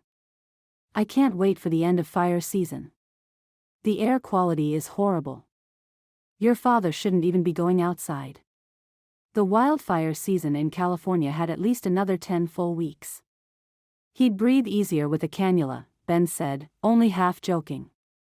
"Someone would notice him dragging around an oxygen tank," Mom said, only half serious. Had Dad been in on the conversation, he'd have been telling them he didn't appreciate their jokes. He'd puff up his chest and be the man showing no emotion. "I'll encourage Dad to stay in the truck and wait for backup." And Ben would hope for no more brush fires. "We'll keep trying alternative treatments to clear his airways and increase his blood flow." Mom stared up at the night sky. "Why haven't you put a volunteer program in motion?" "Turf wars." The current and retired fire chiefs are arguing over who should recruit and train them. Meaning Dad and Granddad. And I haven't pushed it because volunteers would notice Dad's health isn't what it should be. Those in the tight-knit fire community might let Dad slide. He was well known up and down Sonoma County, having served as the local union president in Oakland. But civilians? They'd wonder. And wonder led to talk. And talk would lead to questions from the mayor and the town council. Volunteers won't notice your father's health if you train them, Mom pointed out. Another responsibility landed on Ben's shoulders. I appreciate your doing this. Mom's voice was transitioning in tone, from matter-of-fact to matters of the heart, shifting gears from business to family dysfunction. I know you and your father haven't been close. Dad always favored his younger brother Mike. And I know this is hard on you. It's hard on all of us. I get it. Ben knew in his head that he had to let go of past hurts. But it wasn't as easy as it sounded. And if you twisted my arm, I'd admit that we're finding some common ground when we aren't fighting about issuing citations. Did he tell you what happened at the post office? Mom chuckled. Your father told me about your fascination with the postmaster. Nice girl. And Dad said she's not an arsonist. You should bring her by sometime. I know Mandy's not an arsonist. The fires she lit inside of him was a different story. Ben drummed his palms on the table, managing a regretful smile. Except, I wasn't exactly clear in my exoneration of Mandy to her face, so, inviting her to dinner isn't an option. Oh, honest Abe. Not again. Mom covered his hand with hers. How many times do I have to tell you the correct answer to, do these jeans make my butt look big? Is always 100% a no. Women don't want to hear the truth, especially not yours. Her words stung. You're saying I should lie to women? I should tell her I'm 95% certain she's not an arsonist. No, Mom thunked the heel of her hand against her forehead. I'm saying the truth sometimes hurts. Did you want to hurt the postmaster's feelings? No. Maybe I wanted Mandy to be more careful. So, she doesn't look guilty the next time a fire starts. No one should live their lives trying not to look guilty of something they aren't guilty of in the first place. Mom sighed. This is like the time you told my mother her Thanksgiving turkey was drier than beef jerky but not nearly as tasty. I was 12. Ben tossed his hands. And she asked me why I didn't clean my plate. Mom reached for his hands again, capturing them with a firm grip. If you can't say something nice. If you can't stand to hear the truth, he parroted back. I'm not giving up on you. Mom released him, getting to her feet. Don't you worry about a thing. I'll fix it with the postmaster. Mother. His annoyance was a live thing, lifting him to his feet. It doesn't need fixing. But she didn't answer. Chapter 8. There was a man waiting for the bakery to open at 4:20 a.m. Mandy had been walking fast in her postal uniform and windbreaker, intent upon getting to the bakery when it opened at 4:30, but she slowed when she saw the man because it was still dark, and she was alone. As she came closer, the light from the bakery window illuminated a man in uniform with a trim waist and broad shoulders. It was Ben, looking put together and handsome. Mandy was certain she looked like she just woke up with her messy ponytails and no makeup on. It was a beastly hour of the morning and she felt beastly inside, still annoyed with the things he'd said to her last night. Inside the bakery, a petite blonde scurried around a large set of glass cases. The rich smell of coffee drifted on the air, along with the warm smell of sweet treats. Good morning, he said. Despite the bruise on his forehead, he still looked handsome and dare she say kissable. Not that he'd kissed her. Not that he seemed to want to kiss potential arsonists. You're a coffee person. I've been known to indulge. Hugging her windbreaker tight around her chest, Mandy sat on a wrought iron chair next to a small table and yawned. She hadn't slept well last night, but she wasn't admitting he was part of the reason. What do you need coffee for? You look wide awake. Birds were singing in the town square, perky, pre-dawn-loving birds that had more in common with Ben than with Mandy. She was always her worst in the morning. I just got off a call. Upon closer inspection, there were dark circles under his eyes. But now I need caffeine. Shouldn't you just go back to bed? Mandy would, if given the choice. I'm awake. He shrugged. I'm a morning person. You? Mornings are part of the job. She yawned again. Of course, that makes my afternoons free for naps. Not that she ever had time for naps, but a girl could dream. I used to dream of a taller-than-me, handsome man who could kiss my socks off. Her traitorous eyes drifted to Ben's face. I can nap at the fire station all day as long as no one calls 911.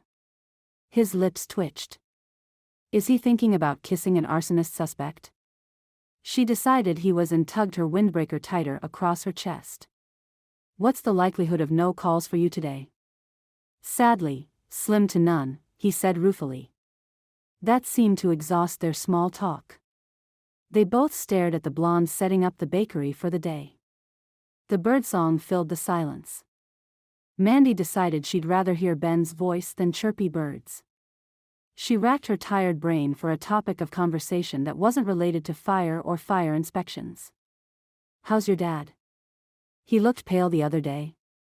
Ben shifted from friendly neighbor to fire inspector mode. The chief's in better shape than your post office. Down, boy. She'd found a target, and she hadn't even taken aim. You'd think I'd accused Keith of something like embezzlement, or arson. You're right. Ben held up both hands quicker than a bank teller at gunpoint. Let's not toss accusations at each other. The quick way Ben backed off gave Mandy pause. Was Keith seriously ill? It was more common nowadays for people to work while going through health challenges, like cancer. Before she spent too long pondering the state of his father's health, Ben said, I'd like to apologize. Consider the phrase not really retracted from our history of conversation. Mandy sat back in her chair, taking stock of Ben. Sincerity in his voice? Check. Sincerity in his eyes? Check. Mandy supposed this meant she'd have to be sincere in her reply. Apology accepted. And I didn't mean to pry about your father's health. I've spent too much time in hospital and doctor's office waiting rooms over the past 2 years where I passed the time diagnosing others in the waiting room in my head. Ben's posture eased. His expression softened. Have you been sick? She shook her head. If anything, I'm too healthy. And she felt guilty for it when Olivia had been through so much. Your grandfather then? Ben stared at her compassionately, ready to listen to whatever she had to say, like she imagined Mr. Moon was. I'd heard your grandfather passed.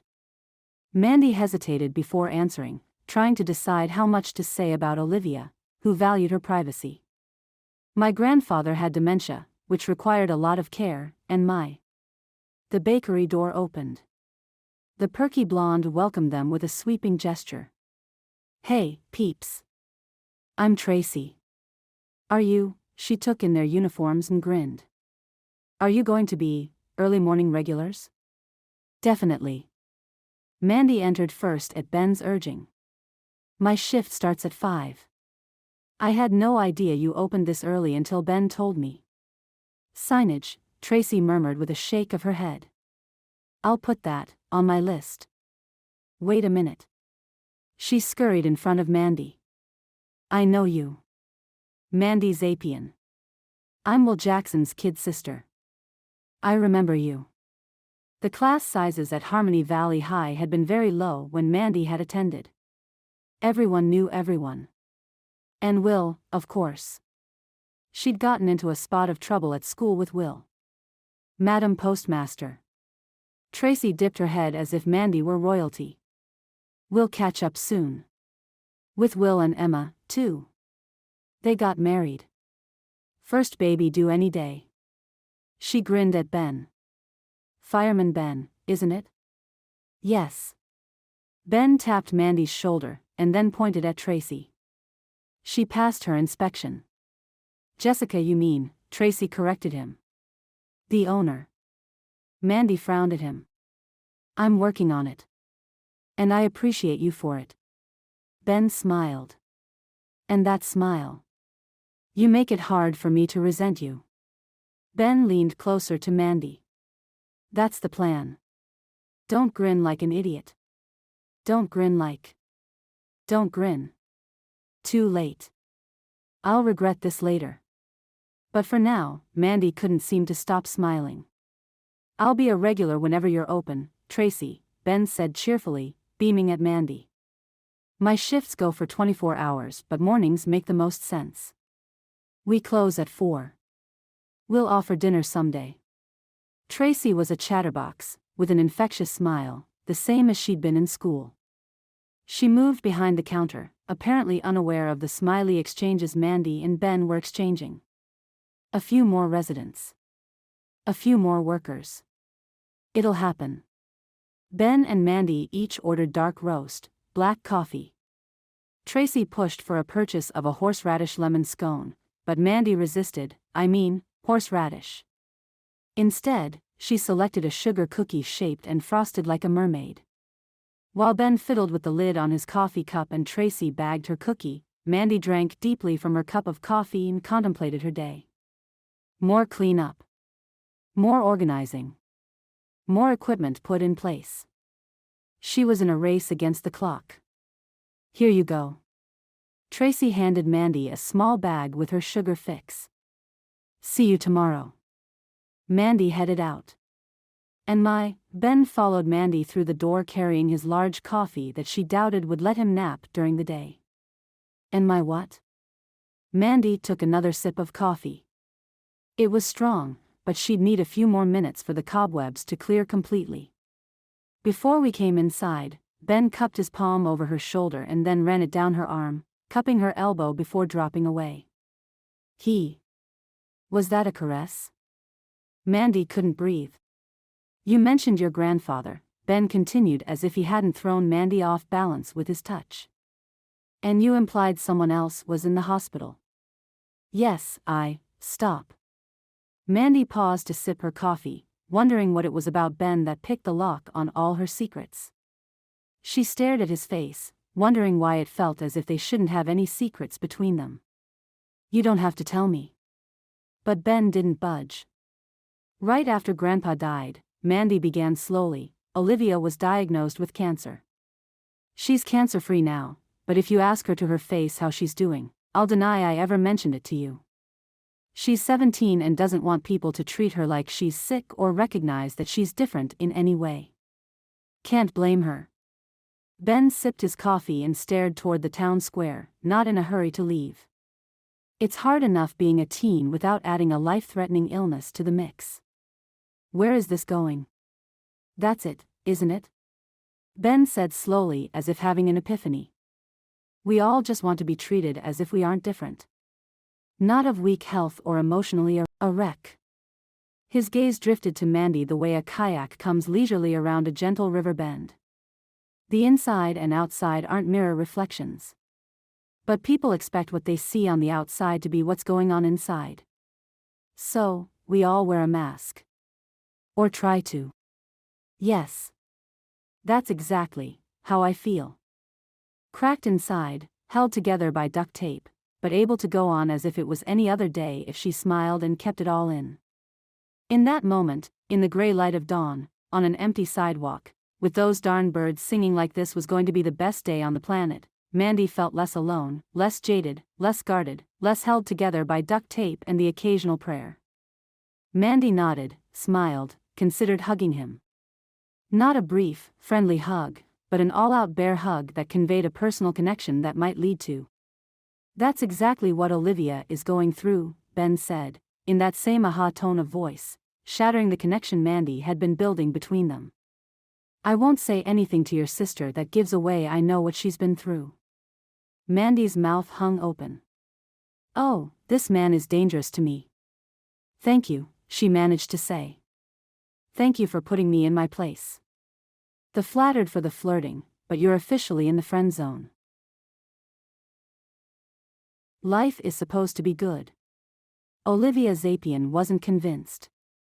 At 17, she was supposed to be part of a loving family with a caring, hovering mother. She was supposed to have marched across the stage for her high school graduation. She was supposed to have her act together as she embarked upon this grand adventure called life. She'd had an adventure, all right. And her tour guide for the last 18 months had been called cancer. Yep, Mom had listened to Olivia's diagnosis, anaplastic large T-cell non-Hodgkin lymphoma, blinked and asked in a startled voice, "What?" "Cancer," Mandy had said with a grim smile, her arms wrapped around her waist. Mom hadn't spoken another word. Not on the car ride home. Not during dinner. Not when Mandy sat in the Grumpster's recliner with Olivia in her lap as if she was 6, not 16. The next morning Mom was gone, and neither Olivia nor Mandy had heard a word from her since. Not until that note. It was Mandy who'd helped Olivia through chemo, twice. It was Mandy who bought Olivia a floppy yellow hat, a bright blue wig and a box of nail polish. It was Mandy who held Olivia's hand through the discomfort of stem cell harvesting and later the stem cell transplant. It was Mandy who had cried along with Olivia when Dr. Abity said she was cancer-free. She'd taken Olivia for ice cream afterward. Whereas Mom had no words, Mandy had lots. Mandy used words like, "Think positive, be brave, when you're recovered and now that you're a survivor." Survivor? Olivia wasn't sure she deserved that label. What if the cancer came back? Dr. Abity wanted her to return for testing every 6 months. Olivia wanted to be tested every day. Really? Every day. She shaved her legs every day. Why not check for cancer with the same frequency? When she'd mentioned it to Dr. Abity, he'd exchanged a look with Mandy that said daily testing wasn't an option. Mandy hadn't fought him on it. And Mom loves me. Olivia knew that was true. She doted on Olivia when she was around. Mom would have told Dr. Abity that Olivia's mental health required more frequent testing. Mom would have fought for Olivia's rights. If Mom was around. Olivia hadn't seen Mom since that first diagnosis. She was probably scared. Mom and Mandy didn't get along. So, if Mom was scared, she couldn't lean on Mandy the way Olivia did. It was hard to face your fears alone. Mom loves me, but she's kind of a chicken. Olivia huffed, disapproving of her own thoughts. She sat in a chair at Mandy's desk in the post office enjoying a short break. Bent over the blotter, Olivia painted a dog's face on her thumbnail with a toothpick. She didn't like working at the post office. It wreaked havoc with her nails, and the uniforms might just as well have been paper bags. So not stylish. Plus, Mandy liked to leave the rolling door open at the loading dock, which meant she didn't run the air conditioner, which meant it was hot, which meant Mandy's loud country music was more annoying than usual. "Hello." A man's voice rose above a country song about a cheating woman. Olivia's head came up. Because that voice. It wasn't a gravelly, old man's voice like Utley's. It was strong and clear and deep. And it was coming from the customer counter. Mandy was stacking tubs of mail on a dolly in the truck. She didn't seem to hear anything, but then again, she had the music on loud. "Anybody home? Cualquiera casa?" The man's voice again. Olivia crossed the room and peeked around the corner. It was a dude. A tall dude with wind-tousled dark hair and scruffy whiskers on his chin. He looked like a broke college student. His arms were tan, and his grin made up for his stained T-shirt with the Harmony Valley Vineyards logo on the front. In this town full of old people and little kids, he was the first person she'd seen who was about her age. And he was cute. Olivia realized she was a hot, sweaty mess wearing a too large postal shirt. "Hey," the dude said to her, still grinning. "Hey," Olivia replied, striving for cool, but sounding like a water-deprived bullfrog. He waved an envelope. "I need stamps." "Just a minute." Olivia pulled back around the corner and pressed her back to the glass partition, heart pounding. Mandy wheeled the dolly across the loading dock and inside, spotting her. What's wrong? Customer, Olivia mouthed, pointing behind her. Mandy turned her music off, hurried into the customer service area and sold Mr. Tallon cute a book of stamps. She was all cool and stuff, but it was her job to be nice to people. Over at the ramp, the delivery driver closed and locked the back of the truck and took off. Hey, The dude lowered his voice, but not enough that Olivia couldn't hear him. I hope I didn't say anything to hurt her feelings. Mortified, Olivia sank to the floor, covering her mouth. Who? Olivia? Mandy gave a fake chuckle. She's just shy. And then she thanked him for coming in, stepped back into the mail room, and helped Olivia to her feet. I'm shy? Olivia said angrily. Why did you say that? I could have said you were crushing on him. Mandy grinned. Olivia rolled her eyes. Anything but that. Anything but that, and she's shy. Mandy took a plastic tub from the dolly and set it on the counter. What should I have said? She's busy, or she had a phone call, or you're not busy, and you weren't on the phone. A cute guy came in and you panicked. Get over it. There are a lot of cute guys in the world. But not in Harmony Valley. Olivia closed her eyes and did the slow, deep breathing she'd been taught to use when she was stressed or scared or wanted to shout at someone who didn't understand. At least tell me his name. I don't know his name. Mandy laughed. Olivia tossed her hands, belatedly noticing she'd smudged the dog she'd painted on her thumb. What happened to small towns and everybody knowing everyone else's name?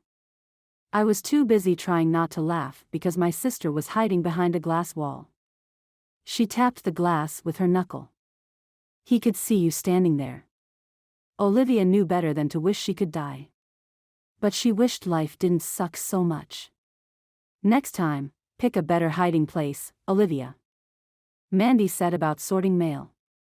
A little blonde girl with black rectangular glasses rode up to the loading dock on a pink bike with purple tassels hanging from the handlebars. A small pink shoe bag hung from her shoulders by black corded straps. I'm looking for a raccoon. She didn't look big enough to tangle with a kitten, much less a raccoon. But she did have a bruise on her forehead and some scabs on the inside of her knees, indicating she was no fussy princess. My grandpa said you have one. Just a minute, Hannah. Mandy leaned in to whisper, I recognize this kid. I've got stuff to do before the electrician gets here. Why don't you entertain our guest and keep her away from Riley? Not a question. And her sister didn't wait for an answer. Mandy went back to work. Olivia approached the edge of the dock, standing in the sun where it was hot. What do you need a raccoon for? I don't need him. She scowled from 3 feet beneath her. He needs me. Hannah. A woman with blonde hair and mom jean shorts pedaled a bike around the corner. There you are. Wait for me. Oh, man. Hannah scuffed her sneaker on the concrete. Granny found me. Olivia hopped to the pavement next to Hannah, ready to take hold of the handlebars if necessary to stop the little girl from fleeing her grandmother. Are you running away from home? No, Hannah pushed her glasses up her nose. I'm rescuing animals. Hannah. Hannah's grandmother pumped her way into the parking lot and stopped, panting. She was the put-together, defy-my-age type of grandmother. She didn't have gray hair. She wore conservative, skillfully applied makeup, and had flat-ironed her short blonde hair. What did we talk about? No sneaking off when I'm taking a nap. She smiled at Olivia, an expression as worn out as her coral lipstick. I heard the screen latch and came after Hannah, but she's too quick. I had to stop twice and ask if anyone had seen her. The little girl sighed.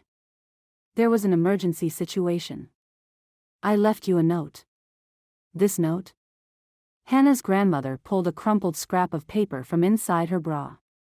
It says, I'm gone. Don't worry. She waved the note in the air. Gone where? Doing what? I've ridden all over town, and all I've done is worry. The last time you snuck out, you nearly drowned in the river. I didn't fall, almost drown. Ben caught me. Hannah gazed up at Olivia, seeking someone on her side. I left her a note. As a runner myself, Olivia had gone through a phase where she couldn't stand to be at home. Although she could always be found at the corner coffee shop. You have to write better notes and be clear about where you're going if you don't want people to panic. Forget notes.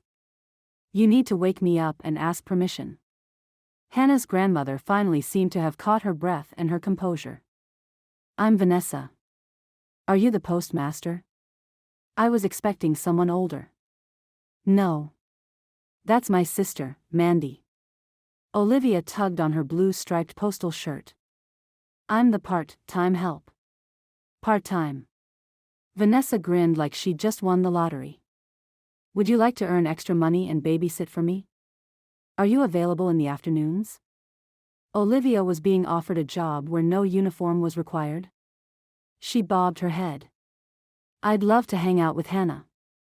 They could listen to music while Olivia did Hannah's nails. Would you like that? She asked the little girl. After looking Olivia up and down, Hannah grumbled, okay. But only if we can continue my work. Your work? Caution slowed Olivia's words. My work. Hannah nodded, as solemn as Dr. Abity when he'd refused daily testing. Rescuing animals. She slung her pink shoe bag off her shoulder and dug inside, producing a small tissue. Here. I think you're getting a nosebleed. Olivia touched her nostrils with tentative fingers. Her thumb came away bloody. Panic pulsed through Olivia's veins like a fast dance beat at a late-night rave. She grabbed Hannah's tissue and squeezed her nose with it. Mandy? This was how they'd found out she had cancer in the first place. Frequent nosebleeds that wouldn't stop. Mandy? Mandy appeared above her on the dock and quickly took stock of the situation. Oh, sweetie. Slow breaths. Sit on the steps. I'll get you another tissue. Olivia perched on a middle step. The sun-warmed concrete was almost butt-burning. Call Dr. Abity. Are you dying? Hannah asked. She's not dying, Mandy yelled before Olivia could answer. Nosebleeds can be caused by hot dry air or growth spurts. Vanessa had moved closer to the steps, but not to look at Olivia. She watched Mandy. Meanwhile, Hannah had moved into Olivia's space and gawked at her face. You look like you're dying.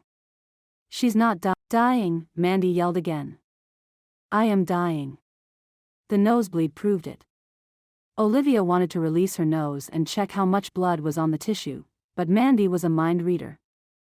It's too early to check your nose, her sister said, returning to the dock with a tissue and a bottle of water. Be patient. Pinch, pinch, pinch. Panic never did anyone any good. Maybe she's right. Hannah laid her little hand on Olivia's knee. Maybe you're not going to die. Today, anyway. Chapter 9. The trouble with having an epiphany was knowing what to do with it.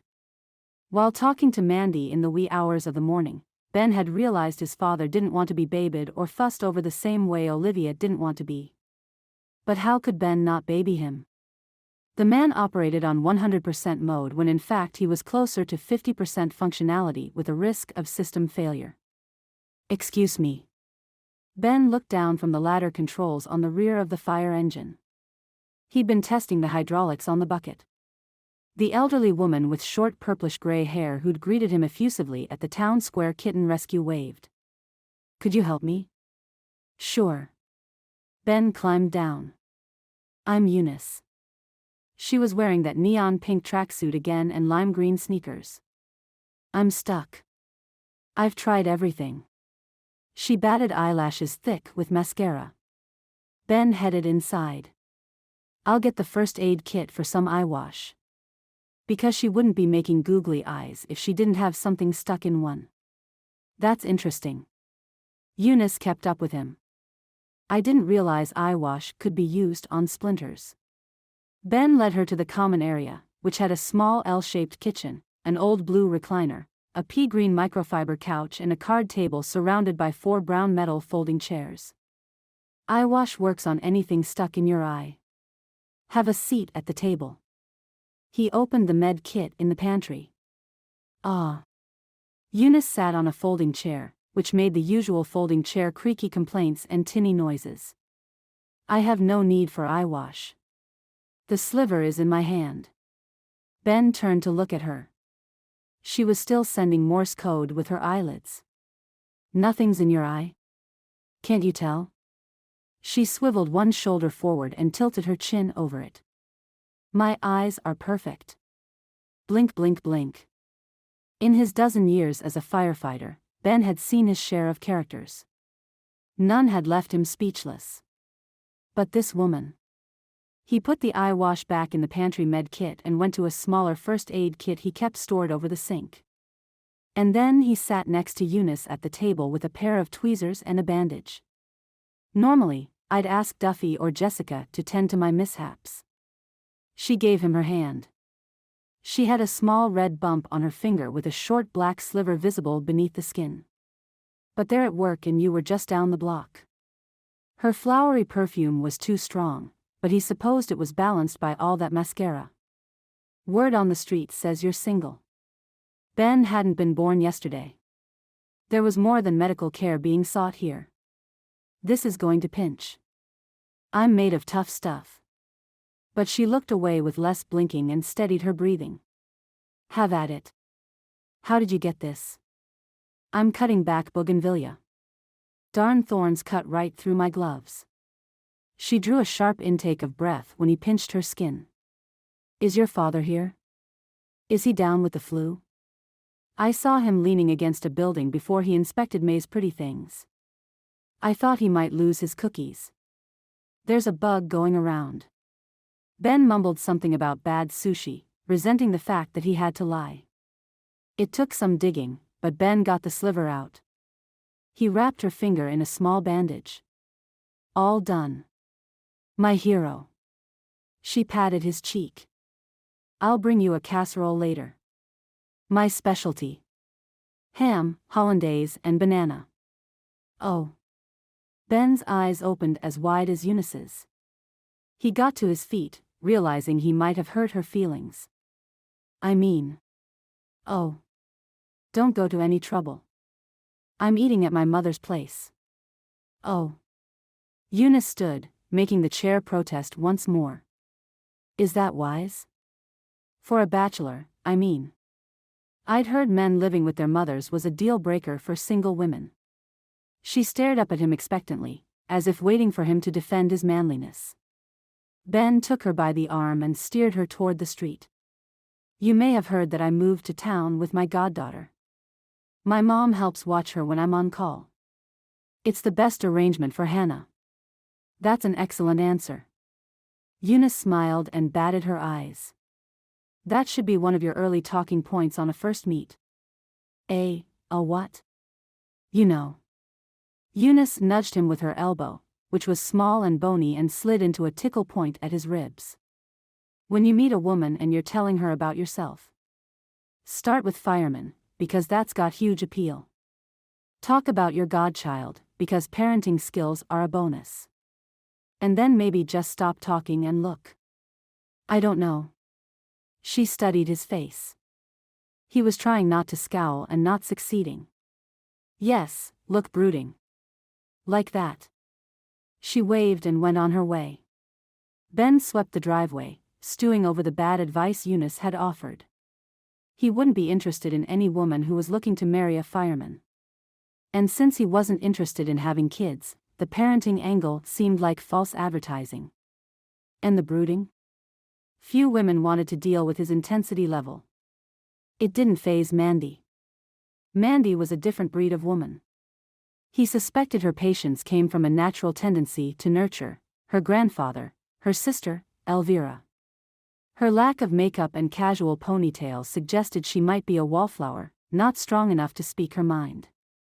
But she had no such hang-up. In fact, She was grittier and more talkative in the morning before her first cup of coffee than she was at night under the full moon.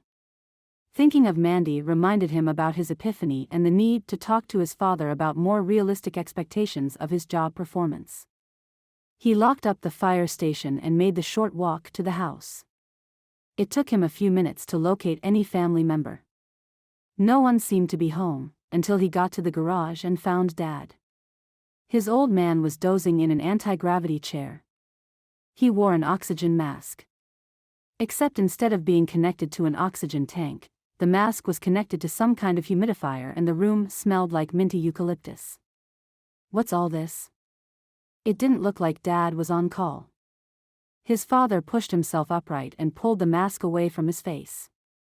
"It's a new breathing treatment your mother wants me to try," he said, half yawning. With his mask off, the smell of mint increased, as did the humidity level in the room. "How long do you need to sit there?" His wearing a mask didn't seem conducive to Ben's planned father-son chat. "An hour. Longer if we don't have a call." Dad checked his watch. 45 more minutes. "Thought I'd watch Mike's softball game." Lisa taped it. Ben's jaw worked as he struggled not to break eggs. In addition to being a fine firefighter, his brother Mike was also an outstanding athlete. Dad enjoyed watching him play when he was a teen. It was close to noon, which must mean Dad had slept all morning and hadn't checked on Ben. Not exactly the best sign for an active-duty fireman, much less a fire chief. Ben took off his firefighter hat and put on his doting son helmet. "Is the treatment working?" Might be wishful thinking on Ben's part, but Dad sounded more robust. Robust was good. "I'm not coughing." In fact, Dad wasn't even wheezing. "I'll finish my hour and head over to the fire station." He fitted the clear mask over his nose and mouth, only to remove it again. "Did you need something?" No, their talk could wait. Who knew how long they had before their next call? Ben left the garage and entered the house via the kitchen. He paused in the foyer. The fire chief sat in the garage while his pager and cell phone sat on the hall table. Firefighters on call didn't leave their devices farther than an arm's reach away. Dad might want to be treated as if he was able-bodied, but his actions said something else entirely. Ben ground his teeth, took 2 steps back to the garage, and then returned to the hall table, staring down at his reality. This was what he'd signed up for. He could only hope Dad grew stronger and time flew by. Mandy? The woman with Hannah looked less harried than she had outside Elvira's house the day before. She stood at the top of the loading dock stairs. "That's me." Mandy had been alternating between answering email and searching for large rubber bands while Olivia tried to stop her nosebleed. She rubber banded a handful of mail destined for Main Street, the last bundle before she started the delivery. "Can I help you?" "I'm Vanessa Libby. Ben's mother." She catalogued Mandy like a multipack in a big box store, looking for appeal or value or counting the options with raisins. Personally, Mandy liked raisins, but multipacks were always a gamble, and when it came down to it, Mandy didn't much care what Ben's mother thought of her. Vanessa must have found something to like about Mandy because she added, "My son shared something that he said to you, and I just wanted to explain that, Ben." Mandy kept her gaze carefully on Vanessa's blue eyes, although the image of Mrs. Libby's face was fading into an annoyed haze of red and her ears were ringing fire alarms. What had Ben told his mother? Is honest to a fault. And I mean fault. Mandy said intelligently, wishing she was somewhere else. Like in a Siberian blizzard or on the path of a charging rhino or at a cafe with her crazy ex-boyfriend, the one who used to stiff every waiter, no matter how good the service. "Are you apologizing for something stupid your son did?" Olivia wasn't helping. In fact, in Mandy's mind, Olivia took her place in front of the stampeding rhino.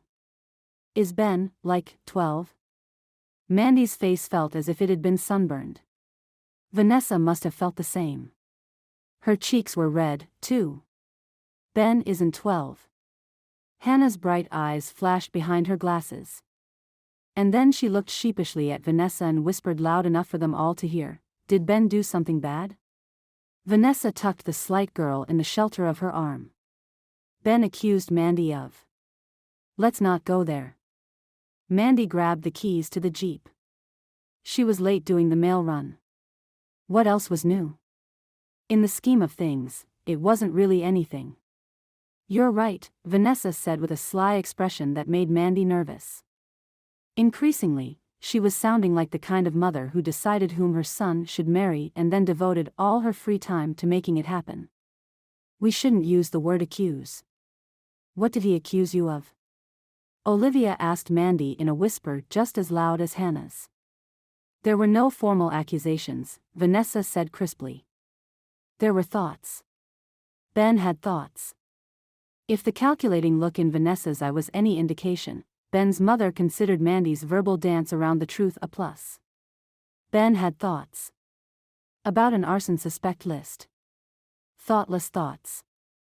It was too late in the conversation for Mandy to play dumb. I'm having thoughts, Olivia said slyly. It was clear her thoughts were aligning with the matchmaking Mrs. Libby's. How about you, Hannah? The little girl tossed her hands. I have no idea what anyone is talking about. Mandy might have laughed along with Vanessa and Olivia if she hadn't felt she was being outmaneuvered. I think your granny is trying to get my sister to go out with your godfather. Olivia's grin practically filled her entire face. It had been too long since Mandy had seen such glee from Olivia. It almost made it worth the embarrassment and suffering. Almost. Hannah gave Mandy an inspection just as thorough as Vanessa's had been.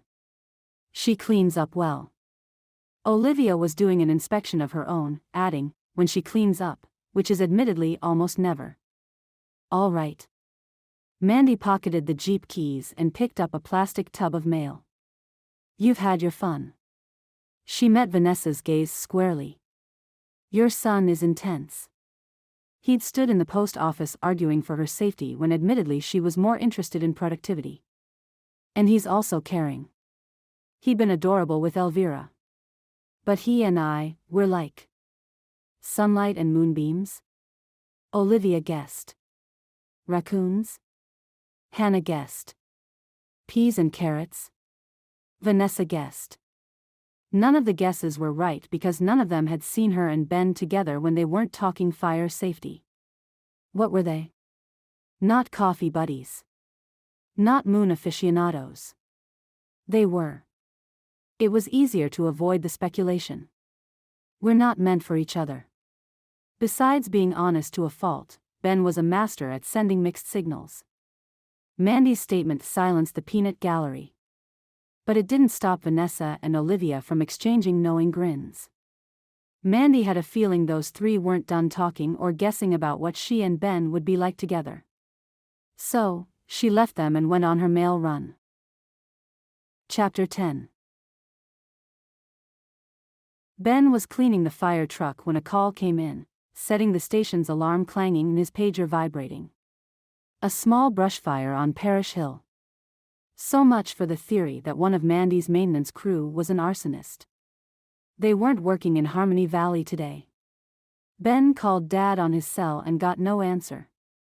He was probably still in the garage dozing and taking his breathing treatment. Ben could see the house from the fire station. He jumped into his turnout gear, expecting to see Dad emerge at any moment. He didn't. Mom and Hannah must still be out somewhere. By the time Ben had dressed in his turnout gear, he'd convinced himself he could handle a small fire on his own. He pulled the wet, soapy rig out of the station's driveway, fully aware that he was breaking protocol. If it was larger than the highway grass fire, he'd make an immediate call for backup. He flipped on the lights and siren, picking up speed. If that didn't wake Dad, he didn't know what would. Ben made the turn onto the road leading up to Parish Hill and navigated the switchbacks toward the top, looking right and left for the fire. On the third switchback, he spotted it a few feet away from the road. Luck wasn't with him. 10-foot-tall flames converged on an oak tree on the slope above. Ben called for backup. It'd be at least 30 minutes for Cloverdale Fire to reach him. By then, the flames could be racing the wind up the hill, over homes and through vineyards.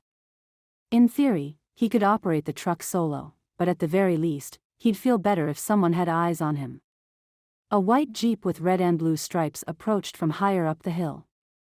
A woman with ponytails beneath each ear was at the wheel. He flagged Mandy down. "I need your help." Mandy didn't hesitate. She parked the Jeep across the road. "Where's your dad?" "I can't wait for him. I need you to keep watch." Ben handed her the radio. "Press this button if anything happens to me and tell dispatch what happened. They know where we are." "Okay, now you're scaring me." She touched his arm the way kids touched wax statues to see if they were real. One-fingered. Decidedly brief. "Are you sure you can put that out alone?" "No." He primed the pump and drew out the hose. He was sweating in his turnout gear. The sun was hot, and the flames were hotter. All conditions he was used to. And yet, he hesitated to go against the fireman code and fight the fire alone. He had more than his own safety to think about now. He had Hannah. He'd mailed the DNA test in. He'd requested the results through the mail. It would take longer, but he preferred an official, printed document. He hated the urge to hesitate. He hated the loss of single-minded focus. He hated that his heart pounded with something other than adrenaline. Right here, in this moment, he should only be thinking about the fire. "Where is your dad?" Mandy asked again. As if on cue, Dad screeched his truck to a halt behind the fire engine. "You're fired." His face was beet red, and he walked to the side of the truck with a purposeful stride and barely a gasp of breath. "You know how dangerous this can be without a full crew." Ben exploded with anger. "You want me to treat you like the fire chief? Show up for work. Wear your pager. And now that you're here, wear a mask." They glared at each other. "I feel as if I'm interrupting." Mandy's smile was more like a grimace. She held out the radio. "And there's a fire. Up there." She pointed in case they'd forgotten. "My dear," Dad said, taking the handheld from her, "can you wait in the cab of the engine where it's safe?" He led her to the front seat. Once she was inside, he handed her the radio again. "On the off chance that anything bad happens." "I know." "Press the button." Mandy met Ben's gaze. "Be careful." Dad put on his turnout gear and breathing apparatus with the speed of a veteran, and they went to work. Ben on the hose. Dad on the pump and gauges. Just as the fire gasped its last breath, a crew from Cloverdale pulled up. The driver grinned out the open window. "What? You didn't leave us any?" "Sorry, Matt." Dad climbed on their running board and greeted the rest of the crew. He coughed, but not nearly as long as he had after the other fire. Mandy got out of the fire truck. "You guys were amazingly efficient and emotionally dysfunctional, all at the same time. That's all on me." Ben tapped his chest and lowered his voice. "You saw some of Dad's meds. He shouldn't be out here right now. He shouldn't be out here ever. That explains your epiphany this morning." Mandy gave his father a speculative look. "I thought." "Never mind what I thought. I'm sorry for the mixed signals. I'm not very good at communicating when I have a lot on my mind." Ben stared at Mandy, committing the image of her cool composure to memory. He had no idea why he felt compelled to do so. "And I have the annoying habit of blurting the truth." "That you do. But speaking of truths, I have to ask. Do you think I set this fire?" The way Mandy stared at him, with a glint of challenge in that emotion-cloaking smile, did something odd inside his chest. No, he'd seen her drive the Jeep up the back side of Parish Hill earlier. About the time the fire began, she'd been on the other side of the summit. "I expected you to say not really." Mandy grinned, and her eyes sparkled with amusement. All that joy. All that easygoing camaraderie. She was beautiful, inside and out. This is why I'm drawn to her. For the second time that day, Ben froze. It was one thing to enjoy Mandy's company and maybe feel some attraction in the moonlight. It was another to be slayed by the feeling that Mandy was the kind of special that came along only during a leap year or a solar eclipse. "You're silent. You've been coached by your mom," Mandy was saying, still grinning in that way he enjoyed. "And now you're trying not to blurt some uncomfortable truth to me." Ben was still thinking about her natural beauty and depth of personality when the meaning of Mandy's words sank in. He groaned. Every bachelor's worst nightmare, a meddlesome mother. Come on. You gave up your right to privacy when you decided to live with your parents. Mandy backed toward the Jeep, still beautiful, still grinning, still stealing his breath. Ben struggled to participate in the conversation. What had she just said? Oh, yeah. The parents dig. You know, I just received advice on how to deal with women like you. Who knew Eunice's words of wisdom would come in handy? Mandy stopped backtracking and fiddled with the set of her postal shirt on her shoulders. Women like me? Women who question my masculinity because I live with my parents. He forgot about his hesitation to fight the fire and the attraction he had to her, and grinned. First, I tell you I'm a fireman. He struck a pose, hands on hips, doing his best not to laugh along with her. Then I tell you I'm raising my goddaughter, which makes me good husband material. Mandy rolled her eyes. And then I give you a brooding look. Ben did his best, but he kept laughing because Mandy was laughing, too. He couldn't remember the last time he'd had so much fun with a woman. He wished he could extend this moment, analyze it, rationalize it. Find its truth. Mandy took a step closer to the Jeep. I bet whoever gave you that advice was single. And 70. If she was a day. Mandy got behind the wheel. Don't try that on women you're seriously thinking about picking up. The moment called for exaggeration. Ben pressed his hands to his chest and took a couple of swaggering steps. I'm wounded that you'd think I wasn't serious about you. Goodbye, Fireman Libby. The Jeep rumbled to life. You can rib me more tonight. Under the moon. That was smooth. And totally unlike him. We'll see. The Mona Lisa smile was back as Mandy drove away. With a loud blast of horn, the Cloverdale fire truck drove away up the hill. There wasn't enough space to turn the rig around on the narrow road. Ben would have to do the same. Dad bid them farewell and then approached their rig. You overstepped your bounds. He grabbed onto a handle on the fire truck as if he needed it for balance. I'm suspending you. You can't suspend me. Ben stood in the middle of the narrow mountain road, once more itching for a fight. I'm the only able-bodied fireman you've got. Without pay. His father's cheeks were florid. He sucked in air. If he wasn't hamstrung by a shortage of oxygen, he'd probably be on a long-winded rant. But he was air-deprived, and Ben wasn't the only one in the wrong. He used Mandy and her unflappable smile as a role model. Dad, I realize this is hard to hear, but you haven't been acting like a fire chief. You didn't wear your mask the other day. You didn't have your pager or cell phone on you while you were taking eucalyptus hits. Suck, wheeze.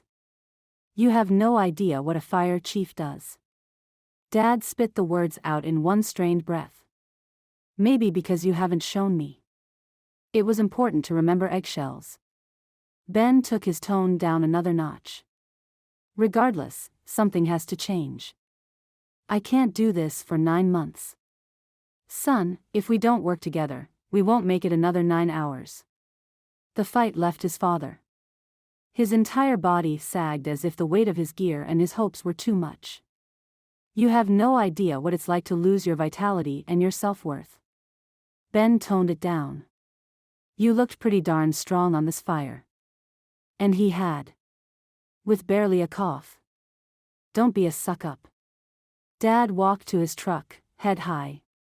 I'm not here to suck up, Ben called after him. I'm here to protect you. Without another word, Dad got in his truck, executed a 3-point turn and headed downhill, hopefully back to his eucalyptus treatment. 9 months. Ben shook his head. So much for telling Mom things were better between them. The good news was that Ben had gone from considering Mandy not really an arsonist to not an arsonist at all. Mandy scoffed to herself. The bad news was she and Ben had something in common, at least temporarily, until Keith was healthy again. They both were watching after the health of a loved one. Olivia looked better every day. Keith had looked healthier today. More able to catch his breath. More color in his cheeks. More authority in his tone. And Ben? There was something that unsettled Mandy when their gazes connected, something that caught in her throat and wouldn't let go. Something that fluttered in her chest and made her steps light. Friendship, she decided. Because she'd opened up about things she'd never told anyone else. Romance, a little voice inside whispered. She ignored that idea. Mandy hustled through her mail delivery route, trying to make up time.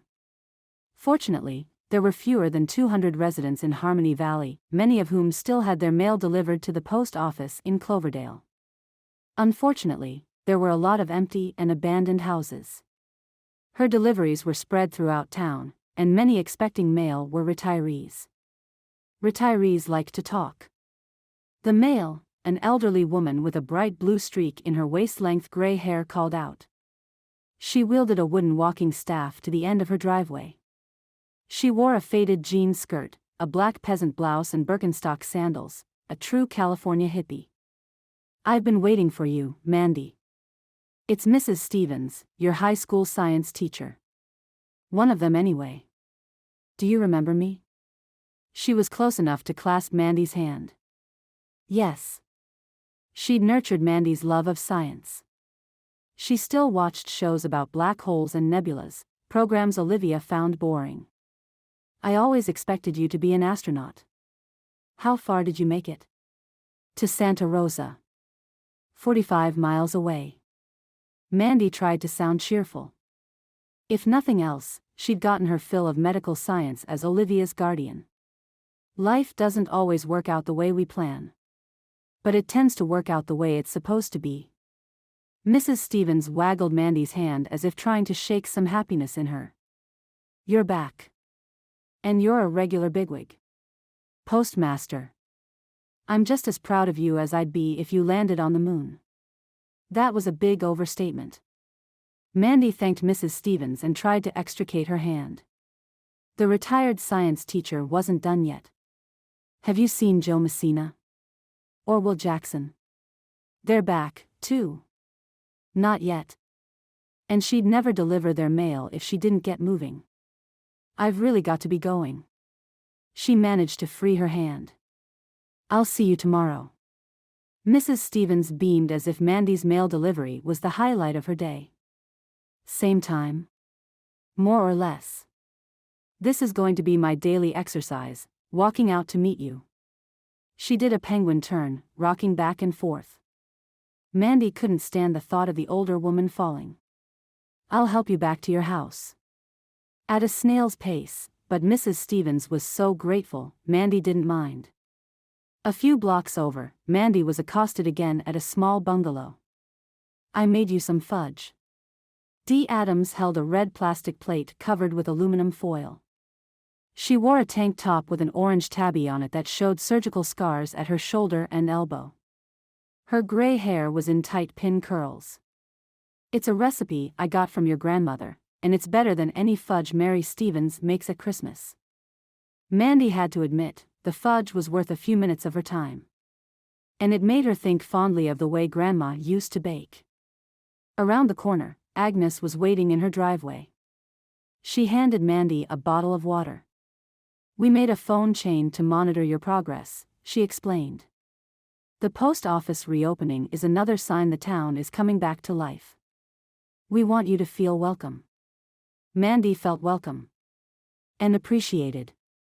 If only she wasn't so far behind time-wise. Utley stood at the end of the block, his baseball cap pulled as low as his bushy gray brows.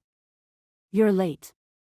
"First week on the route," she said cheerfully instead of snapping, determined not to be derailed. Olivia called her cell as Mandy hurried toward the next set of deliveries. The electrician is here. He says he can't start work without someone over the age of 18 on the premises. Tell him I'm on my way. He'd never wait until she finished. She had at least 30 minutes left of mail deliver, and there was a woman with purplish gray hair and a pink tracksuit waiting for her ahead. Tell him. Tell him I have homemade fudge if he waits. Olivia gasped. Is there enough for both of us? The fire engine's siren cut through the quiet of Harmony Valley like sharp scissors through crisp Christmas wrapping paper. I knew that place was trouble. Ben steered the truck around the corner and gunned it up the street toward the smoking post office. Put me out of my misery. Dad took a hit from his inhaler. The eucalyptus treatment or his anger with Ben seemed to have helped his lung function today. Just ask the girl out. You need to relax. Maybe then you wouldn't go rogue and disrespect your boss. Ben scowled. I'm stressed out because of you, old man, not because I'm single. And attracted to the postmaster. Going solo to the fire had been a mistake, and Dad was still fuming about it. A good firefighter lives a balanced life, because he could go at any time. Said the man most likely to kick the bucket at any time. A shaft of fear at the thought of Dad dying pierced Ben's armor. Jokes and jabs aside, working with his father brought home that reality. It took Ben more than a moment to reply. A good firefighter needs to focus so he lives a long life. Families, and fathers in near retirement, are a dangerous distraction. Just look at what had happened to Ben today at the Parish Hill fire. He'd hesitated while thinking about Hannah. He'd flirted with Mandy instead of putting away the equipment. As if proving his theory, Ben accidentally hit the curb with his tire. All because wasn't focused on the task at hand. Dad grabbed the engine's cheater bar. I did not make you do that. I'll give you that one, Ben muttered. He needed to get his act together. He parked behind a white van with Perry the electrician is on the job. Painted on the side. Dad, what would you say if I asked you to stay in the truck? It looked like things were under control. Smoke billowed a soft, slow gray, rather than a fast, angry black. I'd demote you. The color was high in Dad's cheeks. There was no hitch to his speech. And he shot a glare sharp enough to wound. I'd demote you to errand boy. Ben got out, smiling. Maybe this call was just what the doctor ordered. Mandy met them on the open loading dock, fire extinguisher in hand. Her brown eyes had a wild look to them, and her ponytails looked more disheveled than normal. I think we have it under control. Perry is shutting down the circuit breakers. What happened? Dad took a wide-legged commanding stance beneath her on the asphalt. He looked full strength and capable, until he coughed. I flipped on a light fixture, and everything just went, poof. Mandy wouldn't look at Ben. She paced the width of the dock. Ben noted the scorch marks in the wall and ceiling above a ladder, the drip of extinguisher foam and her bleak smile. That's 2 fires in less than 2 weeks. Oh, son. Dad shook his head. When will you learn? He slowly climbed the loading dock steps. Mandy's eyes narrowed on Ben. They were accidents. The wrong wattage bulb was in the wall fixture. A man Ben assumed was Perry the electrician spoke from the side yard where he crouched near the fire control panel. A costly mistake in these old buildings, but not Mandy's fault. Inside the mail room, Dad climbed the ladder, heedless of the slight wobble, and inspected the damage. A stitch of tension drew tight between Ben's shoulder blades. Did you see the fire start? No fudge for the firefighter. Mandy crossed her arms over her chest. Don't include me in that ban, Dad said, knowing full well fudge wasn't on his approved diet. Ben steadied the ladder. I was working on the panel out here. Perry stood, hitching up his blue work trousers in back, leaving his belly hanging over his belt in front. I heard the pop but didn't see it happen. And just let me say, he pointed at Ben, big mistake on not earning fudge. A pale teenager stood in the office doorway wearing jean capris, an overly long postal service shirt, and the curious contempt teens learned by osmosis. She had short, mousy brown hair, Mandy's soft brown eyes, and a deep frown that probably wasn't in Mandy's expressive repertoire. That must be Olivia, Mandy's sister, and the babysitter Mom had texted him about. I heard a pop and a scream, Olivia said. Which means Mandy was surprised and it was accidental. Not arson. Ben sent Mandy a what the heck frown, express delivery. Don't look at me. Mandy tightened the cross of her arms. Your mom told her. Your mom and I are tight, Olivia said mutinously to Ben with a slicing hand gesture more appropriate for the streets than the post office. And look. I ruined a nail jumping up to watch Mandy run around with the fire extinguisher. Olivia held up one finger with blurred colors on the fingernail as if it was proof of Mandy's innocence. My sister isn't an arsonist. She doesn't break the law. And then she gave Mandy the oddest of looks, as if that last statement wasn't quite true. Ben's investigative instincts flared down his spine. Arsonist or not, Mandy had a secret, one he intended to find. Currently, Mandy's smile didn't crack under his scrutiny. But it might under the moon. For the record, Dad climbed back down the ladder, pausing at the bottom to catch his breath. I don't suspect anyone here of arson. And I'm the fire chief. He drew himself up on willpower and a feed-me smile. Now, where's that fudge? Mandy pointed to the counter in the back.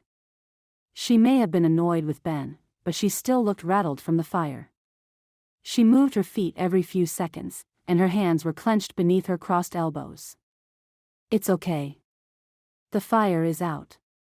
Ben put his palm on her shoulder and ran it down to her elbow, where skin met skin. Without thinking, he'd touched her like that this morning outside the bakery, but she'd been wearing a windbreaker. And although he'd touched her, he hadn't touched her. Mandy's skin was soft. Their eyes met and held. He saw something in her gaze he couldn't name. A feeling he had no words for. Color bloomed in her cheeks, but she didn't look away. Was she searching to identify this feeling, too? Oh, man, Dad said. This fudge is fantastic. Ben's hand fell away. He took a step back. Confusion bent Mandy's brows. FYI, Ben said, trying to lighten the moment. I can't be bought by fudge. He went to see what Perry was doing to the control panel by the bushes. A loud growl came from the shrubs as he approached. Move slow, Perry cautioned, holding his ground at the panel. Or you'll upset Riley. The raccoon? Ben bent and peered at the bushes, spotting a masked face, pointy nose, and sharp teeth. Now, there's one angry, stressed-out dude. Mandy laughed. Sounds like he could be your arsonist. Chapter 11. Ben only meant to comfort. That's what Mandy told herself as she and Olivia walked home that afternoon after work. Ben had only meant to comfort, a friendly touch to her shoulder, a steadying hand on her elbow. I didn't feel comforted. Their eyes had met, and Mandy's world had tilted. The man before her came into focus. Those slashing dark brows over thick black lashes. The strong lines of his cheek and jaw, softened by the upturn of his lips. The brawn of his shoulders that carried the weight and responsibility of others without bending. The man came into focus, not the firefighter, not the fire inspector. Not even the first responder who was kind to old women who'd fallen. Her body had been chilled, an after-effect of adrenaline from putting out the ceiling fire. But as she fell into the depths of Ben's blue gaze, she'd felt as if she'd stepped into a warm ray of sunlight. She'd felt as if his strength was hers to borrow. I can see why you have a thing for Ben. Olivia walked beside her down the cobbled sidewalk of Main Street, knotting the tails of her borrowed postal service shirt at her waist. He's hot. Denial was automatic. I don't have a thing for. Shut the door. You do. I saw the way you two looked at each other. Olivia tilted her head and fluttered her eyelashes. It was cute. You'd make a cute couple. You'll have these tall kids who'll play basketball or volleyball. And I'll be like, yeah, I'm the cool aunt who was there when your parents met. Sparks were flying. You weren't there when we met. In theory, sparks had flown, although they'd been induced by a cut wire, not personal chemistry. Look at how adorable that is. Distracted, Olivia had a squirrel moment and paused at the window of May's Pretty Things to admire a white crocheted top. She sidestepped until her reflection lined up with the blouse as if she'd tried it on. I could totally rock this look. And then her gaze landed on her short brown hair. If I had better hair. She plucked the cowlick with her fingers. Mandy moved to stand behind her, a full head taller. She placed her hands on Olivia's shoulders. Your hair is adorable, just like you. I wanted to die when my hair fell out. Olivia's eyes filled with tears. And now, I've got this moon face and chunk body. Her nose and mouth scrunched as if fighting the urge to cry. I want my body back, not just my life. It'll come. Olivia sniffed, slipping a hand up to cover Mandy's on her shoulder. I'm going to buy that top. I have money coming to me. Can I get an advance from my paycheck? No, Mandy's hands dropped away. She turned toward home. Why not? Olivia trotted alongside her. That's not the way the adult world works. Besides, you need to save money for cosmetology school. There'll be expenses, ones whatever Grandpa left you won't cover. Mandy cringed. Why had she implied he'd left her money? What Grandpa had left Olivia wouldn't cover anything. I don't think my birthday money will buy that blouse. Olivia slowed down. Mandy stopped. What's wrong? I wish Mom would come for my birthday. Mandy wished Olivia would stop obsessing about their mother. You know how Mom is. Mandy picked up the pace again, trying to outrun secrets. Don't get your hopes up. It would be nice after all this if we could have a dinner together. Olivia was on a roll now. Maybe some holidays, too. I'd like to meet my father. Family is important. She cast Mandy a measuring look. You've met your father. The last time I saw him, I was 4. Mandy's dad had no interest in a relationship with her. They crossed the street near the town square and El Rosal. It's been a long time since we've gone out to dinner, Olivia said. Can we go tonight? Mandy had been watching every penny they spent. She walked to work to save on gas. What harm was there in one dinner? Okay. Mandy turned toward El Rosal. We can't go like this. Olivia tugged her toward home. We have to clean up. Clean up? Wasn't that what Olivia had said to Ben's mother earlier? What are you up to? This better not be a blind date. A small thrill went down Mandy's spine at the thought. Would I do that to you? Olivia's smile split her cheeks. Yes. Olivia laughed and kept leading her home. Tell me who passed their fire inspection. Granddad sat to Ben's right at the bar at El Rosal, the Mexican restaurant on the town square. Other than his gray hair and a couple of sunspots on his burly arms, he looked healthier than Dad. I'm assuming El Rosal did, since we're here. The red, blue and green color scheme in the restaurant was as vibrant and lively as the Spanish pop blaring through the speakers overhead. Mom had suggested the restaurant's happy hour as a place to discuss the volunteer fire program between the current and former fire chiefs. You want to know what passed? Ben loaded a chip with salsa, glancing up at the baseball game on the television mounted above the back bar. 1 out. 1 on base. This place, the Italian cafe and the bakery. There were other places, Dad groused from Ben's left. There was still tension between them after Ben tried to take on the Parish Hill fire alone. He was drinking fresh brewed iced tea instead of beer and hadn't touched one chip. Not that he wasn't eyeing Ben's beer and the chip bowl in a way that said his vow to eat better wouldn't last through the inning. The sheriff's office and the winery's storage facility downtown passed. Basically, Ben reached for another chip, elbowing Dad's hand farther away from the bowl. Everything that had been updated recently passed. And the rest. Man, I don't envy you two the paperwork from all those citations. Granddad cut Ben off. There is no paperwork. Ben was willing to give up all his father's flaws. Dad gave them warnings and said we'd be back. Even at the post office, where we witnessed an electrical fire. A warning is fair. Dad leaned toward the salsa bowl. The batter hit a foul ball. Ben drew the bowl away. You're soft, Dad. I'm allowed to be soft.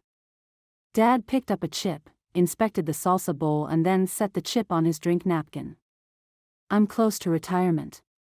The base runner tried to steal third on a wild pitch and was thrown out. 2 down. I'd rather you were curmudgeonly. Ben moved both bowls closer to Granddad. That'll be you. His father's gaze remained on the chips. You'll be the lonely old man yelling at kids to get off your lawn. So true. With a hearty guffaw, Granddad slapped Ben on the back. You're wound a little too tight. The next pitch went wide. Ben bristled, thinking of Mandy and her smile. I'm not curmudgeonly. I'm meticulous and honest. Dad swung around to face Ben. You're meticulous, cranky and single. All of which prime you for mistakes, like that stunt you pulled today. You keep bringing up my marital status. He'd done so with every woman in town, be she married or available, 35 or 65. And Dad was continuously harping on him about dating Mandy. Ben wasn't one to rush into things. Dad narrowed his eyes. After retirement, I'd like to have grandchildren to spoil. Other than Hannah. Are you adopting Hannah? Granddad asked gleefully. That kid's got a good heart. And she wants a kitten. If John Smith shows up, Dad said in a way that let Ben know Mom hadn't clued him in on the DNA test, I'll need grandkids more than ever. Why don't you hound Mike and Lisa to pop out some babies? His brother was married and deserving some grandchild pressure. I will. Dad broke the chip on his napkin into little pieces. The next time I see them. Ben glanced at the television. Another foul ball. Can we talk business for a minute? He needed to change the subject from marriage and babies. How can we recruit volunteer firemen? A crew of 2 is too small. Leave recruitment to me, Granddad said confidently. Watch out, world. Dad rolled his eyes, looking more like himself than he had lately.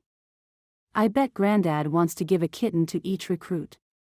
We'll handle it, old man. Don't joke. Granddad puffed out his round, reddening cheeks. Harmony Valley should pass a law. Every new citizen needs to adopt a cat. He gestured to Ben with his beer. Starting with you, Mr. Meticulous. No go. Ben gently pushed Granddad's beer back into his space, struck with an idea. Once Hannah's gone, I'm living in the firehouse full-time. Ben drew a breath, ready to continue with the jokes, until he realized the results of the DNA test might mean he'd never move into the firehouse and never pursue a career in fire investigation. You can't bring a woman home to the firehouse, Dad said with a twinkle in his eye. And we're back to my relationship status. Ben was glad Mandy wasn't in the room. Or lack thereof. Granddad clinked his beer bottle against Ben's. Wouldn't mind seeing the next generation of Libby firemen before I go. Go where?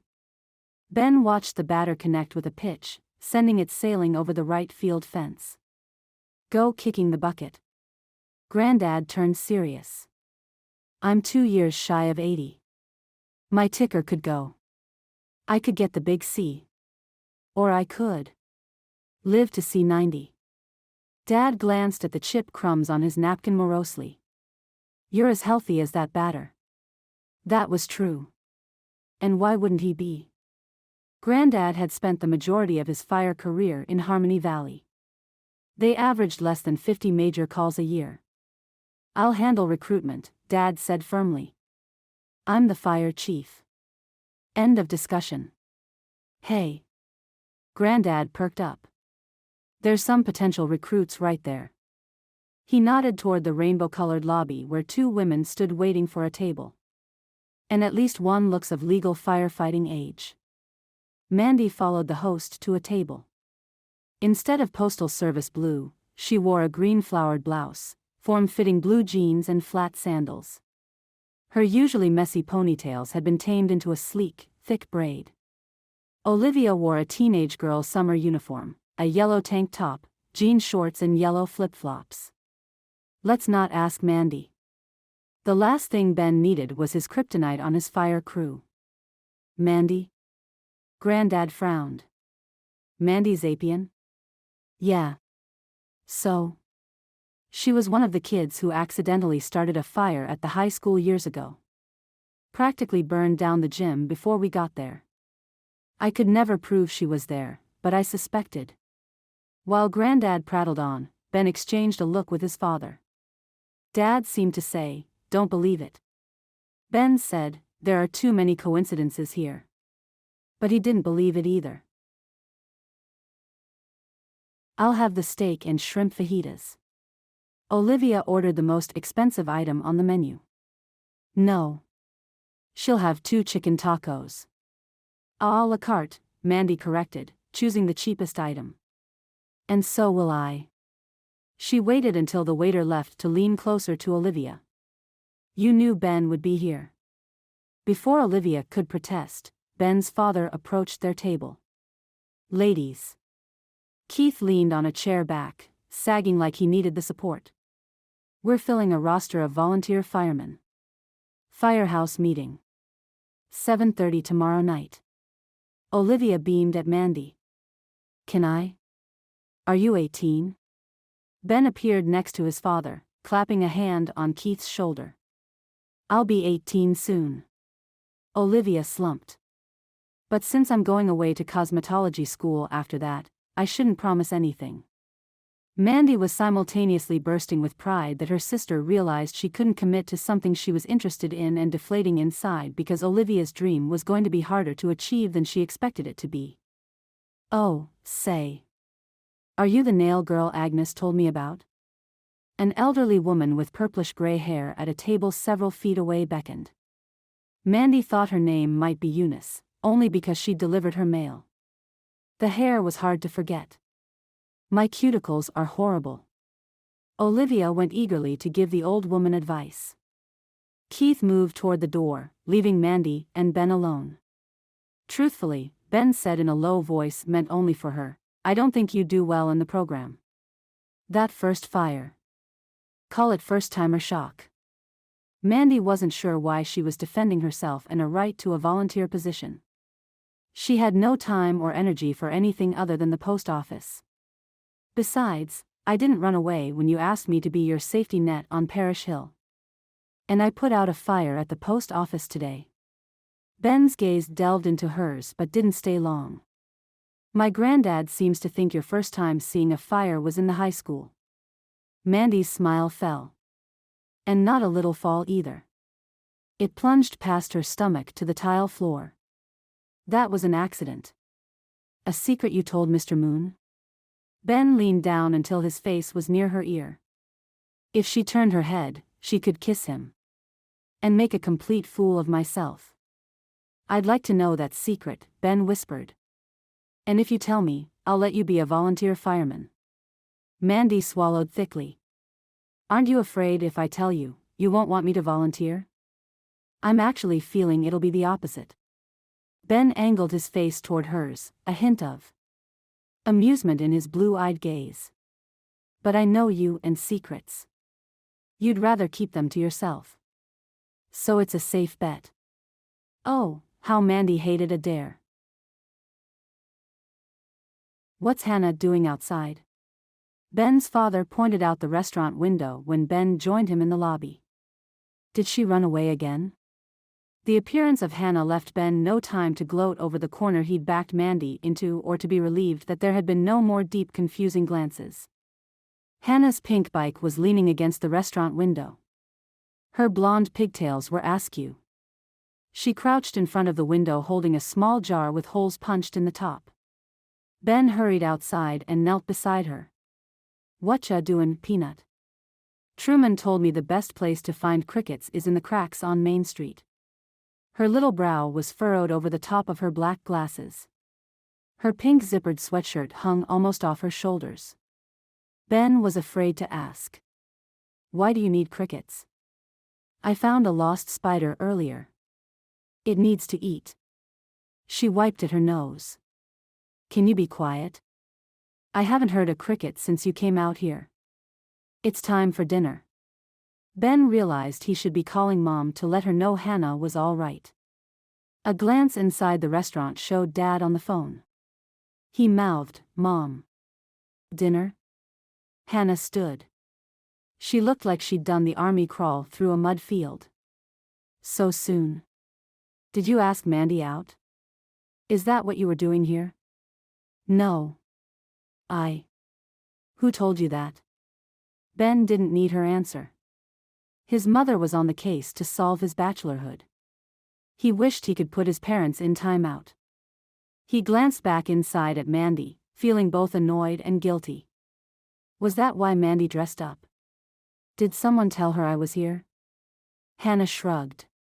Getting her here was Olivia's job. She pressed her nose against the window. She does clean up nice. At least her braid stays. Hannah's never did. Mandy noticed Hannah's scrutiny and waved. Olivia returned to their table, saw who Mandy was waving at, and waved, too. "Do you know who else cleans up nice?"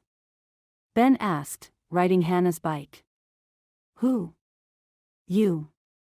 Ben wheeled Hannah's bike to his truck and loaded it in the back, hoping there was time before dinner to get her in the bath. "I'll give you a ride home." Grandpa Felix and Grandpa Keith drove separately. He and Hannah got into the truck. "Do you know that Great-Grandpa Felix rescued a mouse the other day?" Hannah said when she'd buckled herself in. "Mouse sounds like meow." Ben backed out. "I take it a mouse is a cat. A gray and black tabby, except instead of stripes everywhere, she has stripes on her legs and dots on the rest of her body. And she sounds like this." Hannah yowled and meowed and made a noise that sounded like a purr. "Do you think I can adopt her?" Ben was going to kill his grandfather. Was there anyone not on his family hit list? "We talked about this, hon. No more pets. Until we find my dad." She slumped in her seat. "That's taking forever. Maybe not as long as she feared." The DNA test was due next week. A crane flew in front of them and landed on the bank of the Harmony Valley River. "Look. Look." Hannah pressed her nose to the window. "Isn't he pretty? Did you know that cranes eat frogs and small snakes?" She turned in her seat, eyes large behind her lenses. "We have to go find Iggy. With his crooked tail, he won't be able to get away from that crane. Circle of life, hon." She had to be more realistic. Hannah sucked in a horrified breath. "You'd let Iggy die? You'd let the crane starve?" Ben teased. "That crane doesn't have a name." Hannah sat rigidly. "Iggy has a name. And he loves me." And no matter what Ben said, Hannah was determined to worry about that snake. Finally, Ben turned around and drove back just in time to see the crane take to flight. "Look, the crane has a frog in his mouth. Iggy's safe." Hannah relaxed in her seat.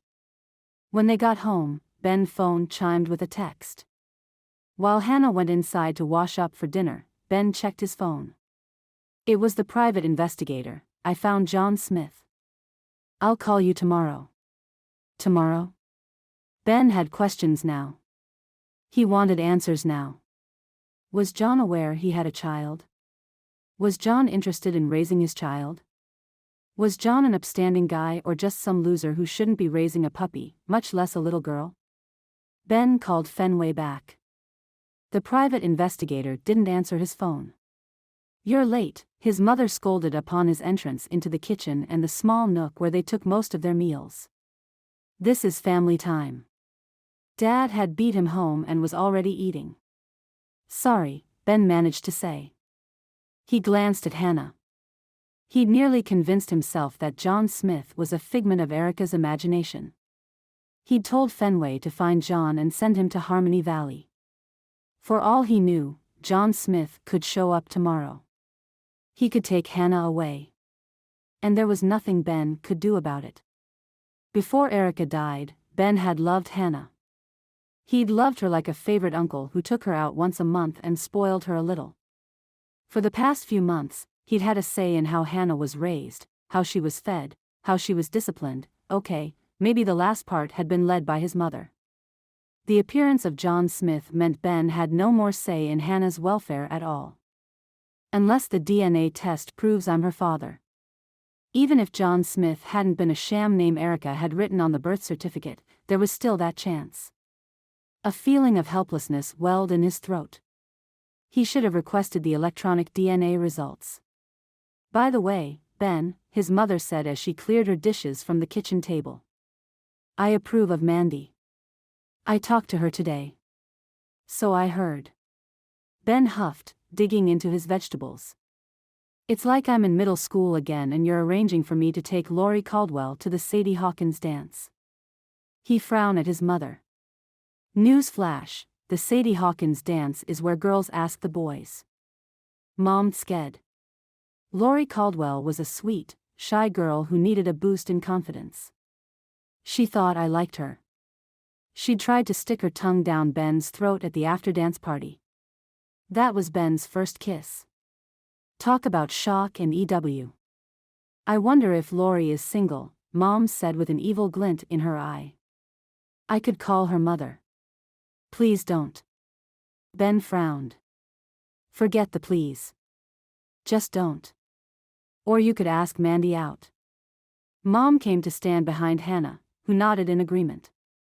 I could cut some roses from the yard. Women like to receive flowers. Granny is the evil queen, Ben told Hannah with a straight face. If she offers you an apple, watch out. Hannah's eyes widened. Ben. Mom swatted him in the shoulder with her dish towel.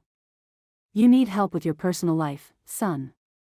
Dad winked at Hannah, who was still sulking about Iggy and the crane. Marriage is like being on a team. And you know that everything is better when you're on a team. Ben rolled his eyes. Am I on a team? Hannah seemed to think the answer would be no. She stared at her brown rice as if it was an animal she'd named and couldn't bring herself to eat. Of course, you're on a team. Dad ruffled her hair. The Libby team. Hannah smiled at them all. She rarely smiled. With you and Granny and Ben? Forever and ever? Yes. But Ben had no right to make promises. Chapter 12. You made 2 nail appointments tonight, Mandy said with genuine enthusiasm. That's awesome. They crossed the freshly mowed grass on the town square as the sun was setting. I know, right? Everything's going my way.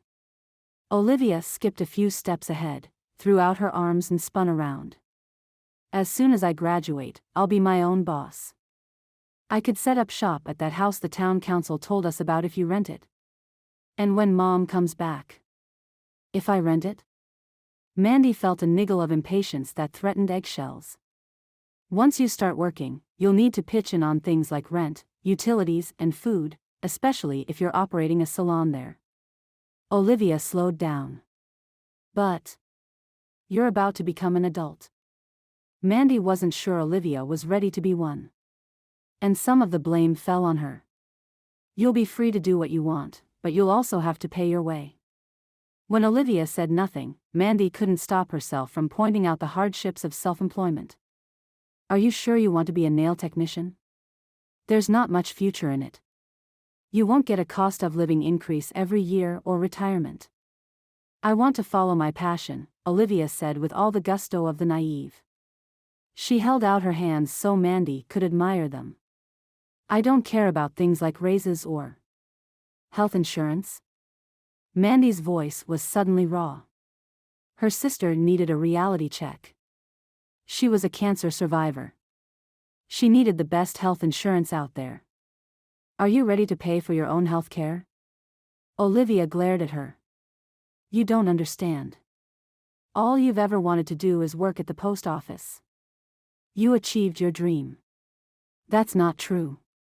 Why did it feel like she'd swallowed broken glass? I was like you when I was 18. I had dreams. I wanted to go to college. I wanted to be an astronomer. Each statement rose higher into the sunset as if giving voice to her dilapidated dreams made them important again. I wanted to work for NASA. What happened? Olivia's gaze turned butter soft. She was a bleeding heart when it came to personal stories. It was why she was in danger around their mother. Grandma got sick. Cancer. How Mandy hated what that disease had done to their family. She couldn't take care of you. Mandy tried to look Olivia in the eye, but the long-buried resentment welled up in her eyes, and she was afraid her sister would see it. If I went off to college, I couldn't take care of either one of you. But the grumpster. Don't call him that. Grandpa had to earn a paycheck for all of us. He had to make sure we had health care. Mandy waited for the sheriff to drive by in his truck before crossing the street. He offered me a job when I turned 18. And I had to be an adult and take it. You could go to school now, Olivia said in that bright, innocent tone. I can't go back until I retire. In 8 more years. Where had the time gone? By then I'll be too old to be a college student. You can go back to school at any age. When you're 40. Olivia was behind Mandy, but she was grinning. Mandy could tell from her cheerful voice. When you're 70. But I won't want to. Now that their grandparents were gone and Olivia was healthy, it was time to make some new dreams. Ben's face drifted into her mind. She quickly shoved it out again. Maybe I'll babysit your kids when I retire. I'll knit sweaters and bake pies and they'll call me Auntie Maddie. Old maid. Her term of endearment didn't seem so dear this time. And Mandy didn't have the heart to call her a brat. Grandpa used to say dreams were for the young and foolish. The words came out of Mandy with the deliberate pace of the disillusioned. He used to say you found one thing that made you happy and that's what kept you going. What was his one thing? Olivia asked breathlessly. Grandma. They reached their street. Their steps slowed, until they stopped at the edge of their driveway. The house had once been a cheery blue with white trim. The door was yellow. A welcome yellow, Grandma used to say. Staring at the faded paint colors on the house, Mandy didn't feel welcome. The front door is open, Olivia said, stating the obvious. Didn't we close it when we left for dinner? I thought we did. Despite Harmony Valley being one of those small towns where you didn't need to lock the door, Mandy considered turning and running after the sheriff. Responsible people don't run. Mandy didn't budge. Not an inch. Not forward or back. Ladies. The masculine voice leaped out of the dusk and made them both jump. It was Ben. Our door's open, Mandy choked out before he could say much else, hanging on to Olivia's hand, wishing she could hang on to his, too. And then she looked at him, really looked at him, and registered the expression on his face. Ben was upset. Not annoyed to the point of anger as he'd been with her the day they'd met. Not frustrated to the point of anger as he'd been with his father at the fire today. Not even exasperated by his flighty neighbors. No. The color had leached from his face. His brows were low and his chin was high. He was tense-eyed, trying to keep the emotion from spilling out upset. Mandy recognized that look from too much time spent in hospitals and doctors' offices.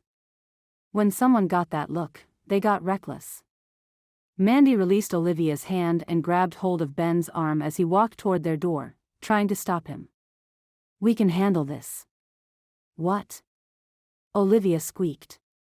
Without Ben? It's nothing. Probably our mom stopped by to visit. Mandy tried to give Olivia the head-jerking high sign that something wasn't right with Ben, but Olivia continued to stare at Mandy as if she'd lost her mind. All the while, she was holding on to Ben's sturdy biceps and digging in her sandaled heels. Not that it did any good. He was determined to take action. Would your mom leave the door open? Ben charged forward. Well, no. That was the rub. Mandy leaned closer, although nothing short of a breathy whisper would escape Olivia's hearing. But you're upset about, at his frown, she quickly backpedaled. I don't know what you're upset about, and I don't want to bother you. We can deal with this alone. Ben covered her hands with his. I'm not the kind of man who lets women walk into the unknown. When they'd first met, she doubted Ben would ever rush to her rescue, but here he was, proving her wrong. Proving what kind of man he was and maybe how he felt about her. A feeling took hold. Warm and knee-weakening. Almost the same feeling she'd had when the town council had spoiled her with cookies and milk. Almost. No one spoiled Mandy. Or at least, she hadn't been spoiled or taken care of in a long, long time. Not that Ben was spoiling her. But he was watching out for her safety, for her well-being, for her. She breathed deeply, trying to hold on to the feeling, knowing it was fleeting. Because he was. My hero. Mandy jolted back to reality. To Ben staring into her eyes. A different kind of warmth took hold, spreading through her cheeks. Embarrassment. She released his arm, sliding her fingers from beneath his. Do you really think Mom's inside? Olivia's tone held out hope, while her expression remained doubtful. Mandy couldn't bring herself to say yes. She was still half lost in the fantasy that Ben was her knight in shining armor. Speaking of Ben, he was still moving. And he wasn't moving down the sidewalk on his way elsewhere. He was heading to their front door. I'll clear the house for you on one condition. What's that? Mandy hurried to catch up. I get a piece of that fudge. Ben had wanted a distraction from his problems. He'd found one next door. He couldn't convince the Zapien women to wait outside while he checked their home for burglars. Mandy followed closely, the palm of her hand on his shoulder blade. Mom? Olivia called out, close on Mandy's heels. Mandy said nothing, but her fingers curled into Ben's shoulder as if she needed to hold on to something sturdy at the mention of her mother. Their living room was practically bare, more like a typical bachelor pad. There was a television, an outdated blue plaid love seat and a blue recliner. Nothing hung on the walls. The kitchen was lived in. Dirty dishes were stacked in the sink. No pots or pans, just dishes. A portable microwave sat on the counter next to the plate of fudge. The rear slider and garage door were locked. Ben turned on the porch light and looked into the backyard. I'm getting in the shower. Olivia grabbed some clothes and then disappeared into the bathroom. False alarm. Thank you. Mandy reached around Ben to close her bedroom door. You can head on your merry way now. Not without the fudge you promised. His not-so-merry way had led him to her. He wasn't going anywhere without his reward. Turned out, he could be bought by fudge. She stared up at him with dark eyes filled with regrets and secrets, and other things like weariness and worry and longing and loneliness. Or maybe that was a reflection of what was in his eyes, a product of having worked non-stop 24/7 since he'd arrived in town. Mandy left him in the hallway. There's one last piece of fudge. That's a big piece, he said upon seeing it. How about we share? He thought she'd refuse. Instead, Mandy led him to the back patio and invited him to sit on a wooden glider with her. The sun had set. The sky was darkening. The moon would be low, hidden behind her large tree. She offered him a piece of fudge. Ben took a small bite, expecting nothing much. But like Mandy, it was much, much more than he anticipated. Before he knew what he'd done, he'd eaten it all. This fudge should be outlawed. It was the right texture, the right sweetness, the right antidote for his sullen mood this evening. I needed that. She kicked the glider into motion. You looked in need of a break when you came upon us. Rough night? I'd rather talk about fudge. Or your high school fire experiences. Or, he had a long list of things he'd like to know about her. Why does it seem as if I'm always telling you things and getting nothing in return? Her gentle smile teased. I told you my dirty underwear story, he pointed out. And I told you about Mr. Moon. She had. He'd never look at the moon the same way again. Tell you what. We'll swap. Story for story. Something we've never told anyone before. Too late, he realized he'd have to divulge a secret of his own. He checked his pager. I don't want your jokes. Mandy slumped down, resting her head on the back of the glider. I want to know why you were upset tonight. And you'll tell me about your mother? What? He'd meant to ask about the high school fire Granddad was upset about. Mandy looked as surprised as he was by his question. You can ask anyone in town about my mother. I don't want gossip. Ben made an encouraging motion with his hand. I want the details. Mandy kicked the glider into a stomach-dropping swing. My mom was an only child and a daddy's girl. Wild and willful, my grandmother used to say.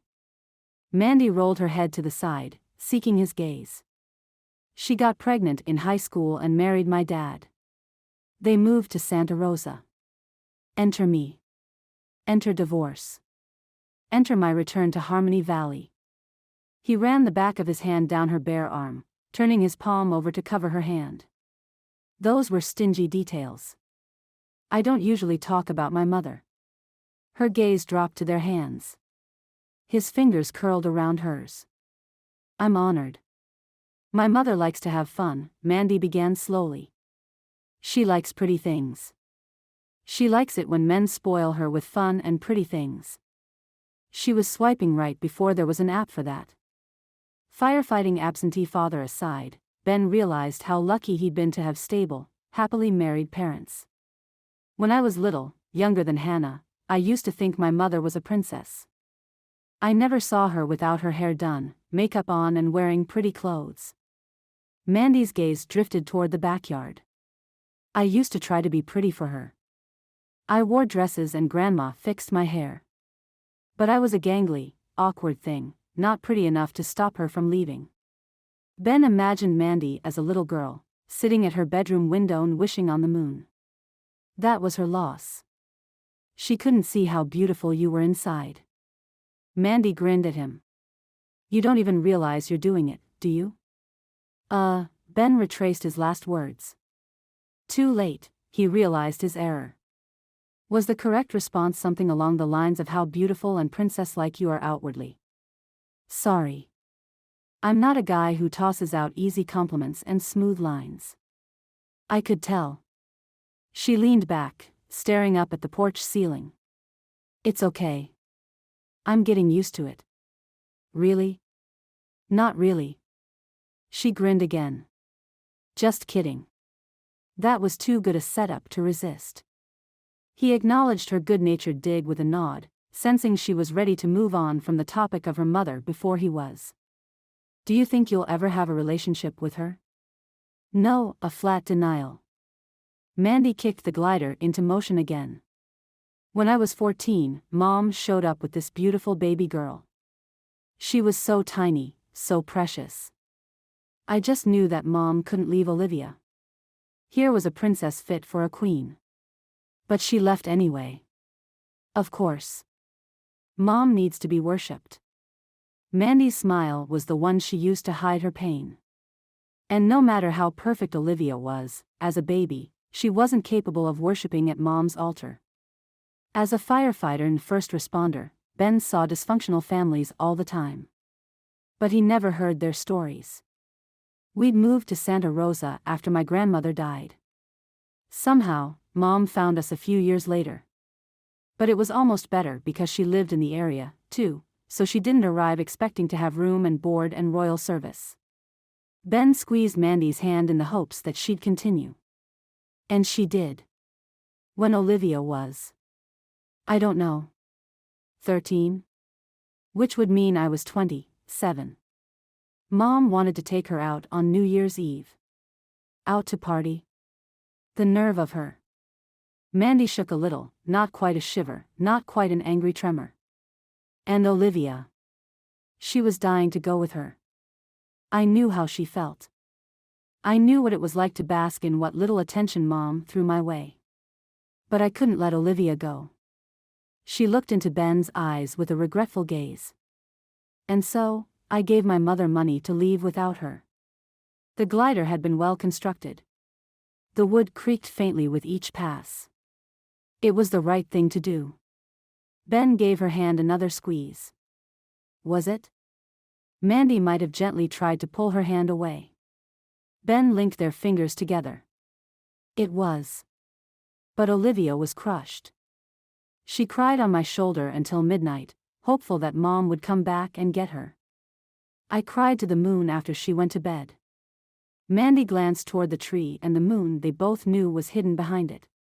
And you haven't seen your mom since? He asked softly. Mandy shrugged. She came for Grandpa's funeral. And she visited us again a few months after that. She caught us as we were going out to a doctor's appointment. Olivia latched onto her and wouldn't let her leave. That was the day they confirmed Olivia had cancer. Did she leave you in the doctor's office? Her mother seemed the type. Ben was angry just thinking about how uncaring Mandy's mother was. No. Mom came home with us. She let me make her dinner. And after Olivia went to bed, she told me she couldn't bear to see her baby suffer. She told me, Mandy wiped her cheek with her free hand. She told me how weak she was, and then she waited. Mandy swallowed. She waited until I gave her money and told her not to come back. And Olivia assumed she'd been abandoned again. Mandy turned pleading eyes his way, looking for forgiveness when it wasn't his to give. Mom would have left regardless. For all I know, my grandmother could have been paying for her to leave when I was a kid. The unspoken implication being if her grandmother had done it, Mandy's bribes wouldn't seem so bad. Would it have been better for Olivia if you'd paid her to stay? He'd heard a strong support group made a huge difference in medical recoveries.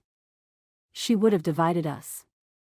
Mandy raised her chin, so certain. Olivia and I are very close, and I believe our unity helped her win this battle. And yet, Mandy hadn't told her sister the truth. What if your mom shows up now? What if she tells Olivia the truth? I'll stand by what I've done. But her lower lip trembled. He brought Mandy closer on the glider, sending it swinging in all kinds of haphazard directions. Or you could tell Olivia the truth before your mother ever gets here. Mandy dropped her forehead to his shoulder. Not everyone finds the truth as easy to tell as you do. Her breath wafted over his biceps. Especially when considering telling the truth to a teenager who could do something. Chapter 13. Mandy should have known that Ben would be waiting for coffee at 4:20 the next morning. She should have known her heart would swoon and flutter over him in his uniform backlit by bakery lights with a soundtrack provided by chipper birds in the town square. She still couldn't quite reconcile him kissing her. They'd just been talking. And yes, he was gorgeous, and it was a bit exciting to have all that gorgeousness directed her way, but no way had she been reading the signs of a kiss. He'd leaped over the friendship guidepost and kissed her. Sad to say, it was an excellent kiss, too. The man did not disappoint in that department. This morning, Mandy was determined to keep her distance. In case I didn't say it yesterday, I'm not civil before my first cup of coffee. Especially when the man who'd kissed her so tenderly had pulled back afterward, gazed into her eyes and murmured another woman's name. There will be no talking about last night. What will you do if instead of us talking, only I do?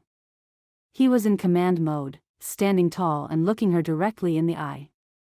Was it fair that the man's intensity made her insides tango? Mandy rejected him with a swipe of her hand. If you talk about last night, I'll go to work without coffee.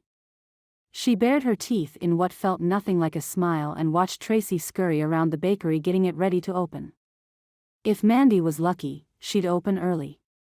I had an interesting night, Ben said, earning Mandy's glare. I was part of a midnight kidnapping. Mandy's glare morphed into open-mouthed surprise. Even the serenading birds went silent. She'd expected an apology-filled monologue, which she'd reject. What kind of an example would she be to Olivia if she forgave him such a transgression? Besides, forgiveness implied there'd be more kisses. This kidnapping, he continued. Mandy suspected Ben of a lot of things, including being passionate about his work and being annoyingly honest. But kidnapping? I suppose nothing about you should surprise me. He grinned at her as if that kiss last night meant something.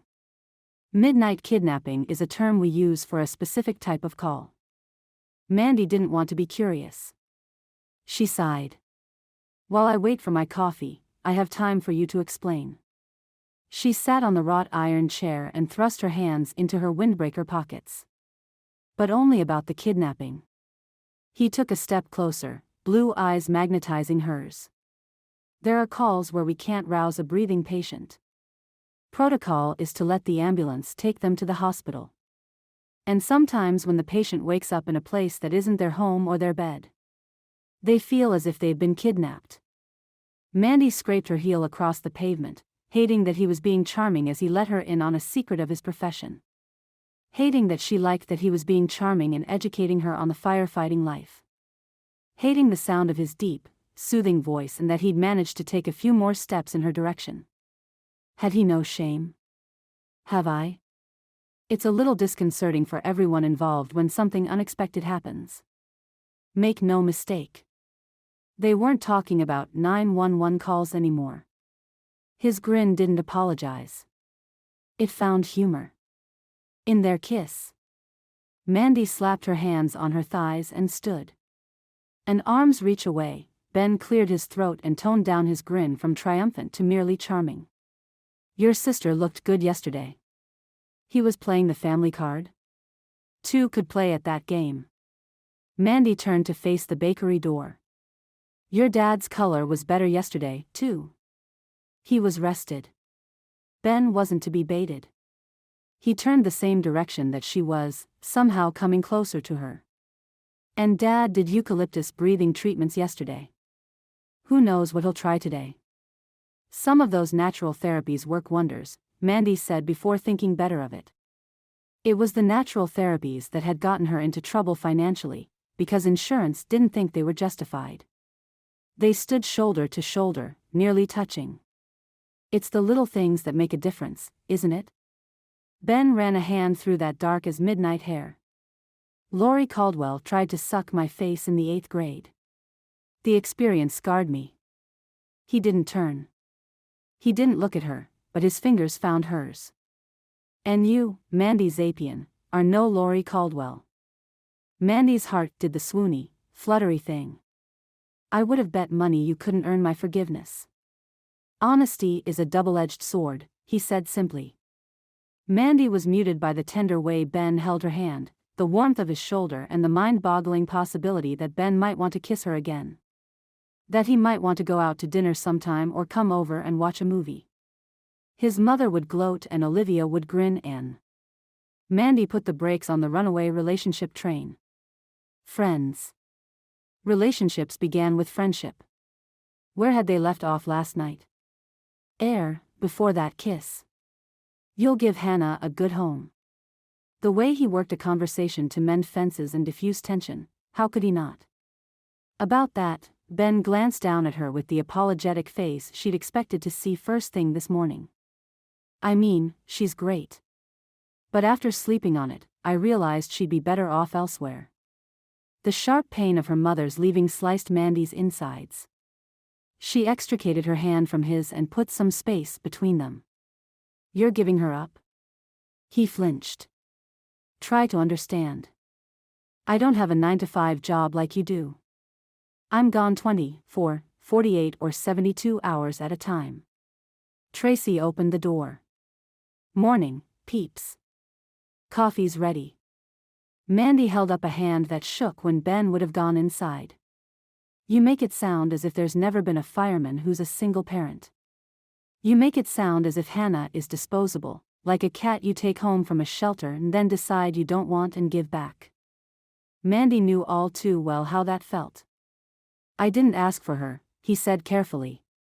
But you don't even know. Her voice was shaking now, too. And Tracy was holding open the door, listening. Mandy lowered the volume to a whisper. You don't even know what kind of man her biological father is. I thought you wanted to do what was right. I said I wanted to do what was best for Hannah. Ben wasn't looking at Mandy. He couldn't see how disappointed she was in him. Tracy backed into the bakery with a follow-me gesture. Hot cinnamon twists. I know you want one. Mandy did, but she also wanted to hear what Ben had to say. We'll be there in a minute. She stood in Ben's way. Don't break her heart. Her palm pressed over her own. At least wait until you've met this guy. Last night you were open to the possibility of keeping her. What happened between then and now? She gasped and took another step back. He'd complimented her on how she raised Olivia. Were you thinking that I? Did you kiss me because you were looking for someone to help you raise Hannah? No, he grimaced. I kissed you because I wanted to. I needed to. 5 minutes ago, his admission would have had Mandy floating on air. What changed? While I was talking to you last night, it became clear to me, he said slowly. Here in town, I have a support system, but once I leave? You just got here. I want to investigate fires. Ben pushed past her. And I can't do that here. He tossed some bills on the counter. You said something about cinnamon twists, Tracy. Fresh from the oven, she chirped, as cheerful as those darn birds in the town square. How many? 1. Ben's face was a cold blank mask. And black coffee. To go.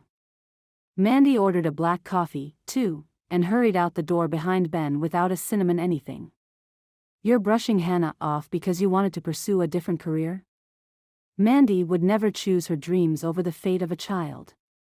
What would Erica say? She'd tell me to go for it because I'm not Hannah's father. He stared across the street to where he'd parked the fire truck over several spaces.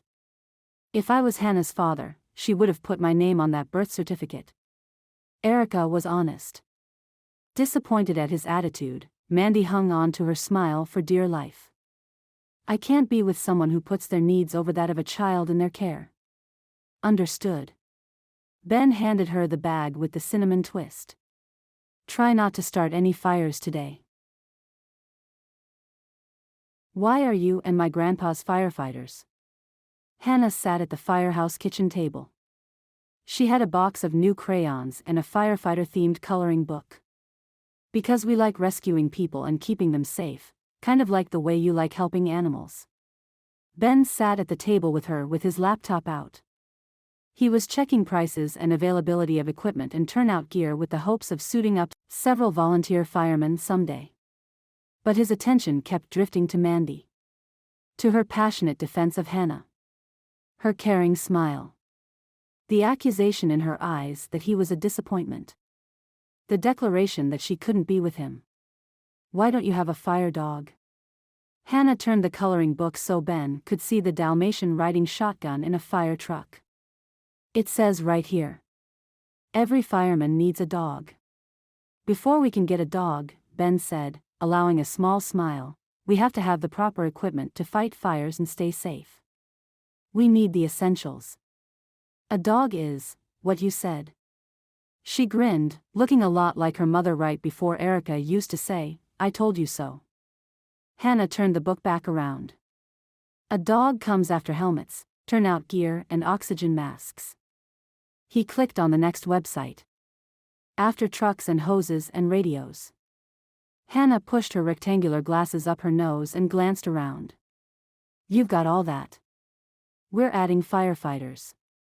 They'll need gear, too, including radios and pagers. Shoot. He hadn't thought of pagers. He added them to his list. Hannah colored the fire truck green with broad strokes that went far over the line. There's more to being a fireman than helping people. You're right.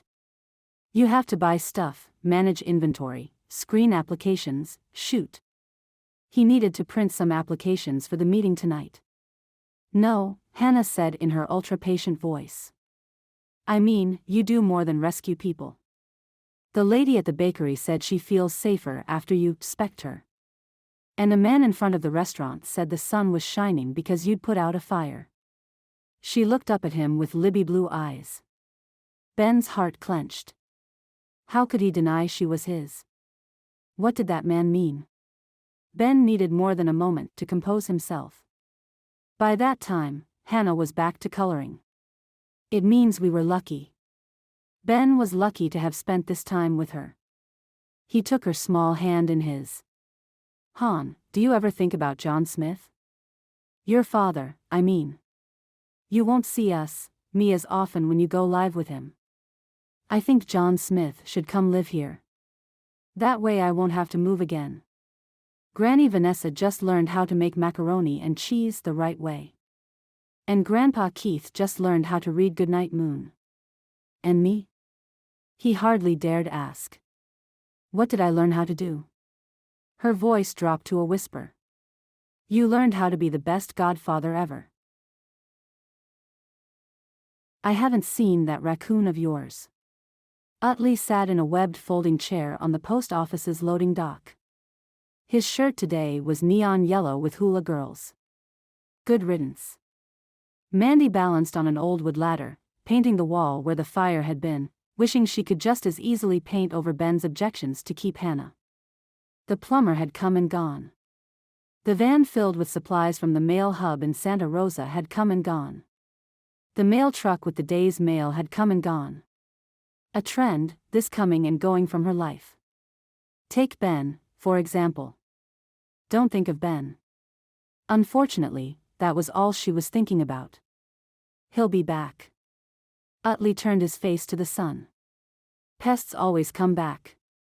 It took Mandy a moment to realize Utley wasn't talking about Ben. Shoo, she said. Riley might be listening and thinking we want him back. Don't jinx us. We're already jinxed. Olivia shoved mail into post office boxes. We? Us? That's the first time you've included me. Utley sounded miffed. A ruckus down the road drew their attention. Hannah rode her pink bike toward them, towing a rattling, red wagon behind her. Hey, Utley said when she rode into the driveway and stopped. Who are you? I'm Hannah Thompson. She blinked at him from behind her serious glasses. And I'm going to be a veterinarian. Her eyebrows pinched. Or a librarian. I love animals and books. Hey Hannah. Olivia waved. I'll see you this afternoon. Okay. Hannah tucked her flyaway hair behind her ears. Hannah was adorable. How could Ben even think about giving her up? And for what? A job? Mandy wanted to shake some sense into him. Utley's jaw worked as he tried to stay serious. Well, Hannah Thompson, future vet and bookworm, what can we do for you? Hannah set her kickstand and got off her bike. Grandpa Keith told Granny Vanessa that you had a raccoon problem, and then Ben told Grandpa Keith that Mandy should shoot the raccoon. She turned spectacled eyes their way, taking them in. I'm glad you don't have guns out. I was worried you might shoot the raccoon before I could come to the rescue. She wrestled the cage from the wagon to the ground with a clatter and then surveyed the grounds. Where did you see the critter last? Riley loved the hedges. Mandy set the brush down on top of the paint can. You aren't going to try to trap him. It won't hurt. Hannah dragged the wire cage across the asphalt. The sound made the red-winged blackbirds in the nearby trees take flight.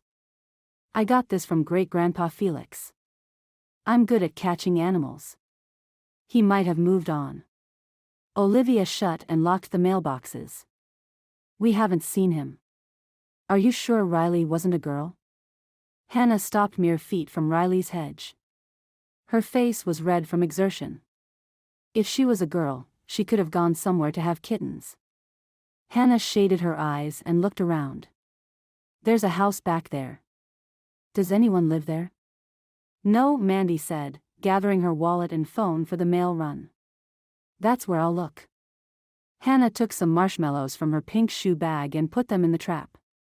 Empty houses are where wild animals go. She's got a point, Utley said. Someone should tear that house down before that raccoon eats wires over there and burns the place. Riley, the arsonist. Olivia began putting things away and closing the rolling window above the customer service desk because Mandy had decided it didn't make sense to be open for business while she delivered mail. Raccoons don't start fires, Hannah said staunchly. I was joking. Olivia locked the window. Let's not joke about fire. Mandy returned to the mail room and folded the ladder, storing it against the wall. She breathed a sigh of relief. Organization was everything. Ben couldn't fault the post office now. Don't think about Ben. We're closing up, Utley, Mandy said. Chapter 14. I want to go down by the river. Hannah skipped ahead of Olivia with blonde ponytails that bounced on the shoulders of her pink t-shirt. It was Olivia's first day as the girls' babysitter. She'd painted teddy bears on her fingernails in honor of the occasion. Not that Hannah had appreciated her art. She'd told Olivia they needed to get out of the house so Granny Vanessa could nap. And then she'd dragged her outside into the summer heat. Olivia hadn't had a chance to tell Vanessa about Ben's faux pas last night with Mandy. She didn't want to talk about Ben and Mandy kissing in front of the youngster. Said child might have lost Olivia her post office job, which wasn't much of a loss. After the fire alarm and sprinklers went off a second time, Ben had declared the building unsafe for operation. He'd gotten on the phone and tried to talk to Mandy's boss. Meanwhile, Mandy got on the phone and tried to get Perry the electrician to return. Hannah continued skipping. She had blonde ponytails that shouldn't be bouncing because Hannah wasn't a bouncy girl. She bounced anyway. We can go to the river, Olivia promised. But first I want to check out the winery. Hannah stopped skipping and turned around. What's a winery? A place where they make wine. A place where the dude worked. Someone had bought stamps earlier today and she recognized the logo on the front of their shirt. It was the same as the one on the dude's. Olivia wanted a second chance with the dude. And Hannah was the perfect excuse to wander onto winery property without looking like a lovesick teenager. Are there animals at this place? With Olivia's luck, no. Let's go see. Okay. Hannah skipped ahead, turning toward the town square. Hey, this way is quicker. Olivia pointed to the alley behind El Rosal. I have to make my rounds. The little girl kept skipping. It was the first inkling Olivia had that she might not be in charge. They checked on a family of doves. They pet obese cats and friendly dogs. They sat on a rock in a field in silence waiting to see what kind of creatures might show themselves. They wound their way through the town, never in a straight line, until Olivia smiled with grim determination and thought about the benefits of working for the post office. It seemed to be beating babysitting. The nail polish bottles in her purse rattled in agreement. Finally, their path came close to the winery, and Olivia charged down the gravel driveway toward her man. Oh, it's a farm, Hannah said, skipping past her, a marathon runner in training. A barn and a house. And look. Chickens. There was a big red barn, and a 2-story white house with dormer windows. And sadly, chickens. A few people sat on the patio drinking wine. Olivia felt sophisticated just watching them being sophisticated. Hannah fell to her knees on the dirt near a big brown chicken and began to make clucking noises. The chicken strutted closer, circling Hannah as if taking her measure. Hey, male girl. The dude had come out of the house. He waved at her. He was still tall, still cute and, bonus, had a clean shirt on. What are you doing here?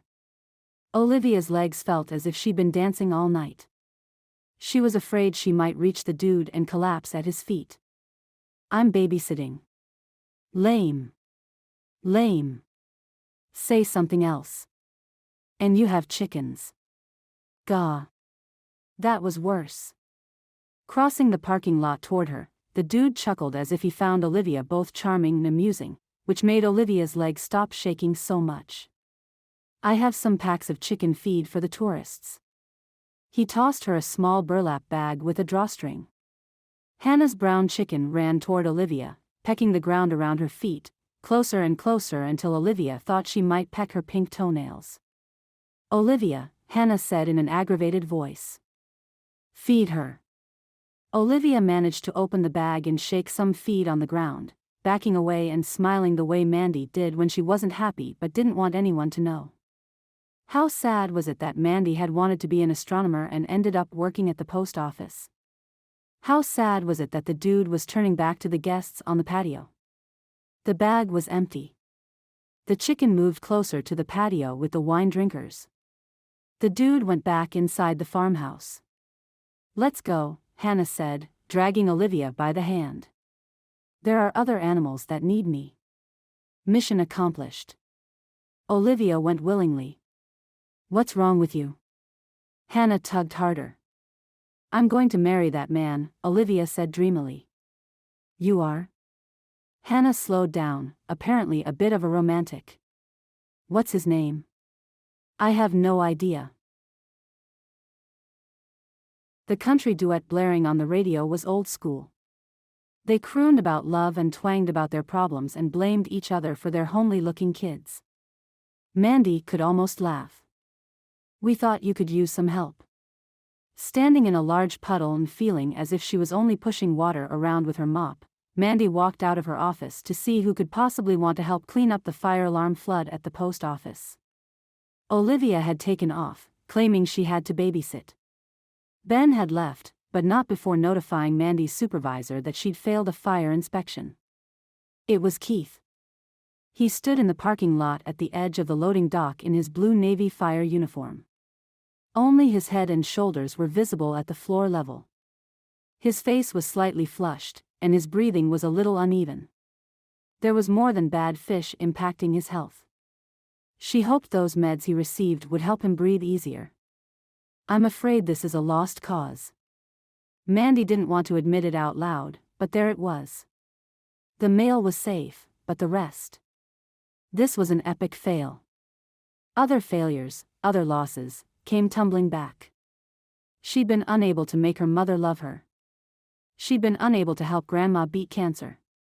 She'd been unable to talk sense into Grandpa about whom he left the house to. And now? This. She'd done nothing wonderful here. I wasn't sure how bad the damage was, so we brought a bit of everything and everyone. Ben's mother appeared at the stairs holding an armful of towels. Mandy walked into the middle of the mail room, her feet making a splash with every step. That might not be enough. Agnes came around the post office corner. I brought a clothesline. You'd be amazed at how quickly papers dry when they hang from a clothespin. Had a roof leak once. Dripped all over my tax return. Mildred sat on her walker behind Agnes. And I brought chocolate chip cookies. Chocolate makes everything better.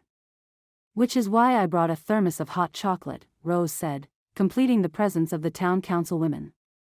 Eunice appeared behind them with another armload of towels. If I would have known we were making an entrance, I would have prepared a witty remark. Others reported in. People Mandy barely knew or had only met once on her route. You're here to help me? Touched, Mandy's eyes welled with tears. It's what we do in Harmony Valley, Agnes said. We pull together. If you don't mind, Keith cleared his throat, I'll organize the troops. By all means, Mandy said. It seemed like a band of elves had descended upon the post office. A clothesline was hung in her office and papers pinned to it. Vanessa submerged Mandy's laptop in a large plastic tub filled with rice, claiming it worked with cell phones and was worth a try. Counters were dried. Floors, too. Her listing office chair was thrown in the dumpster. Another appeared in its place, donated by Eunice, who claimed to never sit at a desk. Every drawer and every cupboard was opened and inspected for water damage. Hours later, Mandy thanked them all with a hug. They'd forever be her angels. Finally, the only ones left were Keith and Vanessa. The three of them lugged 5-gallon construction buckets filled with wet towels to the parking lot. "I talked to your supervisor," Keith said in a hitching voice. He leaned on the side of the truck while Mandy and Vanessa dumped wet towels in the bed. He said it might take time for the place to be rewired, but he was relieved to hear it wasn't as bad as some people feared. He exchanged a glance with his wife and then checked his pager. "Stop." Vanessa gently swatted his hand away from the device. Firemen always look at their pagers when they want to leave. Mandy frowned. Hadn't Ben snuck a look at his pager when he was with her? Correction. Keith laid his hand on his wife's shoulder and then ran his palm down her arm to cup her elbow, just as Ben had done with Mandy. "We check our pagers before important time. It's a karma thing. You check your pager, and because you did, it won't go off during the important stuff." A likely story. Vanessa seemed to buy it. She kissed her husband's cheek. Mandy hefted the last of the towels from her construction bucket into the back of Keith's pickup, mumbling, "That sounds like the tale of someone's lucky shorts." "Did you?" Vanessa dropped her wet towels back in her bucket. "Did my son tell you about his lucky shorts?" "He never tells anyone about that." "Don't tell me it's true." Mandy dumped the excess water on the shrubs lining the parking lot. "I mean, that Ben's dirty shorts turned him into an all-star pitcher." "That's all he told you?" Vanessa was staring at Mandy like a policeman stares at a suspected felon. "He didn't say anything about his shorts and us?" "No." "Do you mind?" Vanessa appeared torn. "I think you could be important to him. Ben hasn't shown any interest in anyone in so long. Could we tell you more of the story?" Mandy began to protest. What good would Vanessa's tale do? Ben didn't see the world the way she did. "It's not a long story. But it might help you understand our son." Keith reached for Vanessa's hand. "I was a gung-ho fireman in my youth. Worked every shift I could as a fireman and an EMT." Mandy was a reluctant audience, fully expecting to be told too much information at any moment. "Keith picked up extra shifts so I could stay home with the boys," Vanessa said proudly. "We have 2 sons. Now, Ben. He's our oldest. He's always been taller than average, and he had so many growth spurts he wasn't always the most coordinated player on the field. He was horrible at sports," Keith said gruffly. "It was torture to watch him play." Vanessa scared. "He got better. With his lucky shorts?" Mandy ventured a guess. "Exactly." Vanessa nodded. "But our younger son, Mike, was a natural athlete. For a while, there was talk about him earning a college scholarship in baseball. Imagine how thrilled we were. College is so expensive. And he could have gone on to the pros. So one year I took time off to take Mike to travel ball tournaments and exhibitions." Keith closed the tailgate with a resounding bang. Instead of turning, he held on to the metal and kept his back to the women. While they were away, Ben's coordination fell in sync with his size, Vanessa said in hushed tones, as if imparting a much-guarded family secret. Keith never saw him pitch. Ben was devastated. Poor Ben. Sometimes you don't realize you're favoring one child over another until it's too late. Keith gave Mandy a sad smile. "Come on, Vanessa. We've taken up enough of this young lady's time." He dug his keys from his pocket, got in the truck, and let the 2 women have a moment. "I know Ben loves his father," Vanessa said quietly. "But because of the choices we made, Ben believes firemen can't be good dads. He's got fire in his blood, and he's determined to stay single until he retires, or the right woman comes along to prove him wrong." Vanessa looked at Mandy as if she believed she was that woman. Chapter 15. Ben expected men to show up at the first volunteer firefighter session. The crowd wore perfume. Ben bet Keith was to blame. His father claimed he wasn't feeling well enough to attend. More likely he was too chicken to face the music of 6 females staring at Ben's every move. There were 5 elderly women in the crowd, including one with a walker. A redhead about the same age as Mandy sat in the front row, checking out Ben's everything. He was surprised Mandy hadn't shown up. She'd be an asset in this crowd. Although she was probably busy cleaning up the post office. Ben hadn't been able to help her. He had too much of his father's paperwork to get caught up on. He'd set out folding chairs for the meeting in the common room and had made 20 copies of the application. Because of the arguments he'd had with Mandy, 2 in one day, he'd been looking forward to this. His stress level needed this. He couldn't just call off the meeting, not with the possibility of at least one recruit. He tried to assess the redhead's arm strength without seeming to check her out. She smiled, clearly thinking he was checking her out. Ben looked away and cleared his throat. Is everyone here for the volunteer firefighter program? As one, the women nodded. I'm going to read a list of requirements. Ben held up a sheet of paper and read the first requirement. At least 18 years of age. The elderly ladies giggled, one of which was Eunice. The redhead nodded. I'm legal. She'd worn a black skirt, white blouse and heels to a firefighter meeting. Spirits sinking, Ben read, must hold a valid California driver's license. The lady in the walker slouched. Ben read, must be able to lift 50 pounds. Just once, the redhead in the front row asked, a wrinkle in her otherwise smooth brow. It's not a one-time test. He tried not to look at the only woman under the age of 40 in the room. Some of our equipment can weigh a lot. The SCBA equipment, at their blank looks, he translated, the self-contained breathing apparatus, which is the oxygen tank and mask. That alone weighs nearly 50 pounds. The redhead stared at a spot on the back wall. A miniature woman with very short gray hair raised her hand. Actually, 3 of us are here representing the town council. She introduced herself as Agnes, the woman with the walker as Mildred, and a willowy woman with her white hair in a bun as Rose. We won't be trying out for one of your firefighter positions. That was a relief. And we had time to kill before bingo, added Mildred. With her round curls, round face and round glasses, she had a striking resemblance to Mrs. Claus. So Eunice and Carol had to come along. That explained why 5 elderly women had shown up. The redhead took advantage of the interruption in Ben's program. I might not be cut out to be a volunteer firefighter, but I can provide refreshments. She didn't bat her eyes like Eunice, but she worked them up and down his uniform. Say 8 o'clock tonight at El Rosal's bar? Ben's face felt hot. I didn't hear what she said. Mildred raised her voice. What did you say, dear? She asked him out, Rose shouted. And what did he say?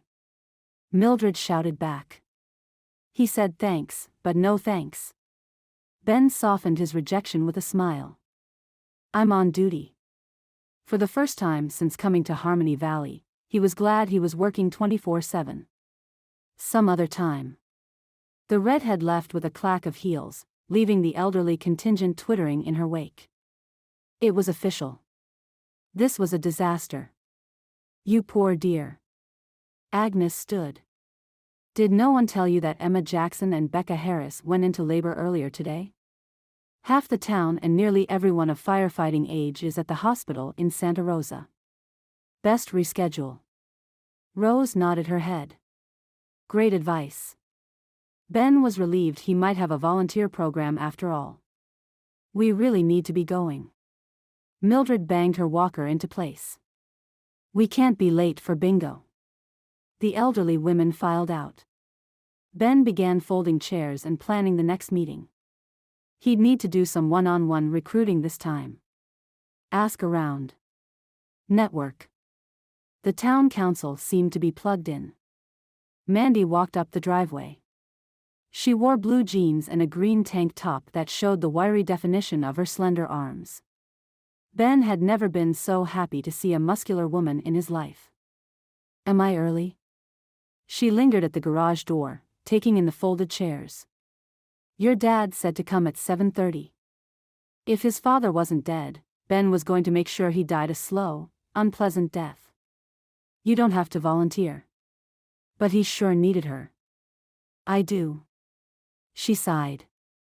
Agnes called me just now. Olivia dared me to show, kind of like you did. Her gaze bounced off his. And I'm kind of a sucker for taking on responsibilities when I already have my plate full. I appreciate that, especially given the events and discussions of the past 24 hours. I can get past the kiss. And I can get past you not helping me clean up after the sprinklers went off. She crossed her arms over her chest and flashed her secret weapon, that smile. But it's going to be tough to overlook you telling my boss that the post office was unsafe. He wants to shut it down. Permanently. It took your dad calling him and me begging him for 30 minutes to convince him we can go on. It's just the mail. Your life is more important than any bill someone is expecting in their mailbox. Which, I might add, would burn if you don't upgrade all the electrical in that building. You had no right. Given time, we would have passed. Her voice. So calm. She was trying hard not to break any eggs. I had every right. It's my job to protect people. You, Olivia, Utley, even Hannah hangs out there. I can't let any of you get hurt. We won't get hurt, Mandy said, looking away. We're moving processing and sorting to a substation in Cloverdale until the issue is resolved. That's fantastic. She wasn't smiling. Why wasn't she smiling? What's the big deal? The big deal is that I've been demoted and bumped down a pay grade until my boss decides it's worth it to reopen here. If he decides to reopen here. She set her chin stubbornly. You had no right. I had every right.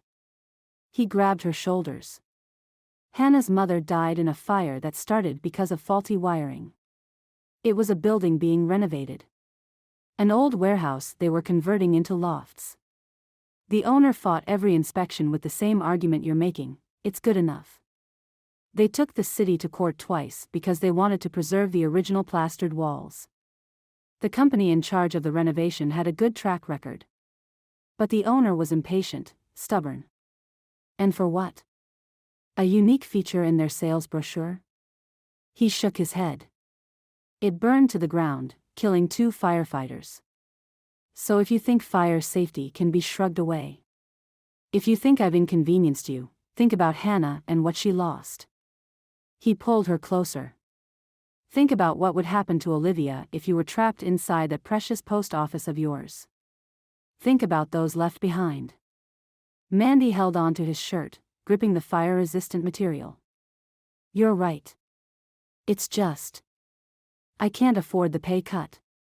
I can't afford to move out of that house. She shuddered. I can't afford the truck to break down. I can't afford to help Olivia pay for cosmetology school. And at this rate, at my interest, I'll be paying Olivia's medical bills until she's 30. Your life sucks. Ben held Mandy away from him so he could look at her face and make sure she wasn't crying. But you can't complain, because my life isn't so great either at the moment. Want to fill out an application? She nodded. A sleek Tesla parked in front of the firehouse while Mandy was filling out paperwork. If you're here for the volunteer firefighter meeting, Ben said to the newcomer, hoping this was one of the .com millionaires who lived in town, come on in. I'm not here for the meeting. The newcomer was tall, blonde, and wore a suit. Charcoal gray. Red patterned tie. A haircut so crisp it looked as if he'd just walked out of the barber shop. The shine on his black leather shoes matched the shine on his black Tesla. He removed his fancy sunglasses, which had probably cost more than Ben's first car. At least, I'm not here for that meeting. I'm John Smith. The air seemed too thick to breathe. The station lights too bright. This was John Smith? Erica's long-lost boyfriend? Hannah's dad? So much for Ben's theory that the guy was a deadbeat and a loser. He could still be a disappointment. Ben hoped for Hannah's sake he wasn't. I'm looking for Ben Libby. Something about a bequeath from Erica Thompson's estate. John didn't stop walking until he was within handshaking distance. Ben wiped his suddenly sweaty palms on his pant leg before offering his hand. "I'm Ben." He introduced Mandy, who sat behind him filling out her paperwork. She put her pen down and watched the two men. "So, Erica." John assessed the station with a sharp, blue-eyed glance. "I was very sorry to hear about her passing." Ben wanted to ask how sorry. Heartbroken love of his life sorry? 2 ships that passed in the night sorry? Hoping to get some dough sorry? Mandy beat him to the interrogation punch. "How did you two meet?" "At Lake Merritt." John had a $1 million snow-white smile. "My niece was having a birthday party. Erica brought someone else's kid. I guess they couldn't get off their shift. She was something. A force, you know." Ben nodded. He knew. What wasn't clear was what she'd seen in John. Hannah's father gave a wry half-laugh. "Erica told me my tie clip could feed a family on the south side of Oakland for a month." "You wore a tie to a kid's birthday party?" Mandy softened her question with a half-smile, as if she and John shared a joke. "On a weekend?" Ben was grateful one of them could still smile. "I came from a breakfast meeting." He widened his stance and lowered his voice, going into presentation mode, still flashing all those pearly whites. "I'm in international finance. In my line of work, it pays to look like I'm used to handling large sums of money, no matter what day it is." Ben cleared his throat. "Did you date Erica long?" "I only ask because I've known her for more than a decade, Anne. She didn't mention me." John's smile lowered in wattage. Fewer teeth. More human. "We dated about a year. On and off. Mostly off." He rubbed his forehead, toning his delivery down even further. "Did I leave something at her place? It can't be all that important after all these years." He fingered his tie clip. Ben fought back a shouting swell of anger. Anger at Erica for not telling John she was pregnant. Anger at John for disappearing from Erica's life. Anger at himself because he was far from convinced that John was good father material. Erica had a daughter. "She's 7. And," the anger clogged his throat. "Your name is on the birth certificate." John dropped a step back. "And you want money from me? The girl needs child support?" "No," fury fisted Ben's hands, hardened his voice. "She needs her father." John's eyes narrowed. "I should explain why Erica and I didn't work out." "Please do," Ben said, body still coiled to punch someone. Mandy came to stand next to him.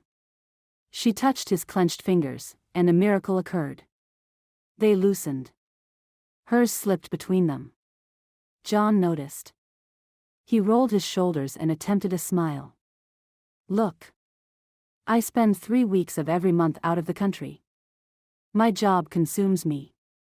The smile came back full force, attempting to sell his perfectness. "It has to. If I lose focus, I lose my clients' money, which means corporate layoffs, reduced advertising budgets, cross-business downturns at economy impacting levels." He paused to let his importance sink in. "I live and breathe my work. If I had a wife or kids, I couldn't do what I do." Truth cut at Ben's insides with a poisonous double edge. With a few minor tweaks, John's reasons for staying single and not taking on the role of Hannah's dad sounded a lot like Ben's reasons for staying single and not taking on the role of Hannah's dad. Didn't make Ben like him any better. John backed toward his car. "I'm sorry. But I'm not your guy." Mandy squeezed Ben's hand. She was probably ecstatic that John was rejecting Hannah. "She looks like you," Ben blurted. Blonde hair. Blue eyes. Tall for her age. He didn't say she had a heart, whereas John didn't seem to. A flash of white teeth. A pat to his smooth blonde hair. And John shook his head. "I can't accept she's mine based on an entry on her birth certificate. You understand." Oh, Ben understood, all right. He understood that John was a selfish, egotistical fool. You'll take a DNA test. We already sent Hannah's in. If they don't match, you're off the hook.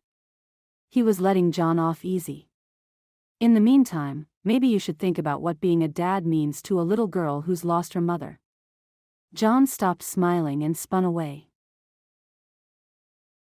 Chapter 16. Can you believe that guy?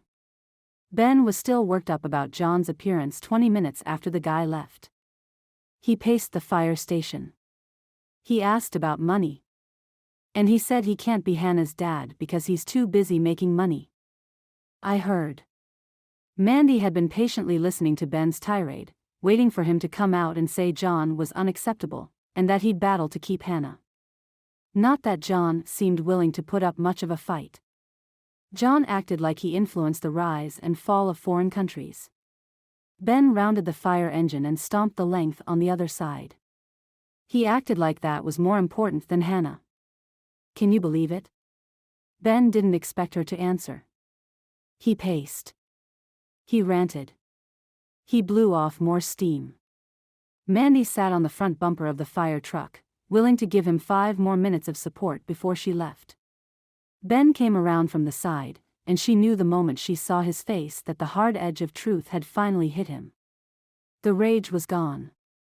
He looked drained. Tell me he's not me. Ben sank onto the bumper next to her. He might be a little you. A gentle tease encased in truth. Ben dropped his head into his hands and groaned. He's dedicated to his career. He's a perfectionist. She rubbed Ben's back. And he's scared of being a dad. Ben groaned again. But he didn't argue. Thank you for staying. He lifted his head and his tortured gaze. I think you'll find staying is harder than leaving. She hadn't enjoyed bearing witness to the exchange. But I couldn't leave. You promised me a pager. Ben blinked. Focused on her face. Shook his head. I'm not changing my mind about Hannah, so it's back to business. Yes. She removed her hand from his back. I won't lie. I was hopeful you'd change your mind, for Hannah's sake. And maybe a little for my own. I can't be with someone who won't fight for a child in their care because, she almost lost her nerve. Because that would mean he wouldn't fight for me. They stood, neither willing to compromise. And inside, Mandy's heart seemed to be breaking. It is what it is, Ben said in a defeated voice. He led her to the common area and rummaged in a cupboard until he found a pager and a charger. On a positive note, you didn't break any eggs when you broke up with me. Oh, eggs had cracked. She just wasn't going to tell him. For the record, there was no us to break. It was just a kiss. Me and Mr. Moon. He held her gaze too long. We beg to differ. Olivia sat outside Giordano's waiting for Mandy's lunch order when he appeared at the corner. The dude. He walked with a long, easy stride. He wore blue jeans and another stained t-shirt with the winery's logo on it. And he looked dreamy. Olivia pretended to check her cell phone, watching the dude walk toward her from the corner of her eye. Hey, male girl. He's talking to me? Don't blow it. Don't blow it. Don't blow it. Olivia's insides turned as she did. Hi. My name's Olivia. What's yours? She tried to smile even though she couldn't get the words out. I'm here to pick up lunch for the office. He flashed her a wide grin. I'm Ryan. He offered to shake her hand as she introduced herself. His hand swallowed hers. Nice seeing you again, male girl. She had a nickname. Olivia wanted to squeal. Unless, he'd forgotten her name already. Hope your lunch is ready. Hope your lunch is ready. She was such a dork. The restaurant door behind her closed. Olivia wanted to run away. She stayed put. Where's that sister of yours? Utley had snuck up on her from the other end of the street. He put a sandaled foot in the gutter and leaned forward on his other foot. Mandy should be here any minute. She's driving up from Cloverdale with the mail. Giordano's was having a lunch special, and Olivia had offered to treat Mandy to lunch with her paycheck. Mandy was heartbroken over Ben, not that she'd admit it. And after everything her sister had done for her, Olivia wanted to make Mandy feel loved. The post office never got shut down when I worked there. Utley sounded like he needed to gargle. Olivia cleared her throat and stared at her phone. Utley was like the grumpster. He intimidated her. She glanced up. He was still standing there. "Okay, bye," Olivia said. She was getting a high rating on the lame-o scale today. She looked back down at her phone. Thankfully, Utley shuffled off. The door opened again. Olivia turned to say goodbye to Ryan. He sat down next to her. "Next. To me." In a blink, Olivia had a wedding dress picked out. Baby names. Christmas traditions. And everything. I added a pizza to my order. Ryan rubbed his hands on his jeans. They don't always have pizza. Olivia stared at him with her mouth open. He'd sat next to her. He wanted to talk. She was speechless. Ryan was gazing across Main Street at Martin's Bakery. She was staring at his long dark hair and wondering what it would feel like if she touched it. "Say something. Say anything. Your hair is longer than mine." "Not that." Olivia slumped, but there was nothing to slump behind. Ryan laughed. Olivia swiveled around to look at him to see what joke she'd missed. His brown eyes sparkled like ice-cold root beer. "Every August we winemakers grow our hair long." She forgot about being lame. "You're a winemaker?" He bumped her shoulder the way Mandy sometimes bumped her shoulder. "Don't sound so disappointed, male girl." "I'm not disappointed, she had to get a grip." "Okay, I'm disappointed. There's no one my age around here." "I thought you were in college." He drew back and studied her. "Are you in college?" "No," she felt her cheeks heat and hoped she didn't look like a tomato. "I'm going to cosmetology school soon." Just as soon as she turned 18 and collected her inheritance from the grumpster. "Did you just graduate high school?" "In June." She nodded. "I didn't walk. I took the test." She rushed on. "I missed a lot of school because, don't tell him." But Ryan knew. He took in her short hair and slightly puffy cheeks. "Oh." His grin slipped just enough for her to notice.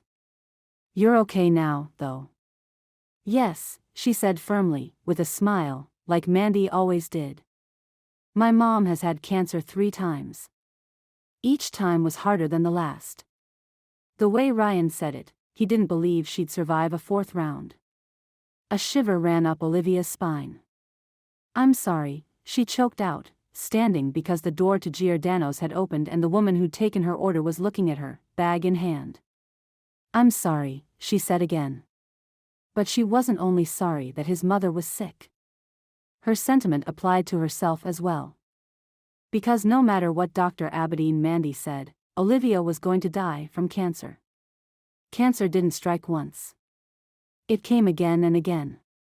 Until you were dead. Food. Mandy collapsed into a kitchen chair. "Thanks for the treat. I don't have time to do more than nibble." "You just got here."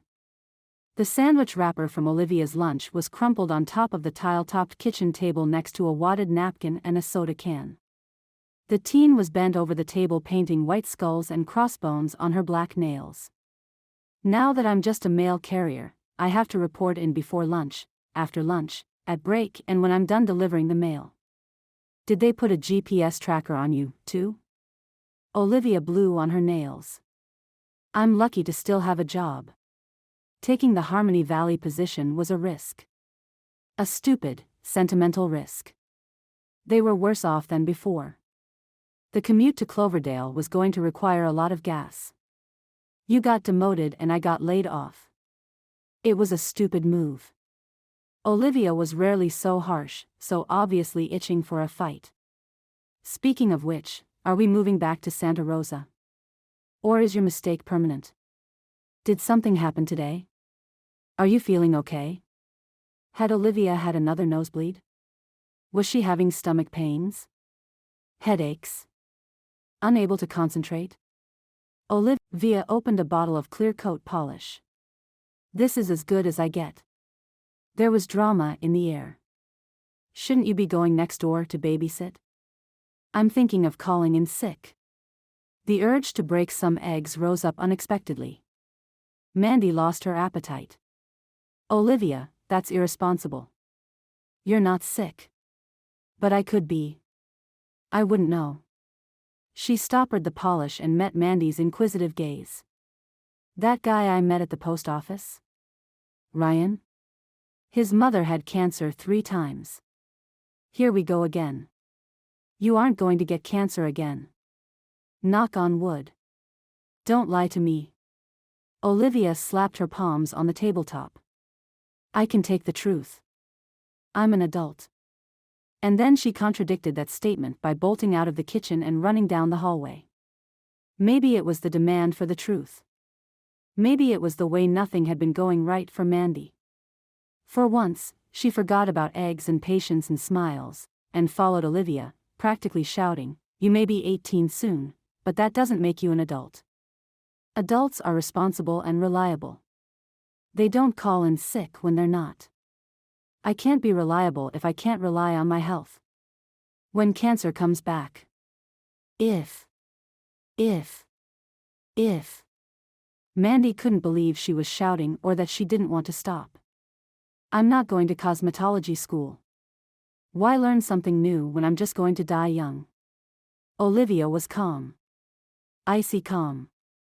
Mandy was mad. Raging mad. I'm so glad you've thought this through. While you're waiting to die, you can prepare for the big earthquake to hit. It's got to happen before you croak. After all, your doctor said you'd live to be a grandmother and geologists predict the big one will strike at any moment. Olivia started to put her hands on her hips and then must have thought better of it. Heaven forbid, she ruin a wet nail. She raised her hands instead, almost as if she were being held up. I would have been better off with Mom. And I would have been better off if I'd have let her take you. You would have had at least one baby by now and probably been hooked on drugs or alcohol, or dead, but at least one of us would be happy. Mandy grabbed her mailbag and headed for the door. Maybe this birthday you'll get your wish and Mom will show up. As soon as Mandy slammed the door, she was slammed with regret. She knew better than to lose her temper, but she had no time to apologize. She clocked in by scanning a letter destined for Ben and marched onward. And she kept slogging along, replaying the argument in her head until she reached Agnes's house where the diminutive woman was waiting for her. Agnes hugged her. Congratulations on being Harmony Valley's first female firefighter. My mother used to tell me stories about the protests women made for the vote.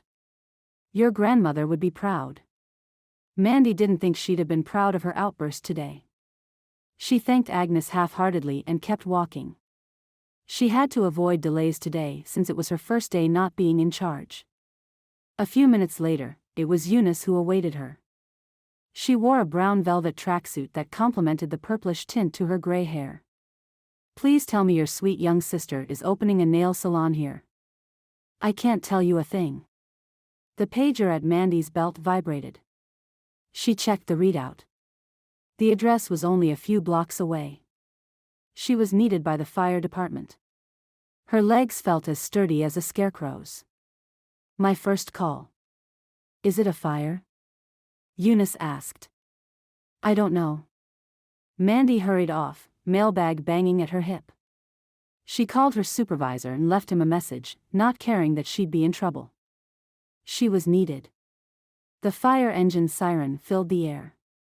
The Libbys were on their way, too. Mandy ran the rest of the way. Ben pulled up just as Mandy reached the address on her pager. She'd worked up a sweat. Thanks for coming. Ben climbed out and unlocked compartments in the truck. The first aid and medical kits are here. You may need to unlock them someday if Dad or I are busy. Keith appeared at the front fender of the truck. Got a call about a man complaining he's dizzy. He led her to the front door. The first hour after an incident is called the golden hour. Most people who receive the right care in those critical 60 minutes survive. Keith knocked on the door. Fire department. When there was no answer, he tried to open the door. It's locked. He pounded on the door this time and yelled, "Fire department."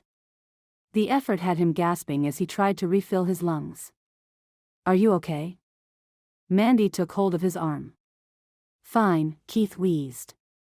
"There's a lockbox." Ben set his gear down and hurried to a box mounted next to the mailbox. He rifled through his key ring, selected one and then inserted the key into the box. He took a key from the hook inside and handed it to his father. "Some people pay for these so we don't have to break their door down when they call 911, Ben explained. Keith opened the door and looked at Mandy. "Stay behind us." And then he went in calling, "Hello? Fire department." Ben passed her with the med kits. You never know what state of mind people are in, especially when they called but the door is locked. "Great," Mandy murmured. Her legs were more unstable than they'd been when she'd been paged. Who knew rescuing people could be dangerous? Instead of a gunman, they found an old man lying in his bed in a back room. He was slack-jawed, his stare vacant. Mandy had seen death and near death. This man, this stranger, he didn't seem to be far from death's door. She felt sick. She'd assumed when she volunteered that she'd be going on fires, not bearing witness to someone's passing. Ben began to take the man's vitals while Keith talked to him. "What's your name, sir?" The old man mumbled something unintelligible. "Adam Franklin," Mandy said, feeling useful for the first time. That usefulness made it bearable to stay. "I've been delivering his mail." "Adam," Keith said without missing a beat. "When was the last time you drank something?" Using his thumb and forefinger, Ben lifted a bit of skin from Adam's forearm and then released it. The skin was slow resuming its shape. "Dehydration." "Adam," Keith said in a booming voice. "Have you been sick? Throwing up? Diarrhea?" Adam gave the barest of nods. "Starting in 4. Ben rummaged through his boxes. Keith got on the radio with dispatch and requested an ambulance. "What can I do?" Mandy asked. "Clear a path for the gurney from the front door through here." Ben spoke quietly.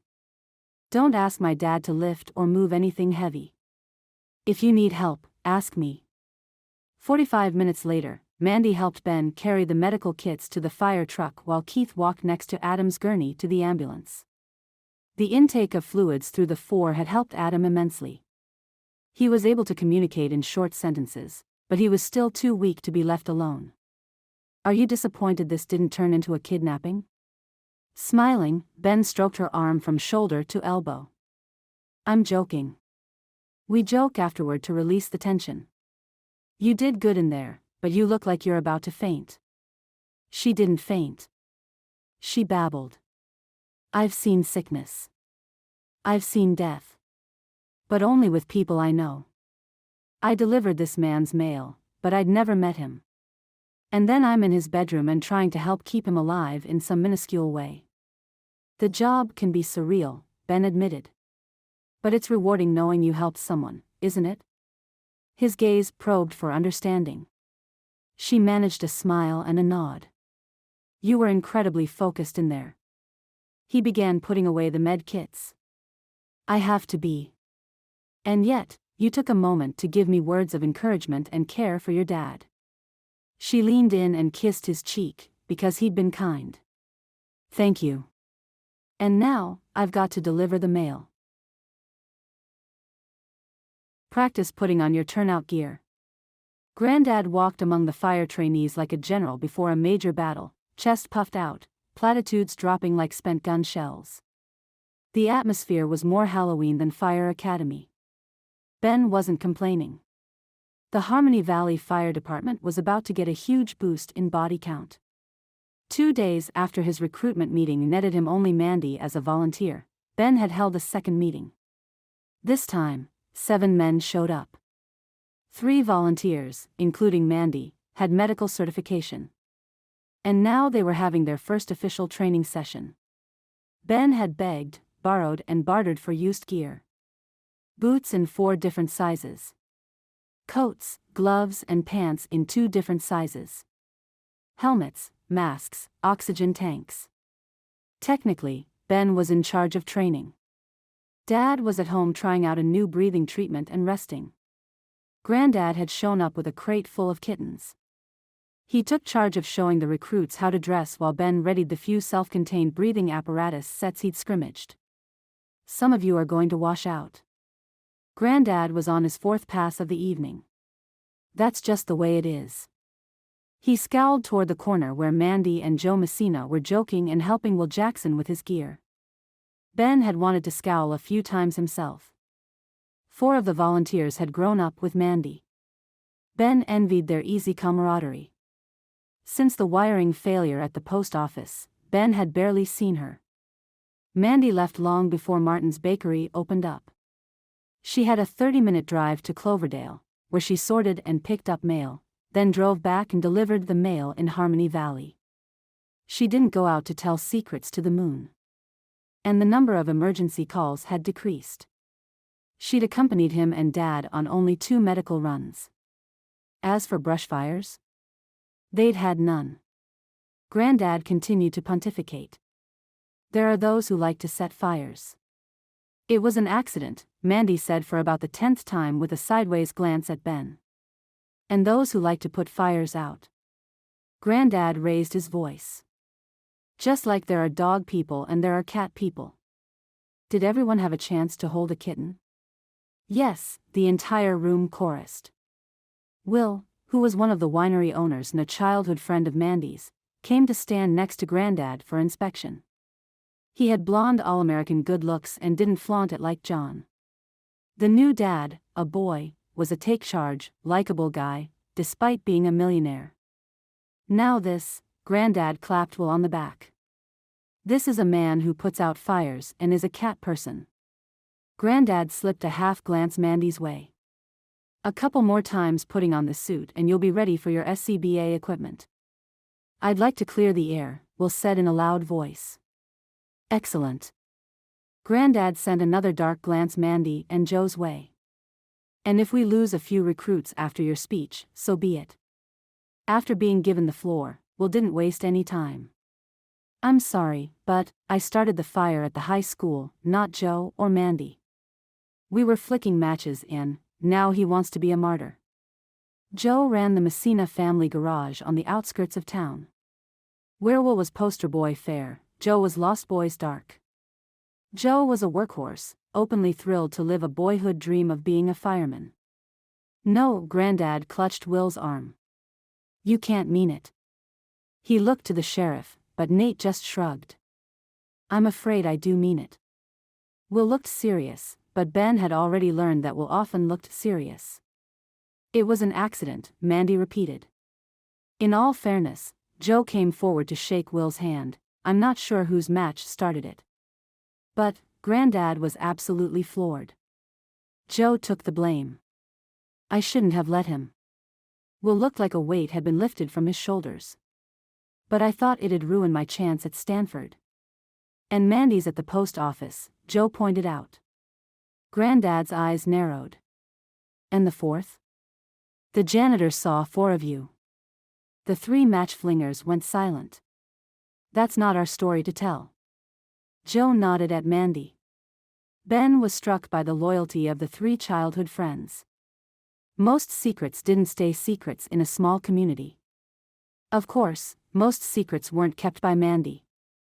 Chapter 17. The steak and shrimp fajitas were from El Rosal. The cake was chocolate and from Martin's Bakery. Olivia had made it to the age of 18. She felt no different.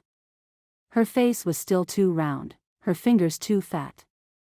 She still felt like she was fighting for her life, analyzing every twinge, every nosebleed, every ring in her ears. It was hard to hear anything above the music in El Rosal. "There's only $20 in this card." Olivia glanced at Mandy. They were having a late dinner because it took Mandy forever to deliver mail. Olivia didn't know why.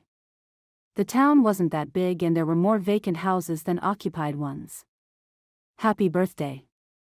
In addition to still being in her postal uniform, Mandy wore one of her detached smiles, the kind that drove Olivia insane. When she smiled like that, nothing got to her. Perversely, Olivia liked it when she got under Mandy's skin. She felt closer to her when they argued. They were real with each other when Mandy lost her stupid smile and shouted at her. "Is there another card?" Olivia asked, although she already suspected the truth. "From the Grumpster?" Mandy shook her head. Olivia scowled. "Let's have cake." Mandy's eyes were too bright. Olivia frowned, hoping Mandy didn't start crying. On those rare occasions when Mandy cried, Olivia bawled. "I don't want cake." Olivia was being a big, dried-out piece of dog poo, but she'd been waiting for nearly 2 years for her inheritance. And now. Olivia pulled herself together the same way she'd pulled herself together after every bad reaction she had to her treatment. Mandy squeezed her hand. Olivia squeezed back. This was her birthday. There would not be tears. "The Grumpster said he left me something, Mandy. He mentioned a 4-letter word, bank. He told me it'd help me achieve my dreams." She didn't remember his exact words, but he'd said something like that. Without letting go of Olivia's hand, Mandy reached into her purse and produced a small blue jewelry box. The kind of blue box people in the movies got when they shopped at Tiffany's. A tear slid down Mandy's cheek. Olivia didn't think there was a Tiffany's diamond in the box. Or a check big enough to pay for cosmetology school. She freed her hand, wiped her eyes and opened the box. Blood rushed in her ears, drowning out the music. It's Grandma's engagement ring. Her brass engagement ring. Olivia swallowed. The sounds of the restaurant returned. Mandy sniffed. She always said, "You don't need anything but love to be happy." Olivia felt sick. "The Grumpster left me a brass ring. Not money for school. Not even a gift card for Starbucks. He didn't know you'd be sick." Mandy's smile said they had to grin and bear it. That Olivia had to suck up life's disappointments and deal with it. "He didn't know we'd be in debt. He might have done things differently if he had." Anger shook Olivia's limbs the way it would if the big one had arrived. "This is why Mom left all the time." Olivia's temper rose. "Because the Grumpster was a jerk." Mandy shook her head, but her smile wobbled, and her gaze collapsed to the small cake on the table between them. "He was. He'd yell. He'd yell and he'd need you." The feeling that she was a swelling, growing piece of dog poo was hard for anyone to ignore now. Olivia was shouting to be heard above the music. "The Grumpster only needed you. He had no use for me. You're remembering Grandpa when he was old and sick." Only one side of Mandy's face held on to that smile. "Can't you remember him how he was before?" The past was a blurry black hole where chemo had stuffed Olivia's memories. The good ones anyway. She recalled some of the bad. "I don't want to remember. I don't want to remember when he came home from work and stood in the hallway while you wiped Grandma's butt and cleaned her bedpan. I don't want to remember how he went out the door to work whistling when you had just come home from a shift and slept in bed next to Grandma because she didn't feel good. How can you say Mom didn't leave because of that? She didn't want to be a slave to illness or to them. That's enough." Mandy stood, digging into her wallet, and tossing bills on the table along with a few tears. "You think taking care of someone you love is a chore? It's not. It's a privilege." Mandy stuffed her wallet back in her purse and snapped it shut. "You think cancer just appeared in you overnight? It didn't. Dementia is the same way. It creeps up, feeding on your insecurities, your need for independence, your fear of death. Mandy wiped the back of her hand over one cheek. She was crying, not smiling. For once, Olivia didn't feel close to her sister when she wept. But Mandy wasn't done. You, of all people, should understand how a body can betray you. How you lose control even when you don't want to, how fear makes you want to cry or scream or just sit and do nothing. You have no right to judge our grandparents. No right at all. Olivia heard Mandy's words and resented them for making sense. She was hurt and she was alive, and life was supposed to be a bowl of ripe red cherries. But it wasn't, and someone had to be to blame. Why couldn't it be Mandy? Olivia choked on a sob. She didn't want that for Mandy. But after all she'd gone through, the fear, the pain, the humiliation, she deserved something, didn't she? Mandy ran out of the restaurant, which had grown quiet. Even the music, usually loud and cheerful, had faded into a slow, mournful song. People stared. People whispered.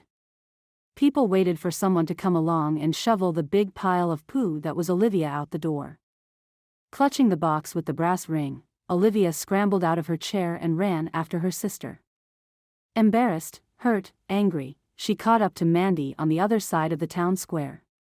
Why did Grandpa hate you so much, Mandy? When he died, he gave you nothing. Not even this stupid brass ring. He didn't hate me. He knew I could handle the responsibility. Mandy alternated between walking and running, sobbing and gasping for breath. I can't talk to you right now. Mandy was crying. Well, too darn bad. Olivia was crying, too. I can be responsible, Olivia said. You weren't. For years. Mandy spit out the words with uncharacteristic heat. Grandma cleaned your room and your clothes. Grandpa made sure you did your homework. Even now, you can't make dinner when it's your turn. Olivia was beginning to see how the world and her beloved sister saw her. And she didn't like it. She followed Mandy home in silence, wiping away her tears, fairly sure she didn't deserve to cry. Happy birthday to me. My girls. Mandy froze. One hand on the key in the lock, one foot inside the house. Not today. Not today. But really, her wish was that she didn't have to see her mother any day. Reflexively, Mandy reached behind her for Olivia and drew her inside. Mom, what a surprise. Olivia's expression when she saw Mom leaked the emotions Mandy was all too familiar with: surprise, apprehension, and the yearning to be loved. Terry Zapien sat on the blue antan plaid couch wearing a gauzy blue sundress and wedges that were out of style. Her black hair was too black. Her widow's peak more pronounced than when Mandy had last seen her. But the smile, the spider weaving a web smile, was the same. I guess there's no need for you girls to knock since you seem to have a key. It's only temporary until we get back on our feet. Mandy wished she'd had time to change out of her uniform before dinner or had had the energy to comb her hair into a neat braid and add a little color to her face. What she hadn't done made her vulnerable, like a soldier going into a gunfight without a Kevlar vest. What brings you to town? It's my baby's birthday. Mom's toxic smile crept toward Olivia. Mandy felt a burst of uncharacteristic rebellion. You missed the last one. And more than half of my birthdays. Mom used a lot of eyeliner. When she narrowed her eyes, they looked like dark, dangerous slits. Mandy, you didn't die without me. Olivia made a strangled noise. The urge to protect Olivia had Mandy's fingers convulsing around her sister's. Normally, this was where Mandy sent Olivia on an errand or asked Mom to look at something in the kitchen. But she'd babied Olivia the same way Grandpa had babied their mother.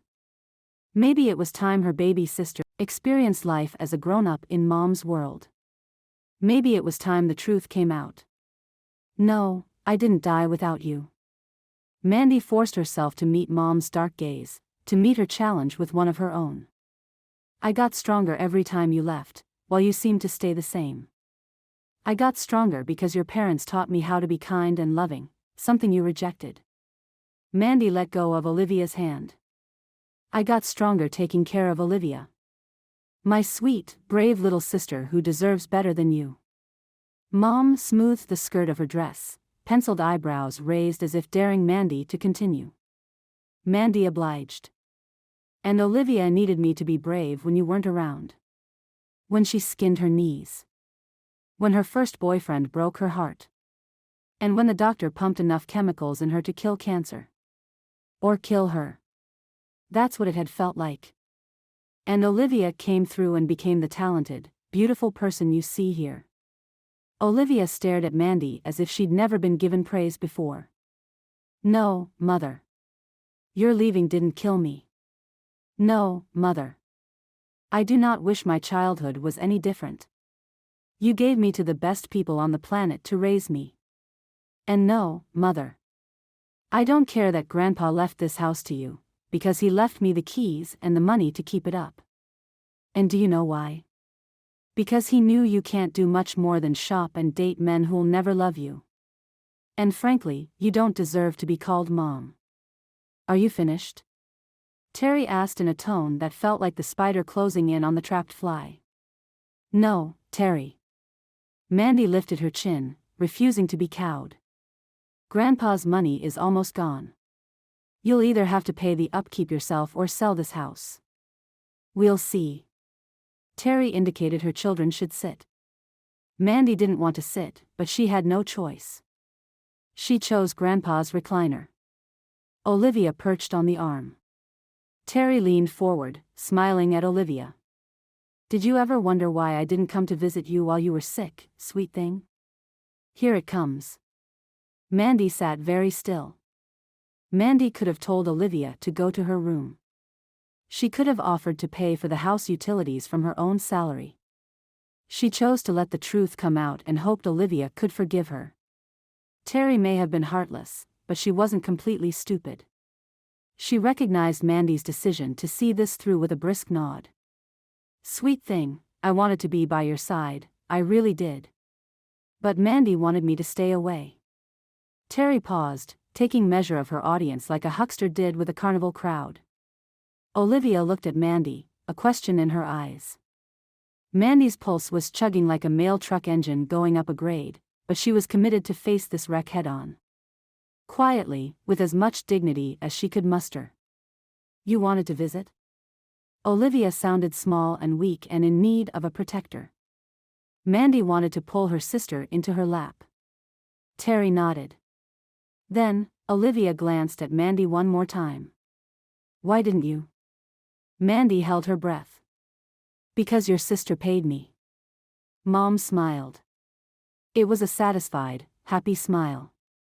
The smile of a spider that had drained the fly. Is that true? Olivia drew back, as if being near Mandy made her sick. Yes. Mandy was losing Olivia. And she had only herself to blame. You lied to me about this and the inheritance? Olivia stood, fists clenched and voice loud as she transitioned to full drama mode. Yes. The spider pounced. What inheritance? I hate you, Olivia said to Mandy. What inheritance? Terry repeated. I hate you both. Olivia ran to her room and slammed the door. I thought that went well. Mandy stood, willing her legs to stay beneath her. What inheritance? Mandy retreated to her bedroom and closed, but didn't slam, the door. It came. Ben's mother met him at the door with the smell of spaghetti and the wave of a white envelope. The DNA results.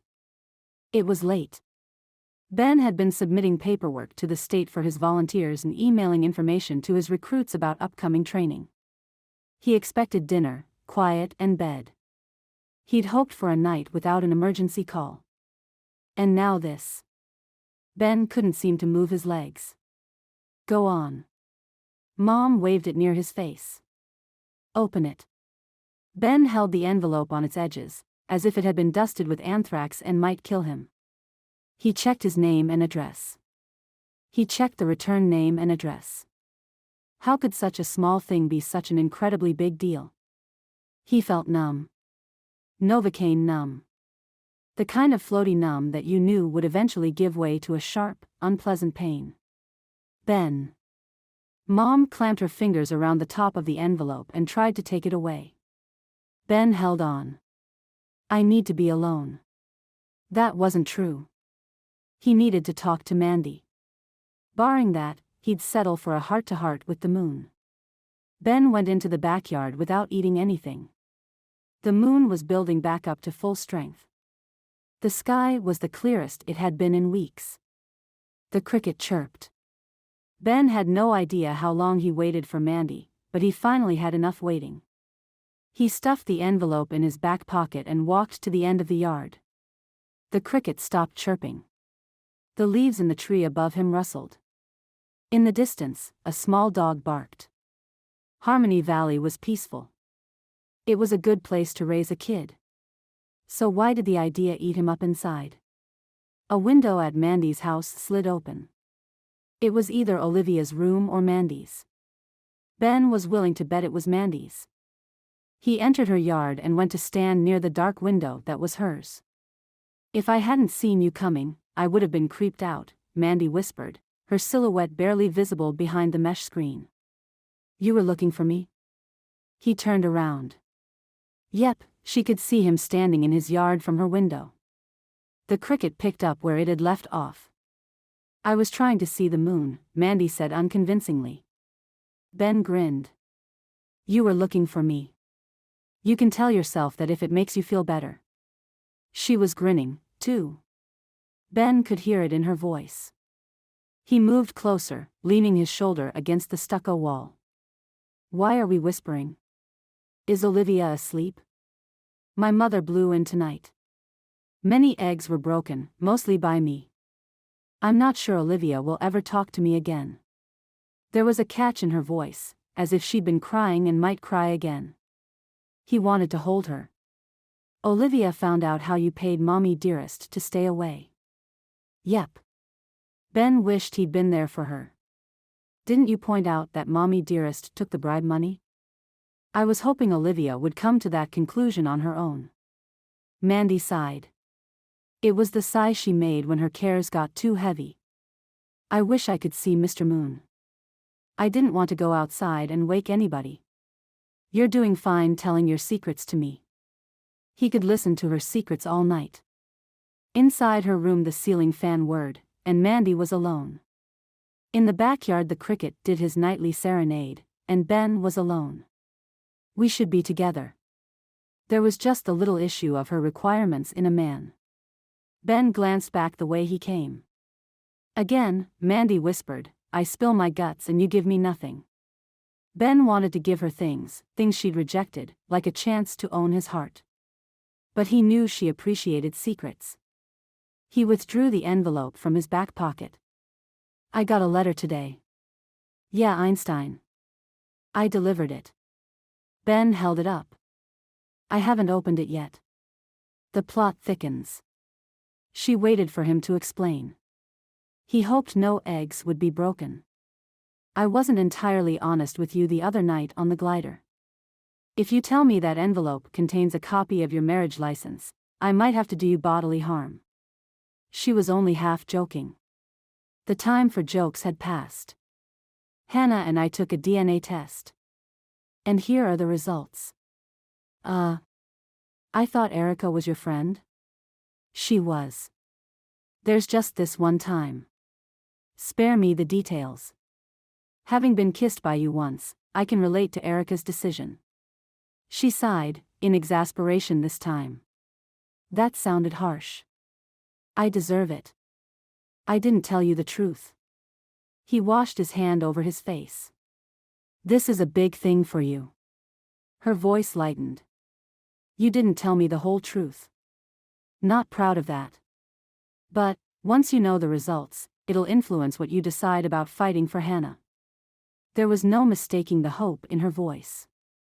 Ben had always considered himself a decisive man.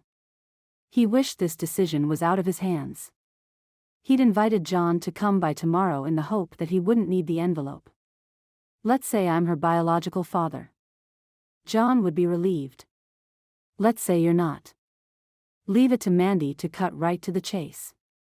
Clearly, John doesn't want her. But he can provide for Hannah better than I can. She won't have to worry about cars or college tuition. She'll be raised by nannies 3 weeks of every month. Are you okay with that? By her tone, she wasn't. And in truth, he wasn't either. Mandy wasn't letting him off the hook easily. More to the point, do you think Erica would be okay with that? Erica lost her vote when she named John the father and me her godfather and guardian. Ben had known Mandy's position on this issue. Why was he getting defensive?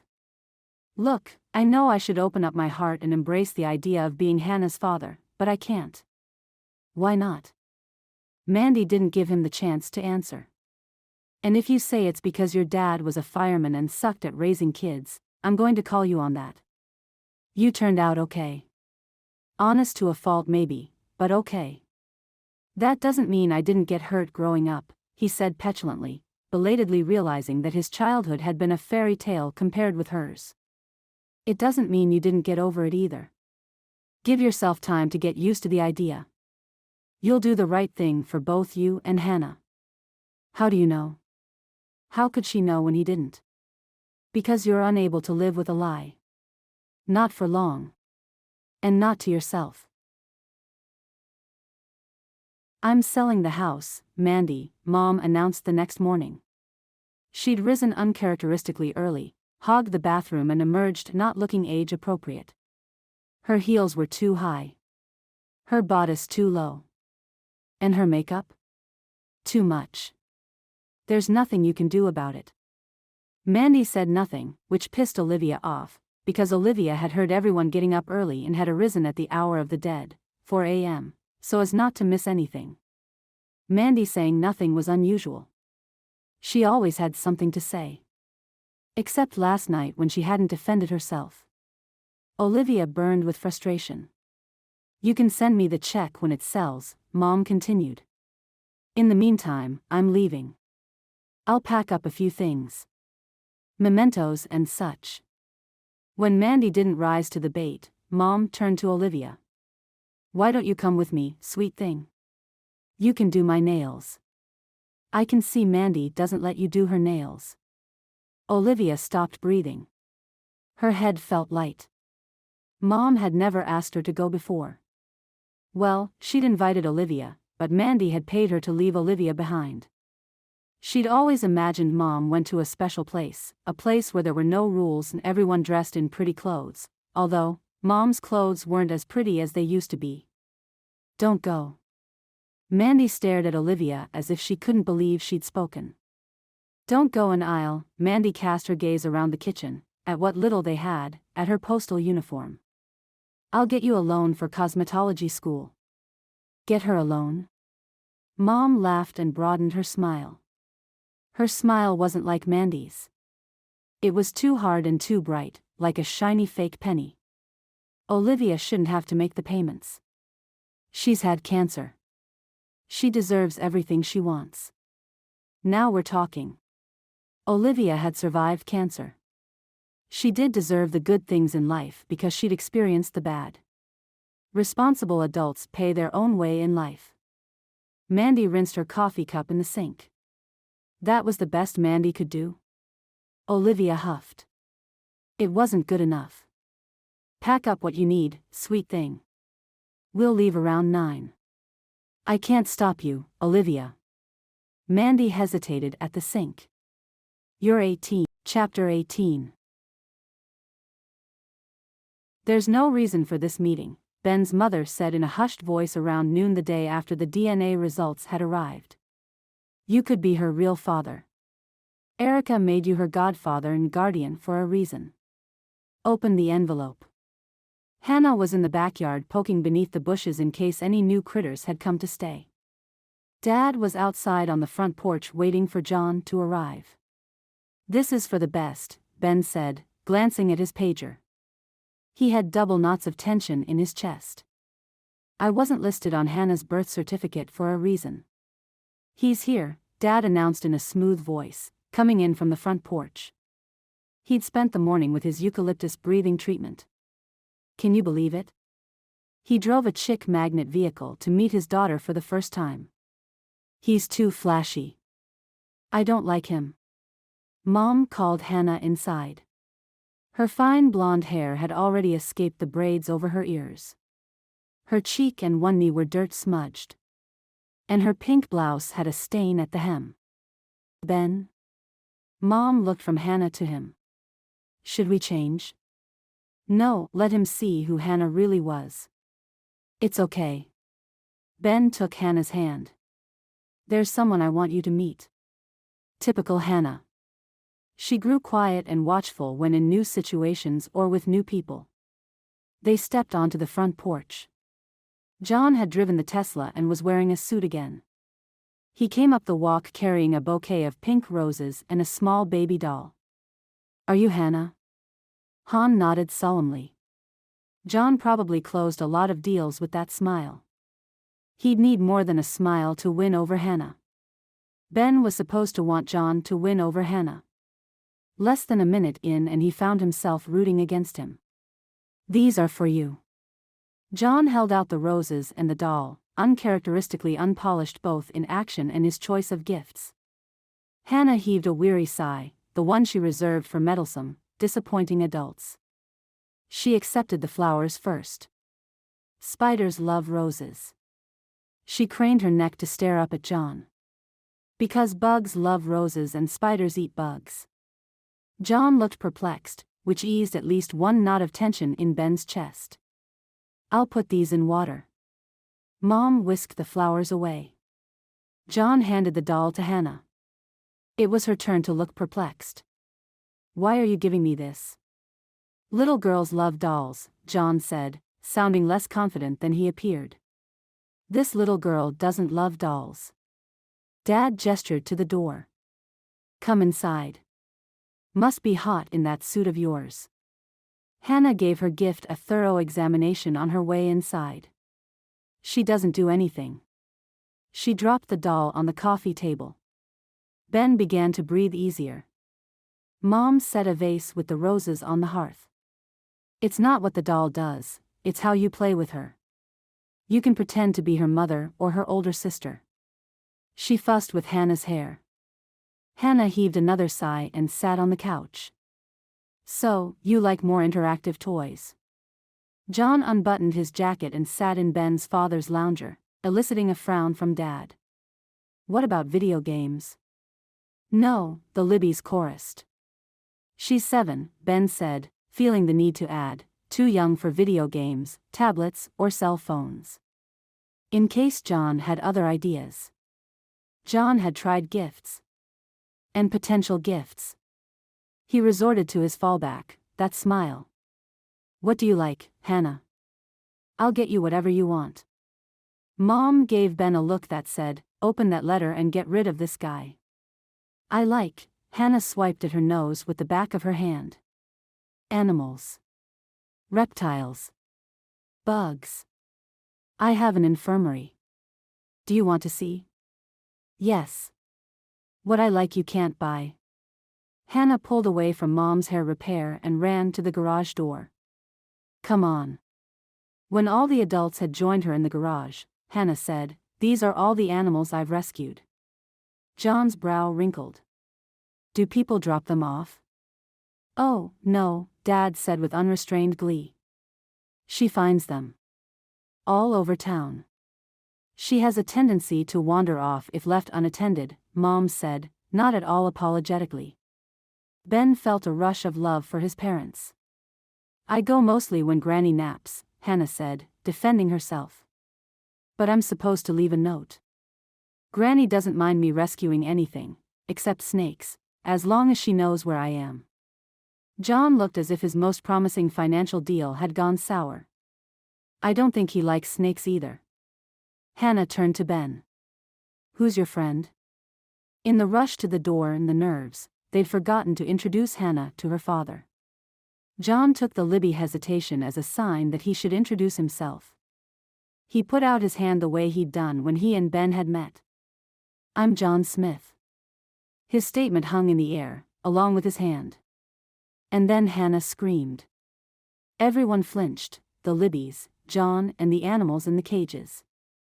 And then Hannah stopped screaming and ran. Mom's car rattled and made more noise than an MRI machine. And it wasn't just vibrating. It was trashed, filled with cigarette butts, empty fast food bags, and, was that a pair of panties? Ugh. Olivia's jaw clenched and she tried to relax because they hadn't even left Harmony Valley yet and it was afternoon. Mom had wanted to swing by an old friend's house, leaving Olivia in the car for an hour. Then she'd driven through the back alleys downtown and dumpster dived. Olivia had refused to get out of the car. Mom had stuffed a bag of pastries she found behind the bakery under her seat and tossed a pair of men's sneakers in the back. And then she'd gone back to the house because she said she forgot something. Only Olivia was convinced Mom just felt like she needed to scrounge more stuff. She came out with an armful of clothing and a bag of canned food.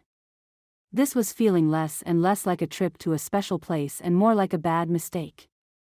But Olivia wasn't ready to give up. This was supposed to be an in-your-face payback to Mandy. She'd paid Mom for years to stay away. Mom chose me. Olivia was going to see something Mandy never had, Mom's house. Mom hit a pothole, and the car nearly shimmied off the road. Are you sure this car is safe? Olivia clutched the loose door handle. Would I be driving it if it wasn't? Mom's mouth curled up in a half sneer. How quickly you try to bite the hand that feeds you. Mandy hadn't fed Olivia anything. I'm a teenager. I speak my mind. Although technically, she was an adult now. I'm not taking you along to listen to whatever fluff is on your mind. I want to know what your inheritance is. My what? Don't play dumb. Mom took her eyes off the road and put them on Olivia. It was the eyes that brought the memories steamrolling through Olivia's head, flattening the chemo-brain barricade for good. Those sweaters are hideous. Mom had sulked on the couch one Christmas morning wearing a burgundy silk halter top. We love these sweaters. Mandy had hugged Olivia tighter to her side, her smile like a shield.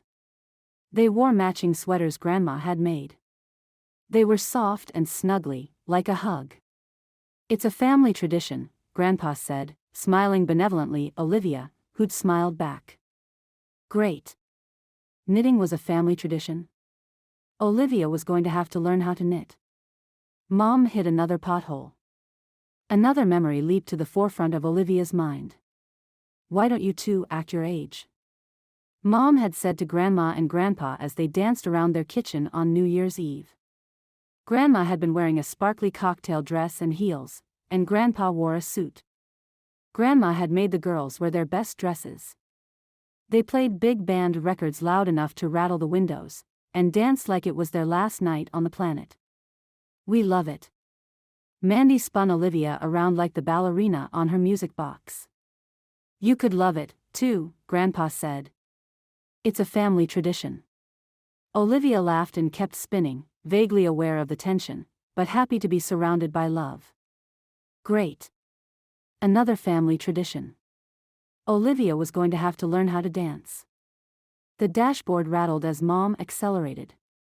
Another memory crept in, one not as cheerful. Where did she put your wallet, Dad? Mom had whispered to Grandpa as he lay in a hospital bed. Olivia had been 12 and had been sleeping in the window seat. Mom turned, as if sensing Olivia was awake. You know where Grandpa keeps his coffee money, don't you, sweet thing? Mandy had appeared in the doorway in her postal uniform, looking tired after a long shift. She took in Olivia's expression, and the predatory way their mother had been leaning over the hospital bed. Olivia, can you tell the nurse Grandpa wants pudding? Olivia had run to the nurse's station and waited there until Mom left, tucking bills into her wallet as she walked toward the elevator. Mom hit another bump, making the dashboard rattle up a storm. Why did you take Mandy's money? Olivia demanded, turning in her seat. Mom's sharp laugh grated on Olivia's nerves. I'm your mother. I don't have to answer to you. Did you spend it on drugs or beer or some stupid guy? Mom ignored her question. Let me borrow your cell phone. Why? Because I left mine at home. She grabbed Olivia's purse and dragged it into her lap, rooting around until she came up with the phone. She drove and dialed at the same time. Even Olivia, who'd never taken her driver's test, knew that was illegal. Hey, Jerry. It's me. Mom balanced Olivia's phone between her shoulder and chin, steering with her knee, while she opened Olivia's wallet. I've missed you, too. Look, I've got some money. She stuffed the bills in her bra and tossed Olivia's purse back at her. How about we go out tonight? And then, Mom laughed. I know, right? Olivia's stomach churned. She'd made a terrible mistake. Great. I'm going to have to apologize to Mandy. All Olivia's life, she'd let someone else deal with her mother, pretending not to know what a selfish loser she was. She'd let Mandy do all the dirty work, holding the uncomfortable conversations, paying Mom and her slimy negativity to vacate the premises. So what if Mandy had done it without telling her? Mandy had done the right thing. Olivia had been a baby, a child, a scared invalid. But not anymore. Olivia dug in her purse until she found Grandma's brass ring. She slipped it on her finger, not caring that the bronze clashed with the orange and yellow umber shading she'd put on her nails. Just this morning, she'd been thinking how awesome it looked, just like candy corn. Which just went to show what a baby she was. But not anymore. No more, Olivia said out loud. She wouldn't be the weak link in Mandy's life. She met Terry's gaze, Terry, not Mom. Mandy was right about that, too. Terry hadn't earned the title. I'm alive, Olivia said. No thanks to you. She had Mandy to thank for that. Olivia thought of Mandy's ugly work uniform and thick boots. Mandy could have left Olivia at any time. She could have put her kid's sister in a foster home and gone on with her life, graduated from college, worked for NASA. Mandy gave up everything for her. I'm alive because Mandy had the guts to stay. She raised me. She took care of Grandma when the cancer came back, and she took care of Grandpa when his mind gave out. Olivia drew a deep breath, fighting tears and wishing Mandy's hand held hers now. The ring would have to do. But she will not take care of you. Not anymore. I won't let her. Terry had hung up the phone and put it in her bra with Olivia's money. In case you weren't listening to our early morning conversation, sweet thing, I told Mandy to sell the house. We're parting ways. Terry gave her the half smirk again. But you and we're just beginning. We're going to party, and you will tell me about your inheritance. Olivia recoiled against the door. She'd bet the guys Terry partied with weren't as cool or as nice as Ryan. The stop sign at the highway loomed ahead. Once they turned toward Cloverdale on the 2-lane, there'd be no more stopping. There'd be no getting away.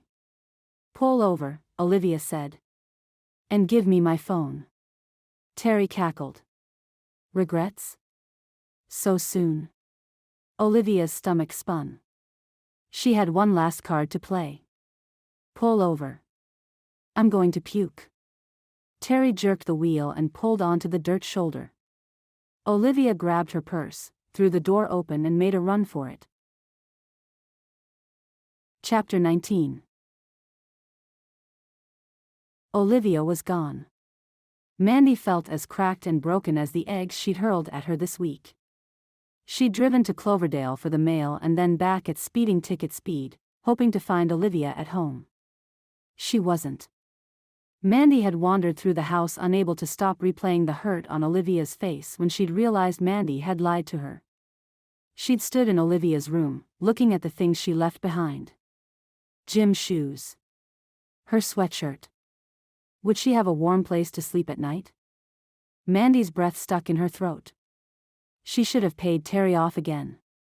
She should have protected her baby sister, insisting she stay even if she was 18. She should have. It was too late to change anything. Mandy sought refuge in the master bedroom. She looked out the window, but Ben wasn't in his backyard. He'd become her rock without her realizing it. She hoped he did the right thing with Hannah, not just for Hannah's sake, but because their relationship might grow if he did. She opened her grandmother's scarf drawer. Those poor scarves hadn't been taken out and admired in years. Grandma had a scarf for every season and holiday. Mandy shook each one out and laid them on the bed like a patchwork quilt. At the bottom of the drawer was a thick manila envelope. She took out the contents and began reading. Oh, my word. Mandy sank onto the bed. 30 minutes later, she locked up the house to deliver the mail, replaying more than the events of the past 24 hours. Grandpa's last wishes weren't his official last wishes. Utley blocked her path on the sidewalk. His shirt today was sky blue and decorated with brown surfboards. I've been looking for you. This time of day, you should be southwest of the town square. Is Dave paying you to keep tabs on me? She wouldn't put it past her autocratic supervisor. I don't know who Dave is. All I know is I'll make up time in the next half hour. Based on the amount of mail she had in her bag, she'd be fine. What she didn't have time for was Utley's censure. Utley didn't budge his Birkenstocks from the sidewalk. She had to take to the street to get around him. If I were postmaster, Utley called after her, the station would never have been closed down. Don't bet on it, Mandy mumbled, thinking of Ben. She'd perfected the fast walk through years of delivering mail. The day was hot and muggy, clouds gathering as if promising rain. Mandy wasn't fooled. It rarely rained this time of year. She made good time for several houses and quickly worked up a sweat. She'd be back on schedule soon. About the fourth house from the corner, she ran into trouble. She'd just power walked to the metal mailbox hanging near the door of a pretty blue craftsman house when a spindly voice from inside called out, "Who's there?" "Mandy, your mail carrier." Hannah rode her pink bike past, as if Granny Vanessa was hot on her tail. Hannah? For a moment, Mandy was torn between the elderly woman inside the house and the little girl with messy pigtails flying behind her. Hannah? Did you leave a note for your grandmother? Hello? The spindly voice called again. Is anyone there? Mandy couldn't take the chance that the woman inside was in trouble. She turned back to the door once more. It's Mandy. Your mail carrier. Do you need help? Can you bring me my mail? Of course. Mandy retrieved the mail she'd just dropped, watching Hannah stop at the corner house and peer into the bushes before riding off. No one lived in that house. The windows were boarded up and a truck sat in the driveway with cobwebs in the wheel wells. She hoped Hannah didn't poke around there often. Mandy glanced at the name on the mail and stepped inside. Hello, Viola. Here's your mail. An elderly woman with bright red pin curls sat on a blue velvet couch. Her walker was out of reach on the other side of a TV tray. Thank you. Can you get me a glass of water? Mandy put the mail on the tray and hurried into the kitchen, returning a moment later with a glass of water. And some crackers, Viola said. They're in the cupboard to the right of the refrigerator. Mandy hurried to oblige. And my knitting. It's in a bag in the corner. Viola, I've got to be going. Utley was probably waiting on the sidewalk, and he'd be right to nag this time. Viola stared at her with glazed, dilated brown eyes. No one comes to see me anymore. I tell you what. Mandy backed toward the door. I'll come by tomorrow. And she'd ask Agnes to look in on her, too. Oh, how sweet. Viola's brow clouded. I'm sorry. Who are you? I deliver your mail. Mandy closed the screen firmly before turning around, expecting to see Utley, but the street was empty. Something popped at the house on the corner. Smoke rose from the old truck in the driveway. And then there was flame. Mandy ran across the road and dialed 911. There was nothing like the adrenaline rush of a rig running with lights and sirens, especially after the debacle with John and Hannah. Ben had tried calling Hannah on the radio after John left, but she hadn't answered. And then the call came in about the fire. Ben maneuvered the rig around a tight corner. It was a vehicle fire, all right. The truck was fully ablaze, and a crowd had gathered across the street, including Mandy. "Let's give it a cocktail mix," Dad said, indicating he wanted to add chemical suppressant to the water. "I'm taking that plug." Ben pointed to the fire hydrant in front of the house. He put the engine in park, leaving the lights flashing. Heat from the fire reached him as soon as his boots hit the ground. He grabbed a connector hose and a wrench and ran to the fire plug. "I called it in." Mandy appeared at his side, still carrying her mailbag. "What do you need me to do?" Mental note: train volunteers on how to draw water from fire hydrants. Put on the turnout gear from the rear seat. Put on everything, including the SCBA. I repeat. Everything, including the mask. Vehicle fires were toxic. Ask the chief if you have any questions. In short order, Ben removed the valve and attached the hose to the hydrant, glancing back to make sure Dad had the other end hooked up to the truck. Dad gave him a thumbs up. Mandy was adjusting her gloves. Her face was pale behind the mask. First fires did that to a person. Although it wasn't exactly her first fire. He loved that she faced challenges head-on. He loved that she was on a scene with him. The fact that he was using the L word in the midst of a call should have been alarming. Instead, in the midst of the chaos, he felt at peace.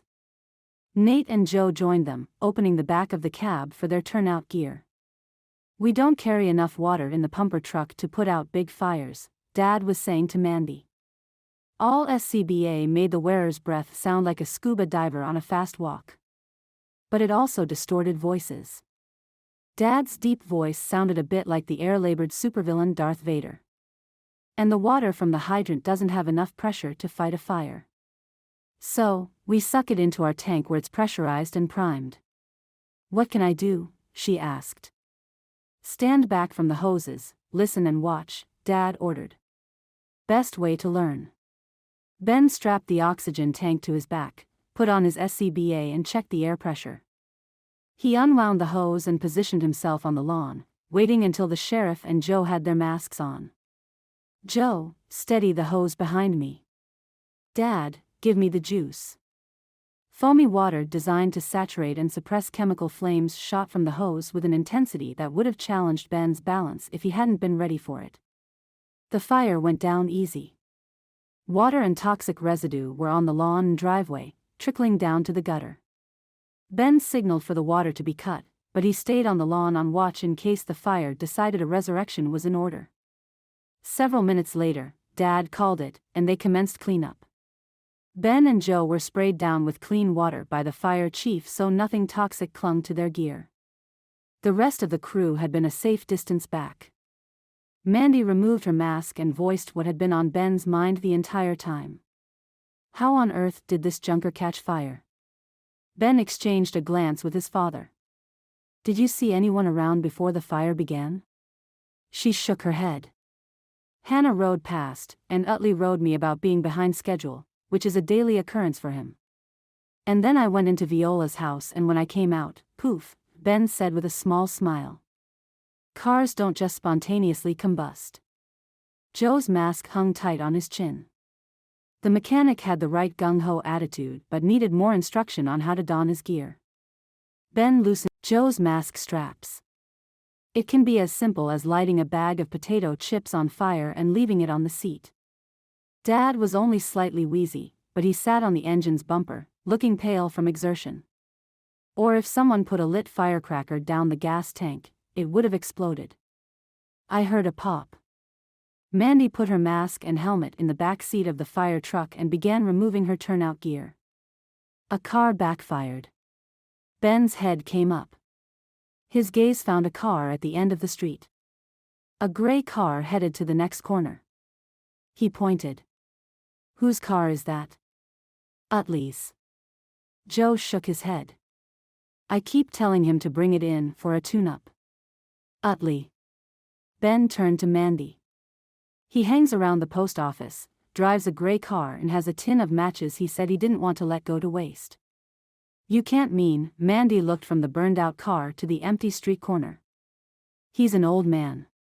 Yeah, Joe seconded. He's old.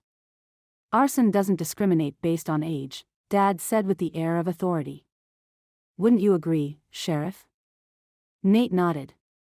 He was my grandfather's friend. Mandy's hand crept to her throat. You told me he was supposed to have been postmaster someday. You said he's been on your case about post office management. He sounds frustrated. Ben looked to Nate for support. Plausible? The sheriff nodded, a man of few words.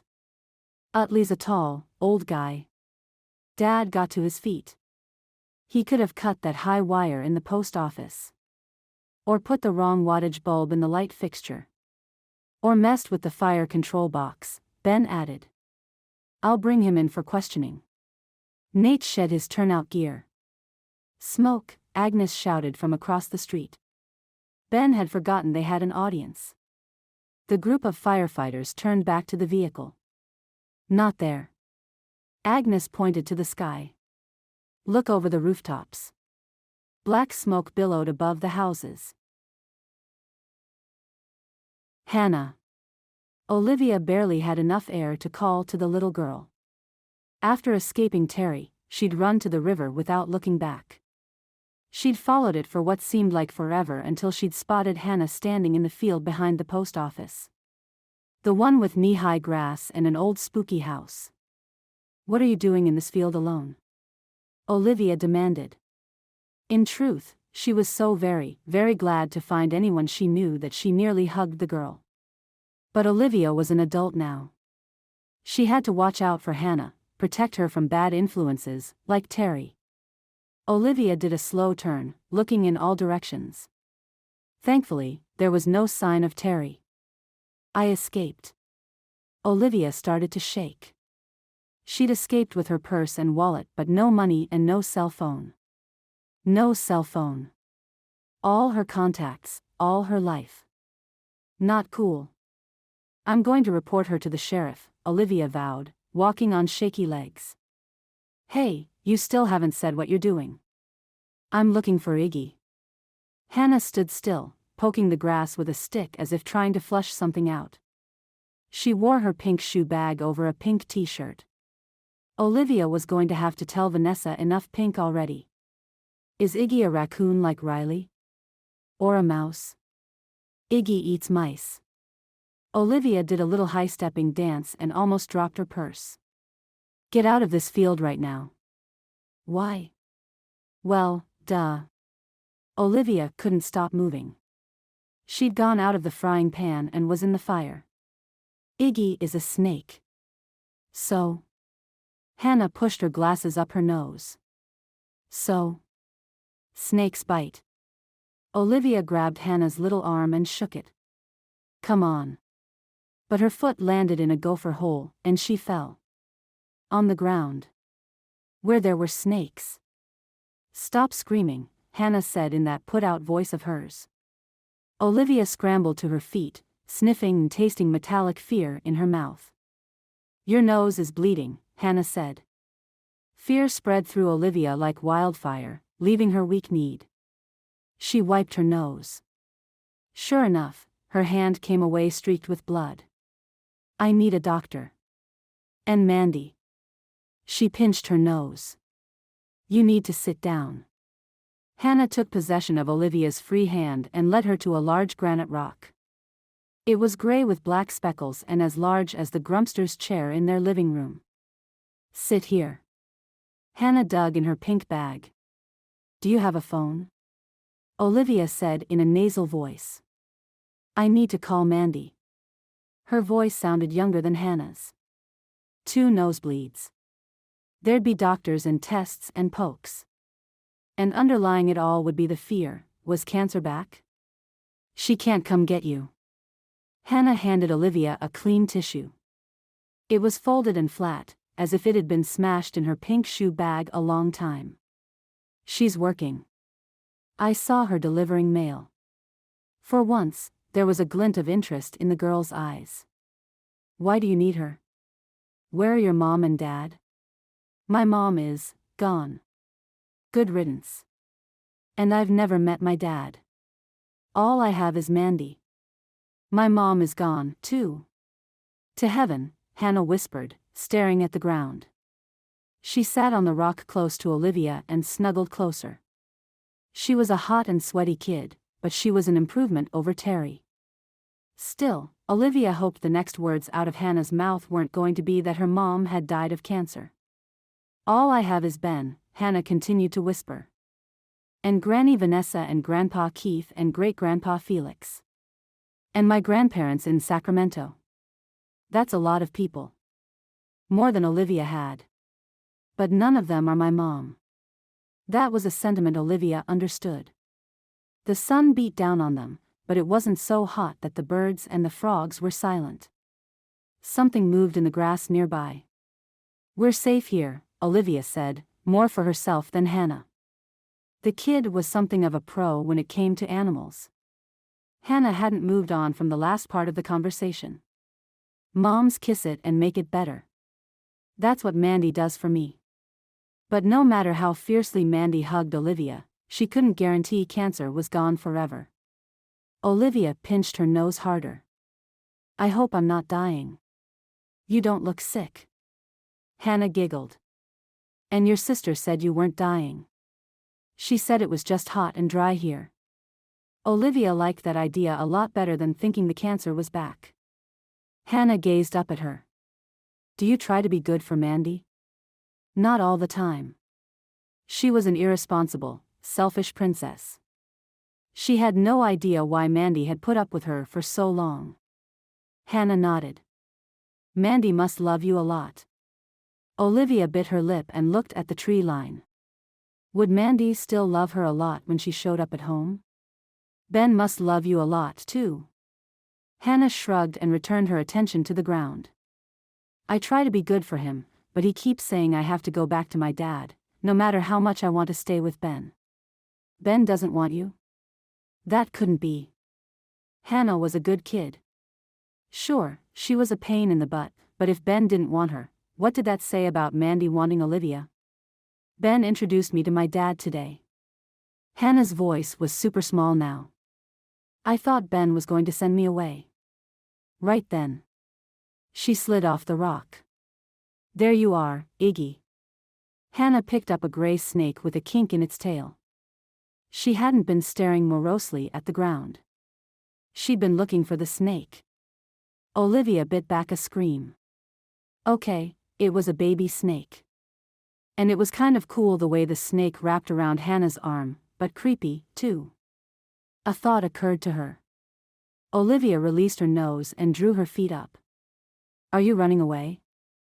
Hannah blinked at Olivia as if the idea had never occurred to her. Should I? You're jumping to conclusions about Utley. Mandy wasn't one to get carsick, but the thought of Utley being a felon combined with the lumbering motion of the fire truck was making her head hurt. Although it could have been from wearing the heavy firefighting gear. We're not starting a witch hunt. Ben cut a corner a little too tight. One of the tires bounced up the curb. He'll get questioned, or caught in the act of starting a fire. You should train me to drive, Joe said from the seat across from Mandy. He had his head out the window like a dog enjoying a car ride. Vanessa, don't worry. Keith was on the phone with his wife. Hannah will turn up. She always does. He hung up. I hope that girl turns up soon. That girl. Even though Mandy knew they meant Hannah, she worried about Olivia. Her temples began to pound. There it is. Ben took the next turn slower. The fire came into view. Dry grass that had once been a front lawn was burning. That house is empty. Mandy leaned forward, trying to be sure. Yep. I've never delivered mail there. Wear your masks. Ben parked in front of the fire. No telling what he started this fire with. Utley set this fire to slow us down. Keith coughed. It's an arson tactic. Why would he do that? Joe was lapping this up. He'd missed his calling when he chose to be a mechanic. So he can get away. Ben leaped to the ground, setting his mask in place. Come on. Mandy climbed out more carefully, carrying her mask. He's a lonely old man with nowhere to go. He's an arsonist, Ben said firmly, helping her put on her mask. He's looking for an outlet, and now he knows we know it's him. He'll be setting fires all the way out of town. How do you know that? Mandy demanded as Nate pulled up behind them in his truck. I don't have time to argue. Ben led her toward a fire hydrant. I'm going to show you how to attach a hose to a plug. Joe, you're going to take the hose. Joe jogged over to them. Is it inappropriate to high-five? I'm going to knock down a fire. He practically squealed like a girl. I alerted the phone tree. Nate joined them. Everyone in town is on the lookout for fires. And then the work began in earnest. Ben showed Mandy how to remove the fire hydrant cover and connect the hose. She struggled for leverage with the wrench but managed to get the job done. Let's hear it for Harmony Valley Fire. Joe was giddier than Mandy had ever seen him. I'm ready for the water. When it came, the rattle and pressure in the hose almost knocked him to his knees. Nate and Mandy helped keep him upright. Mandy's phone rang in her back pocket, which was beneath her fireman's pants and her coat. She removed her gloves and dug for it. The name on the display filled her with relief. Olivia? I've been so worried. Where are you? I have no idea where Olivia is. Terry sounded put out. She jumped out of the car. She what? You heard me. I must not be a total reject as a mother, because I thought you should know. The phone went dead. Chapter 20. Okay, you talked me out of running away, but, Hannah tilted her head. Hey. Do you hear that? Sounds like kittens. Olivia was hungry and thirsty, growing tired of arguing with a little girl who didn't listen to reason. It was only when she'd pointed out to Hannah that she'd be leaving the animals in the infirmary if she ran away that Hannah had relented. It's coming from that old house. Hannah put Iggy in the shade of the rock and skipped toward the white two-story. We're not going inside. Olivia caught Hannah's shoulder before she'd gone too far. That's trespassing. Hannah shrugged out of Olivia's hold. Are you afraid of snakes and kittens? No, Olivia was afraid of houses that had peeled paint, broken windows, and looked like a set for a horror film. Hannah tapped her cheek in a fake gesture of deep thought. My great-granddad Felix might keep me if I rescue some kittens. When Olivia continued to balk, Hannah made the ultimate proposal. If you go in there with me, I'll let you do my nails. At your house? Olivia added, because she wasn't totally irresponsible. Deal. Hannah gave a big nod.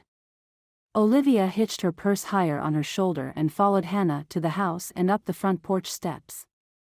The boards creaked and the mewing stopped, as did Hannah. She held a finger to her lips. They stood listening long enough to give Olivia cold feet about going inside. This is creepy. Anyone could be in that house. A murderer. A pervert. Witches. The mewing resumed.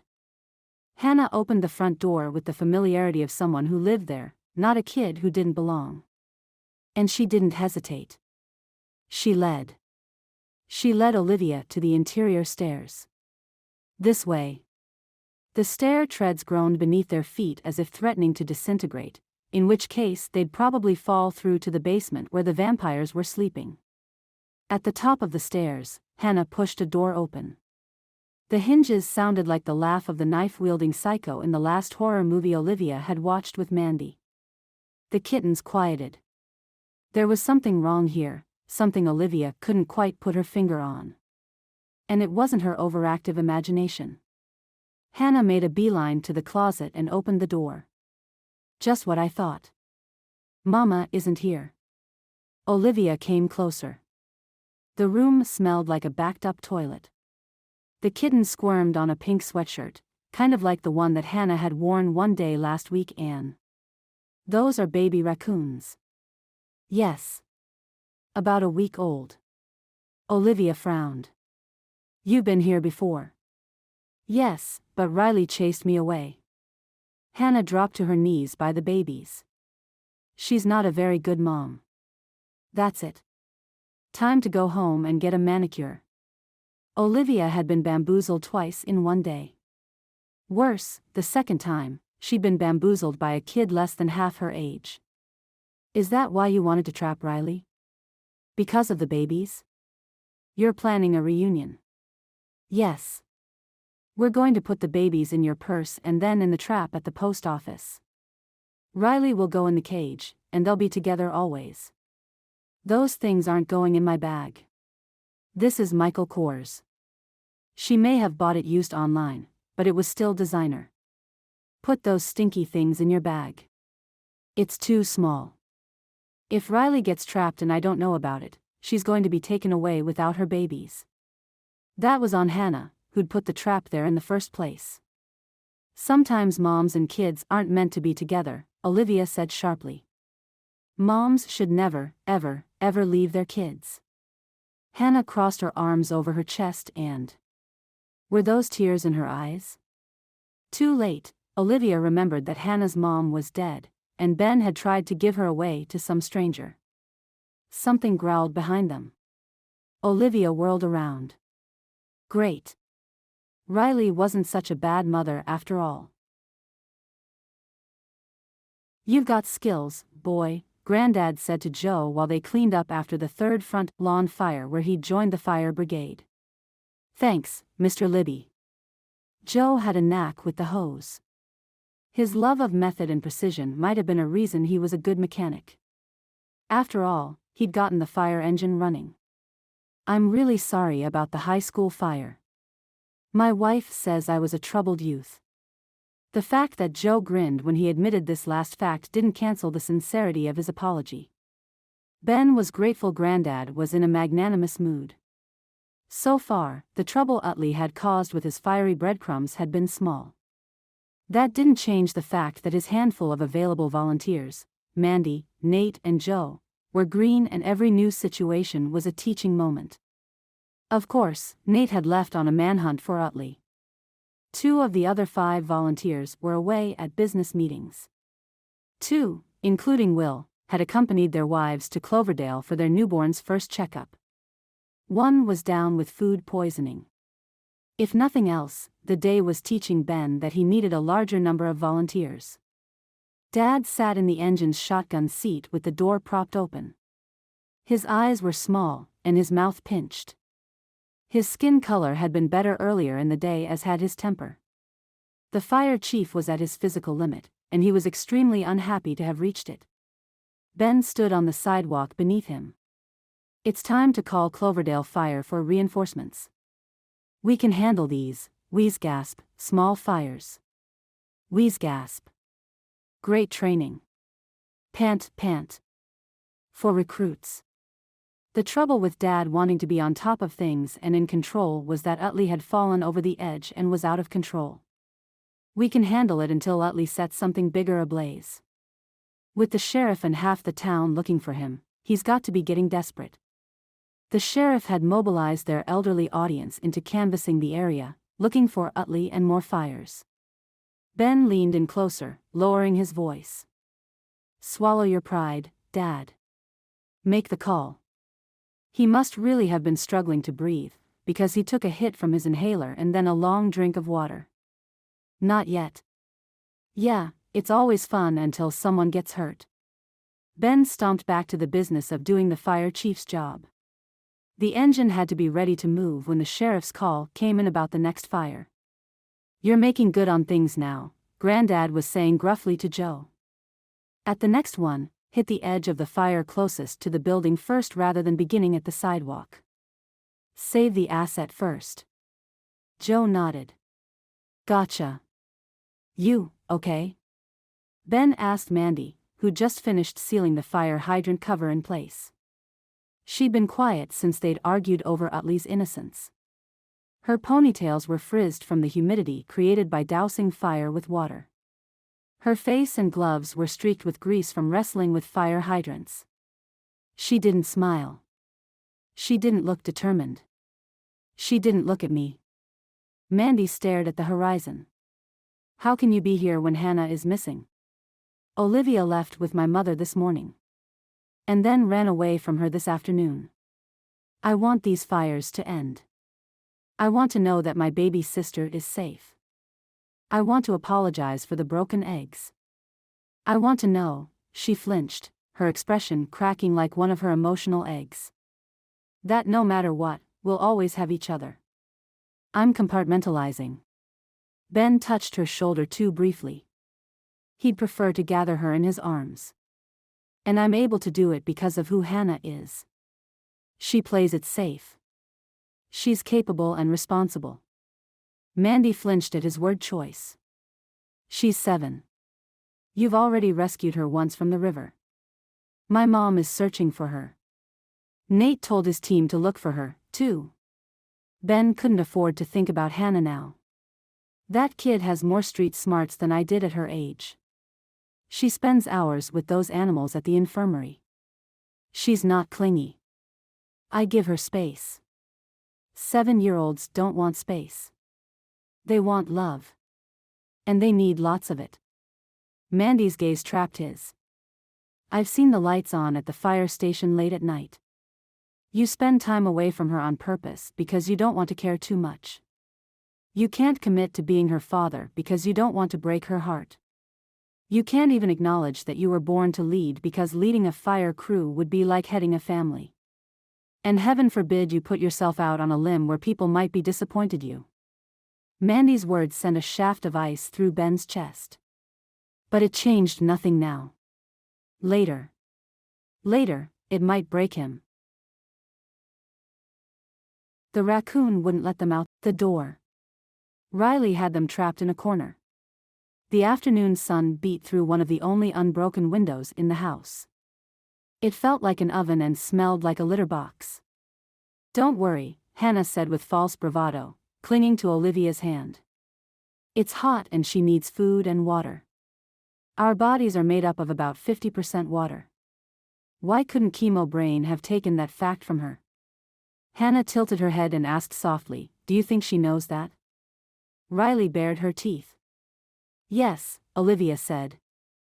Hannah pushed her glasses up her nose. Then we should be still and quiet. Easier said than done when Olivia wanted to run screaming from the room. But she kept breathing deeply and standing still. If nothing else, cancer had taught her to be immobile when she was afraid. But cancer hadn't taken her voice, and that raccoon wasn't going to either. I can't believe you wanted to save that thing. Even things need saving. There was a wistful quality to Hannah's voice. That's what my mom used to say. Her dead mom. That's what this was about. All Hannah's passion for animal rescue. Olivia channeled Mandy's calm and compassion. She put her arm around Hannah and drew her close. The kid was hotter than a space heater and comforting her made Olivia want to cry. How had Mandy done it all those years? Oh, yeah. Her smile and her humor. When we get out of here, brat, I'm asking your grandmother for a raise. Hannah leaned into her the way Olivia used to lean on Mandy. Forget it. Your job is done. John Smith will take me away. Hannah looked up at her with tear-filled eyes. But he doesn't like animals or snakes. He's a jerk. Like Ben, who didn't want Hannah. I could learn to like snakes. Really? You're brave. Hannah returned her attention to the mama she'd misplaced her mommy issues on. Riley the raccoon paced and curled her lip at them. A gray car sped up the driveway toward them, kicking up dust. It's Utley. Olivia had never been so happy to see the crotchety old man. She banged on the window and shouted, "Hey! Hey, up here!" Riley's snarling increased. She crept forward on those creepy little clawed fingerpaws. Shoo! Hannah shook Olivia's arm. You're upsetting her. Olivia stopped yelling. After a moment, Riley stopped growling. Didn't change anything. They were still hot. The room was still stinky. And they were still trapped. Utley stood nearly beneath them at the front steps. He held a glass bottle with a piece of white cloth stuffed in the top. What is he doing? Olivia was afraid she knew. She'd seen enough teen dystopia movies to recognize a Molotov cocktail. Her insides shook with the need for a bathroom. Utley tucked the bottle under his arm and took out a matchbook. He lit a match, held it to the cloth and then tossed it toward the front door. The bottle thudded on the porch, making Riley growl and whirl, dividing her anger between the bedroom door and the two girls. No. Olivia banged on the glass. Utley glanced up but almost immediately looked back at the porch. He disappeared beneath the roof of the porch. Hopefully this was all some big joke, and he was going to climb the stairs and save them.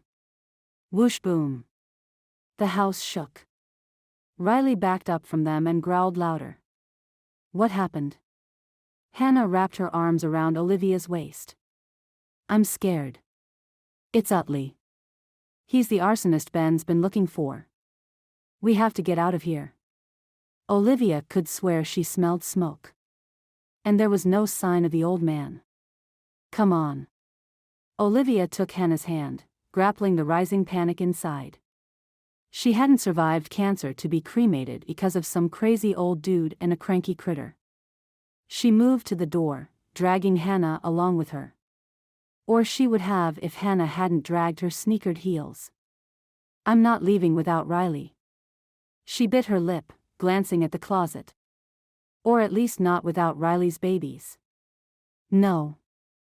We have to leave. Now. Olivia tugged harder, but Hannah's hot sweaty hand slipped from her grip. Don't let them die, Hannah pleaded.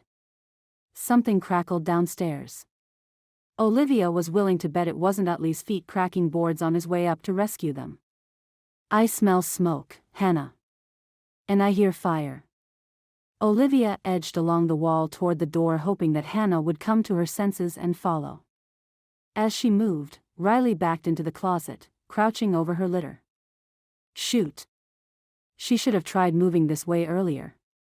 Come on, hon. If we don't leave now, we're going to be toast.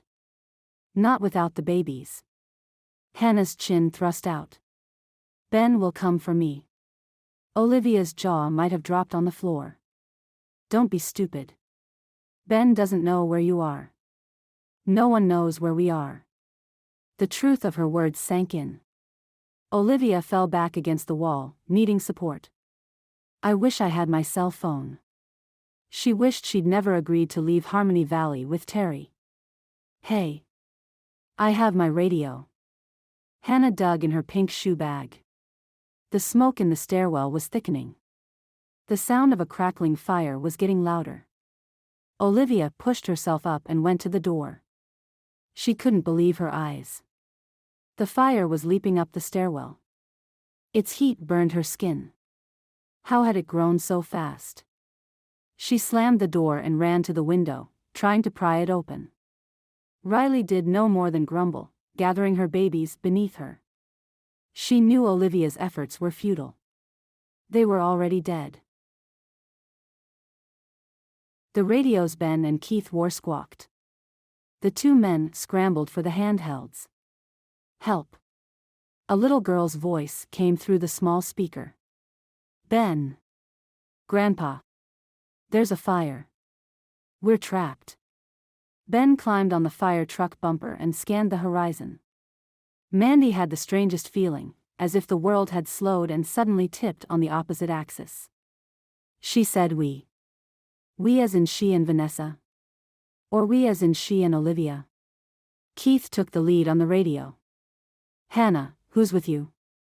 Olivia and, the rest of her answer was garbled until two words broke through. Post office. No, Mandy succumbed to the weight of the heavy turnout gear, falling forward as she reached for a cleat attached to the side of the truck. She hung on to the sun-warmed metal and managed to stay on her feet. All Ben's dire predictions about the post office being unsafe were coming true. No. I see smoke south of here. By the post office. Ben rushed around to the driver's seat. Everybody in. Joe hopped in a seat behind Ben. Felix moved toward his own truck. Mandy couldn't seem to let go of the cleat. The post office. Grandpa's legacy. Olivia. She'd be left with nothing that mattered. Nobody's dead yet. Keith helped her into the truck, despite struggling to draw a breath. First rule of emergency responders. Remain calm. His phone rang as Mandy was strapping herself in. Yes, Nate. Go ahead. Whatever Nate said, it wasn't good. Keith called his father back, told him something and pointed east. The post office was to the south. Mandy sat in her seat, cold and helpless, despite the heat and the heavy fire gear. For all she cared, the post office could burn. It was her sister's safety that mattered most. Images of her flitted through her head. Olivia wearing a Dalmatian costume for Halloween when she was a toddler. Olivia baking cookies from scratch with Grandma. Olivia in a pretty yellow cocktail dress going to her 8th grade promotion dance. Olivia with an 4 in her arm, her face paper white, her eyes half closed against the pane. Hurry. Please hurry, Mandy said to Ben. There's another lawn fire on Woodson, Keith said when Ben had the truck moving. He sucked on his inhaler and then sucked down water. Dad and Nate can put it out with house hoses. Cloverdale fire is on the way to the post. Chapter 21. The post office wasn't on fire. Ben couldn't work up enough saliva to make a good news, bad news joke about that, because in the field beyond the post office a gray car sat in front of a flaming 2-story farmhouse. 6-foot flames shot out of the front door and first-story windows. Thick black smoke hung like a damning rain cloud over the roof. The house was at least 70 years old. The wood would be dry. Fast fuel. Fast heat. Fast heart. Ben's blood was pumping double time. Second story, Dad wheezed. Right window. 2 live ones. His eagle eyes had spotted the girls through the tree line. There's a driveway to the right. Joe pointed. Turn here. Turn here. Ben did, careening over a curb to make the tight turn. ETA on Cloverdale? 25. Dad got on the radio and updated the fire's coordinates. They're waving. They're alive. Mandy sounded as if she'd expected the worst. She didn't realize the worst was yet to come. Second-story rescues during a fully engaged fire were unpredictable. Ben wanted to floor it. He couldn't. He had to take the engine off-road. Whoa, big guy, Joe said when Ben sent the engine off the gravel driveway. The house is that away. We've got to come in sideways. Ben hated that he had to slow down even more over the rough terrain. Utley's car is in the way, and we need the ladder. Where is Utley? Mandy asked. Body on the porch, Dad said, sucking in breaths like each one would be his last. I'm in the bucket. We all appreciate your heroics. Ben shot his father a glance he hoped showed the man he wasn't being sarcastic. You work the ladder. I'll go. Dad nodded, looking almost relieved.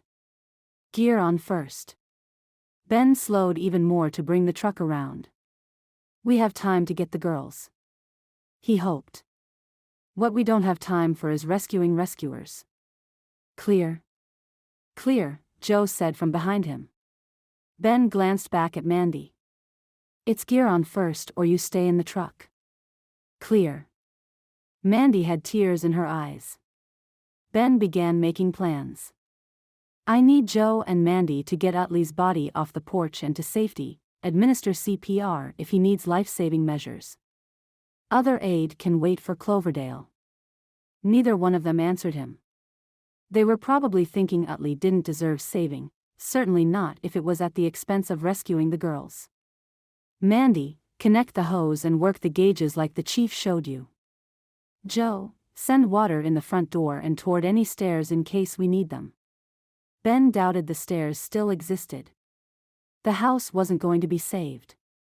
The flames were too high. Their goal would be to keep it from spreading to the field or the trees or to anywhere else in town. But new recruits needed small goals. And the work would keep Mandy from panicking. Ben parked the engine close enough to fight the fire and far enough away that if the house collapsed it wouldn't fall on the truck. The girls were hanging out of the window waving, shirts pulled up over their noses and mouths. The heat was intense. Smoke stung Ben's nose and eyes. Ben. Hannah's face was streaked with tears. She held the radio in one hand and the neck of her t-shirt in the other. "We're coming," Ben called up to her. "Hold on. Mandy." Olivia's eyes were huge. She clenched the strap of her purse. "I'm sorry." "It's okay." Mandy was trying to smile. Ben doubted the girls would see how hard it was for her to do so. "Ben's coming to get you with the ladder." The crew suited up fast. While Dad set down the legs to stabilize the engine, Ben double-checked Joe's and Mandy's pressure gauges on their air tanks and sent them to the porch. Amazingly, the fire was still contained inside the house walls. The porch and an unmoving Utley weren't burning. While they carried Utley to the far side of the truck where he'd be shielded from the fire, Ben and his father mounted the engine from the rear. Dad bent over the ladder controls, breathing heavily but not moving anything. "Hurry," Hannah yelled. She began to cough. Ben patted his old man on the back and tried to keep his tone light, fearing subtlety would be lost behind the distortion of the mask. "Do you remember how to make this thing go?" Dad glared at him. Sweat dripped down his forehead. "I'm not dead yet." He raised the ladder slowly and swiveled it toward the girls. Utley lay unmoving on the dry grass. Ben spared a glance to Mandy, who'd connected her end of the hose to the engine and was priming the pump. "Is he alive?" "He shouldn't be," Mandy snapped back. She paused and glanced up at Ben, her heart apparent in her eyes even behind her breathing apparatus. "You're going to save them?" He gave her a thumbs up. "And then you and I are going to talk about the future for us and those two girls up there." She nodded. Her response wasn't eloquent, but it gave him hope. Dad bumped Ben's chest with the back of his hand. "Go." Ben hesitated, staring up. A ladder. His feet could slip. He could fall. He never had before. But the girls. Ben cleared his head. This was his most important rescue. He couldn't let anything distract him. "You're the best man for the job," Dad said in his wheezy voice. "Bring our girls home." The Libby living room was full that night. Full of life. Full of joy. Full of family. And full of the smell of eucalyptus. Ben's chest nearly burst with happiness. Dad reclined in his chair breathing through his oxygen mask watching something on his phone with earbuds in. Mom passed around a tray of cookies she'd baked. Ben sat on the couch with Hannah in the crook of one arm and Mandy in the crook of the other. Olivia was snuggled up to her sister. The events of the day had drawn them together. Home. That's what it felt like. Ben drew Hannah and Mandy closer. Family. The actual rescue had been uneventful. Ben went up the ladder and helped the girls down. They'd been taken to the hospital as a precaution but were released with a clean bill of health. The house hadn't survived, but with the help of Cloverdale Fire they were able to contain the fire so that it didn't spread farther. And Utley? He'd been taken away for psychiatric evaluation. He'd survived the ordeal with nothing more than a bump on his head. Maybe a concussion. Surprisingly, Dad had confessed to the mayor that his health wasn't 100% and offered to step down. The mayor had turned to Ben and asked his opinion. Ben didn't have to think twice about his answer. As long as he knows his physical limits, he's an asset. We need his experience and steady hand to help with the volunteers. Dad had hugged him and whispered, "You'll be the next fire chief of Harmony Valley." Ben knew it was true. He'd learned to appreciate small-town living. He'd never give this life up to be a fire investigator. We're going to need a bigger couch. Mom handed Olivia a chocolate chip cookie. Don't plan on me. Olivia sat up straight. I'm going to cosmetology school.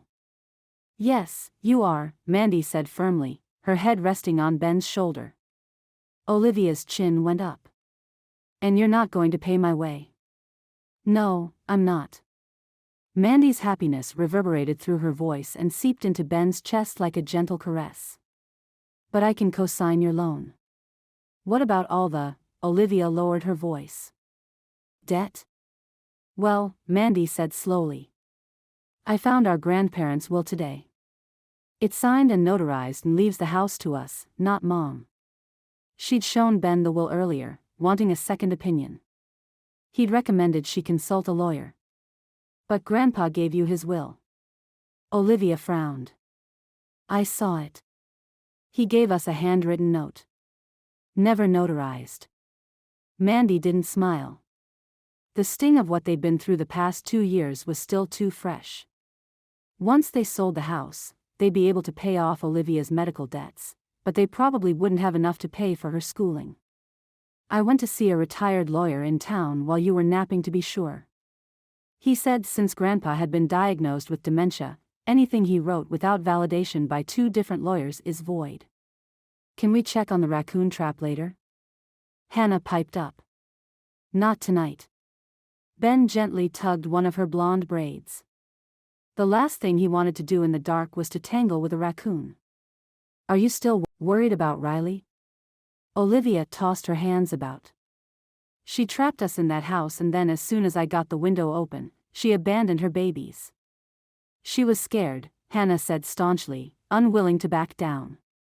We were all scared, Olivia went on, relishing the stage. I didn't jump out the window and leave you there, did I? No, you didn't. Hannah studied her fingernails. They were painted green, and if she lined up her fingers just right, a gray snake slithered his way from left to right. And you saved Riley's babies, too. You owe me a purse, Olivia grumbled. I've got to save for a new cell phone. How about another cookie? Mom was enjoying the company and the girls. Ben cleared his throat. It was time. I called John Smith before dinner. Hannah leaped out of her seat, preparing to bolt, tears gathering in her blue eyes. Why? I told him he wasn't your father. Ben held out his arms. Because I am. And dads have first dibs. Hannah squealed and ran to him. I couldn't let you go, Peanut. I love you that much. Ben squeezed her tight. It would take some paperwork to make it legal, and the much relieved John had offered to start a college fund for Hannah, so maybe all the angst was worth it. His mother came to stand beside him. Ben, did you open? No, he took out a folded envelope from his back pocket and showed her it was still sealed. He went to the fireplace, took a match from the mantel, lit the envelope, and tossed it in the grate. I knew the answer in my heart all the time. The smiles from the women in his life made everything worthwhile. Made home worthwhile. Dad removed his earphones. What's the hubbub? Hannah is ours. Mom sat in his lap and kissed him. And then she squinted at his screen. Hey, that's Ben on the mound. At Ben's questioning look, Dad defended himself. Since Mom converted our VHS tapes to digital, I've been watching you and those lucky shorts pitch. His voice turned gruff.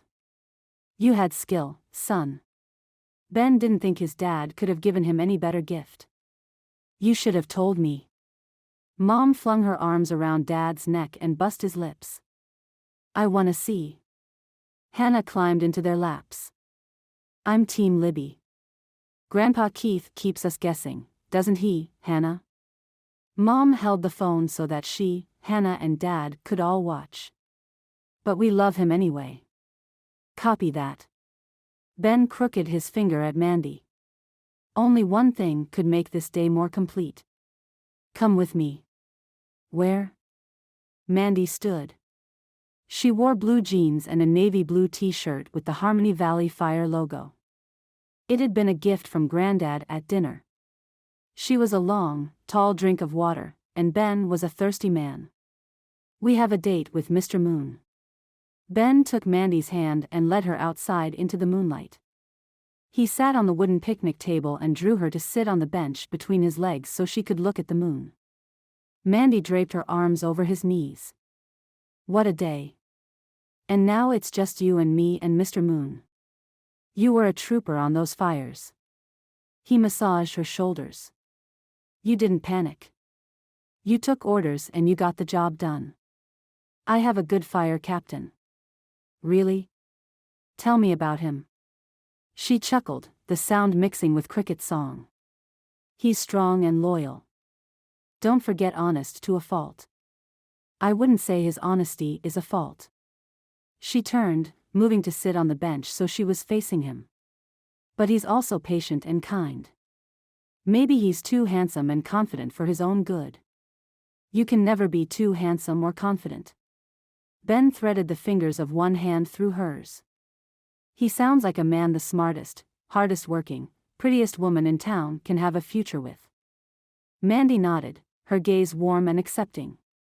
"I think he knows a thing or two about raising kids. Not that he couldn't learn more." She slid her free hand around his neck and drew him closer. "Some might even call him a keeper." Ben knew she wanted a kiss, and he was more than happy to oblige. "Just not yet." "I have something for you," Ben said when their lips were nearly touching. "I certainly hope so." She grinned. Ben pulled back. Mandy's smile fell. "Ben?" She sounded unsure. Ben had never been more sure of something in his life. He took a ring from his pocket and slipped it on her finger. "It's an old family heirloom." Mandy stared at the brass, her grandmother's engagement ring, and then lifted tear-filled eyes to his. "I know we haven't known each other long." His palm cupped her soft cheek. "But when you find someone who makes you happy, and keeps you grounded, and understands the importance of telling secrets to Mr. Moon, you need to make a statement. About the future, about love and about kisses." Before he knew what hit him, Mandy was kissing him. And maybe crying a little but smiling through it. The sliding door opened behind them. "That's not how we told you to do it," Olivia shouted, jolting the couple apart. "Tell me this isn't going to be the way you do things because that was." "Perfect," Mandy said, drawing Ben back to her. "Honestly, you were perfect."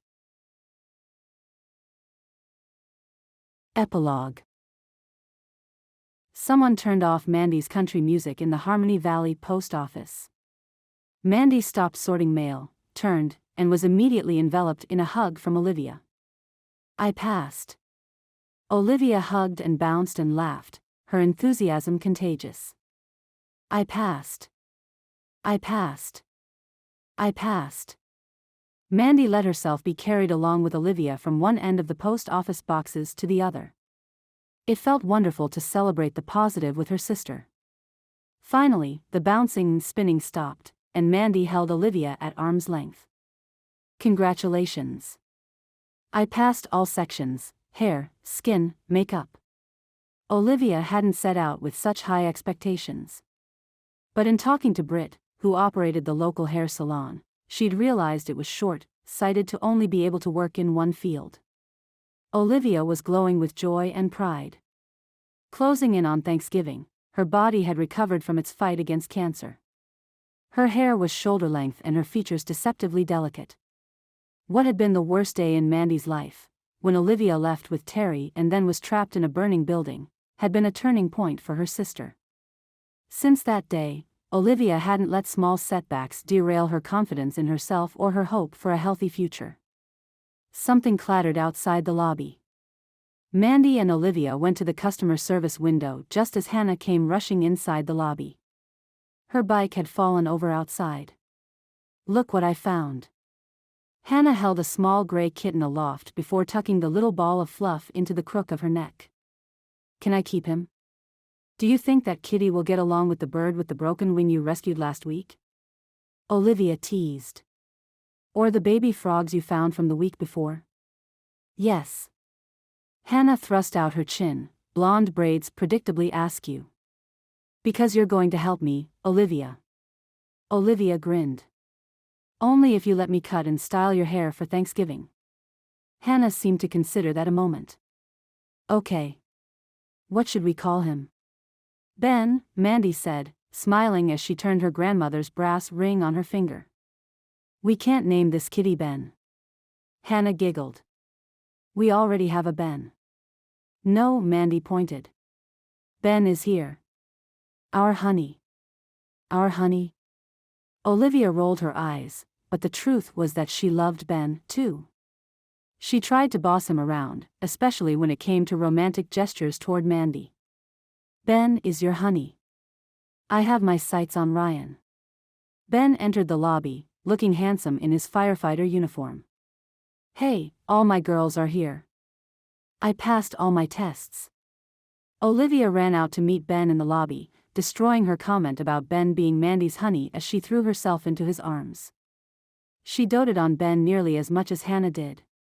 That's great, Olivia. Ben twirled her around. And I found a kitten. Hannah came forward when Ben set Olivia down. Can we keep him, Dad? Dad. Ben still got teary when called that. Ben's gaze caught Mandy's. He beckoned her to join them in the lobby. Do I ever have a choice if we keep an animal or not? Nope. Hannah pushed her glasses up her nose and leaned against Ben's leg.